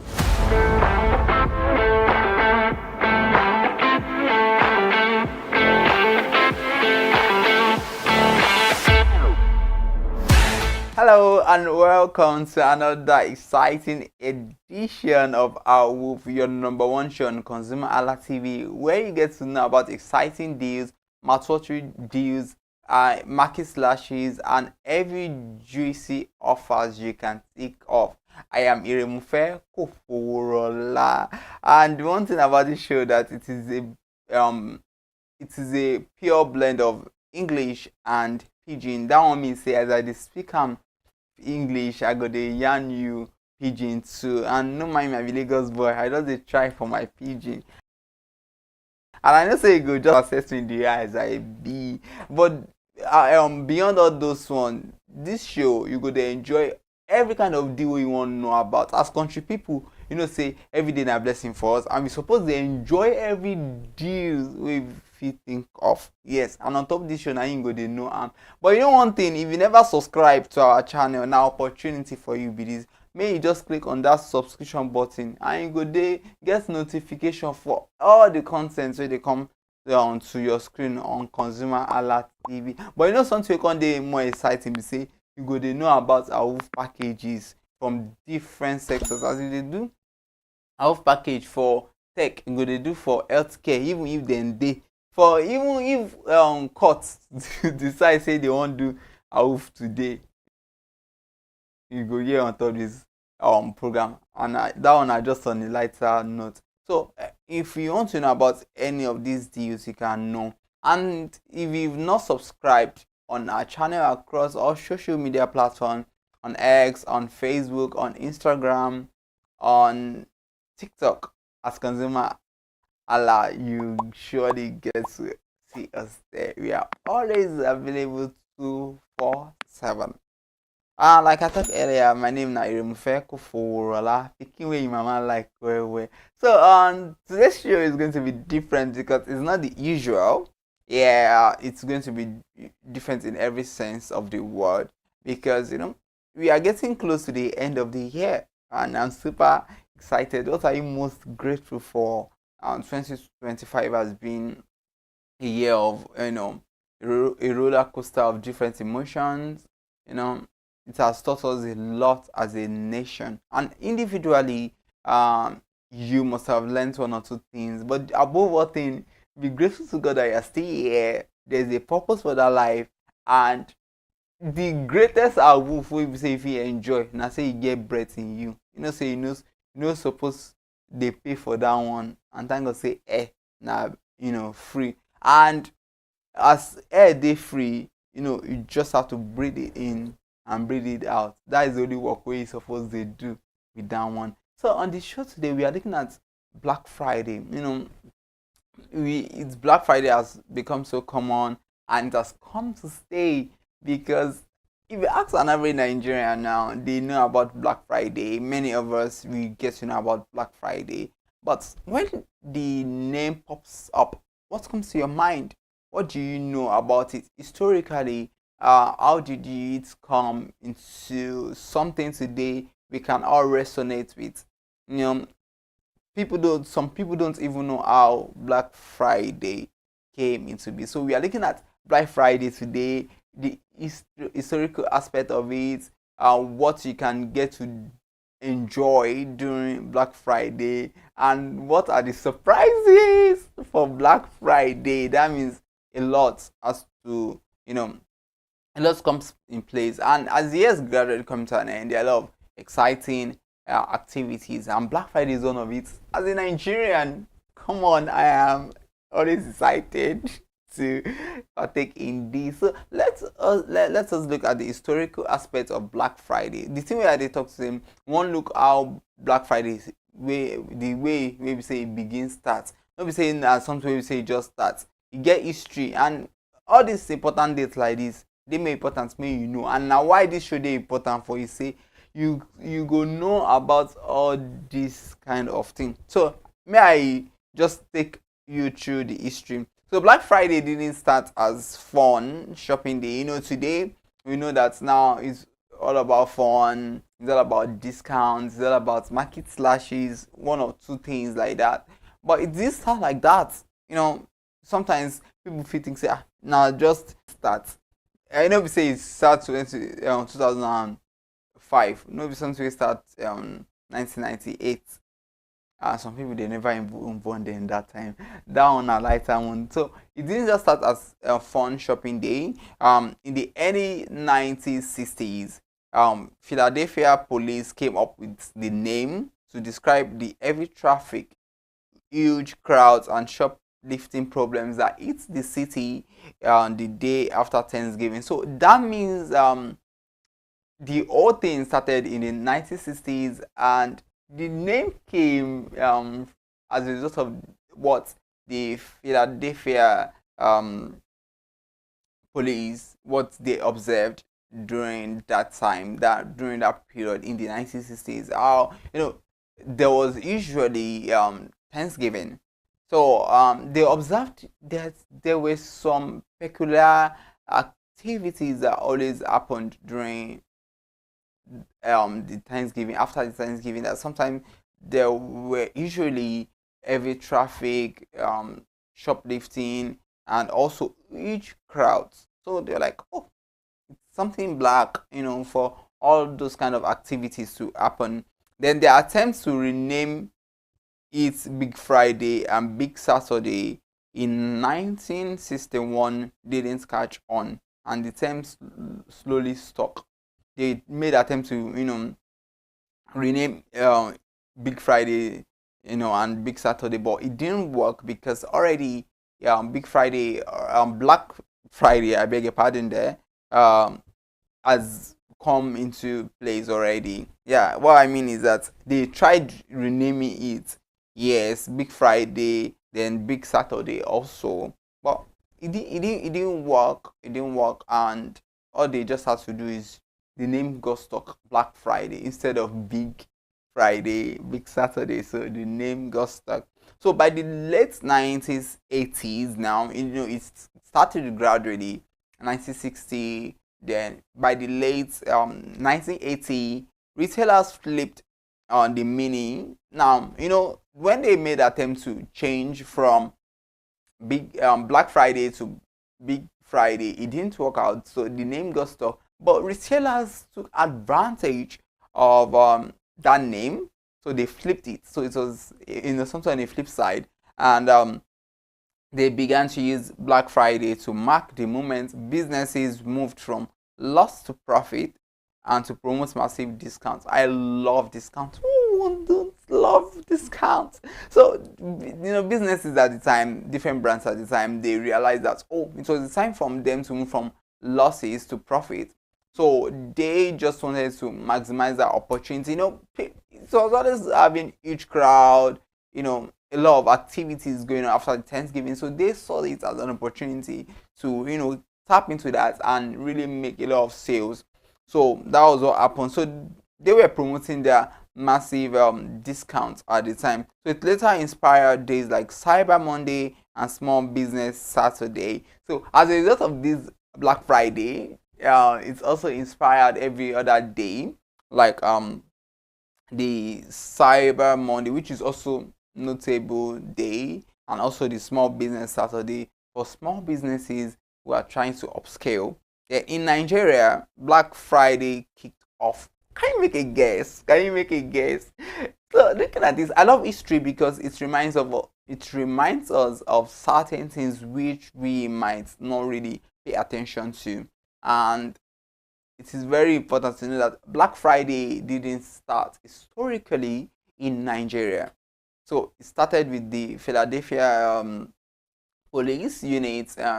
They came up with the name in the 1960s. Everything revolutionized in 1980, and Nigeria, as a great country, adopted on this. And in 2014, where were you then?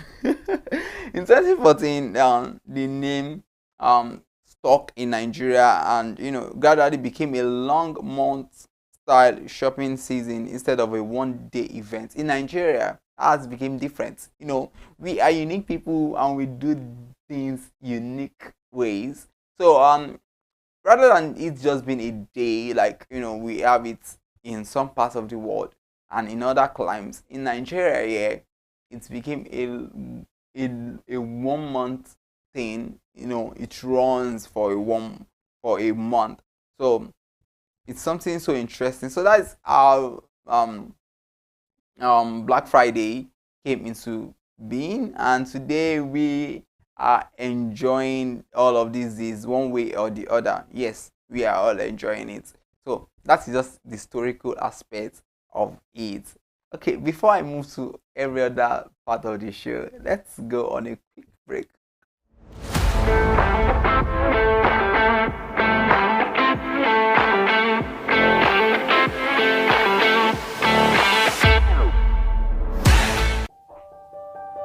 Hey there, do you know in the world today, everyone is a consumer, and as consumers, we all have the right to be heard. In Nigeria today, as a consumer, you have all right to product information, right to fair pricing, right to return goods, right to product labeling, right to fair dealings, and a lot more. Well then, have you heard about the new media channel? ConsumerHalla TV. ConsumerHalla TV. ConsumerHalla TV. At ConsumerHalla TV, our goal is to inform and educate consumers in Nigeria with insightful news alongside development within the fast-paced world of consumers through well-researched, specialized, and analytical content. Our vision at ConsumerHalla TV is to create an engaging platform that provides right connections for meaningful brands in Nigeria, thus creating a more caring world for consumers where business thrive. And guess what? Our ConsumerHalla brand is the first consumer complaint resolution portal in Nigeria, powered by a 72-hour feedback mechanism. We offer consumer advocacy, informative talk shows, branding promotions, advertising, and lots more.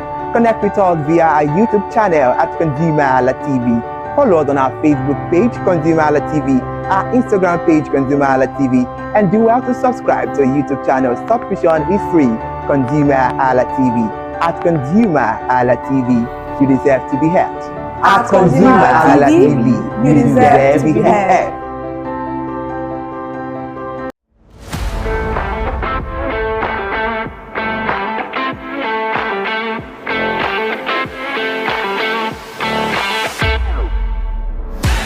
Welcome back. In case you are just joining us, you are watching our Whoop on ConsumerHalla TV, and this show is all shades of fun. You get to know about exciting market deals, promos, flash sales, and including Black Friday deals. Before the break, I mentioned how Black Friday came into being, and we touched on the historical aspect of it. So, having known that, let us look at many brands in Nigeria today, and do not forget it started in 2014. Brands have started, maximizing their opportunity for themselves and their customers. So we have some major e-commerce platforms in Nigeria today. When it comes to the world of e-commerce, the world today has revolutionized, and we have a lot of brands when it comes to the e-commerce sector, and I mean that is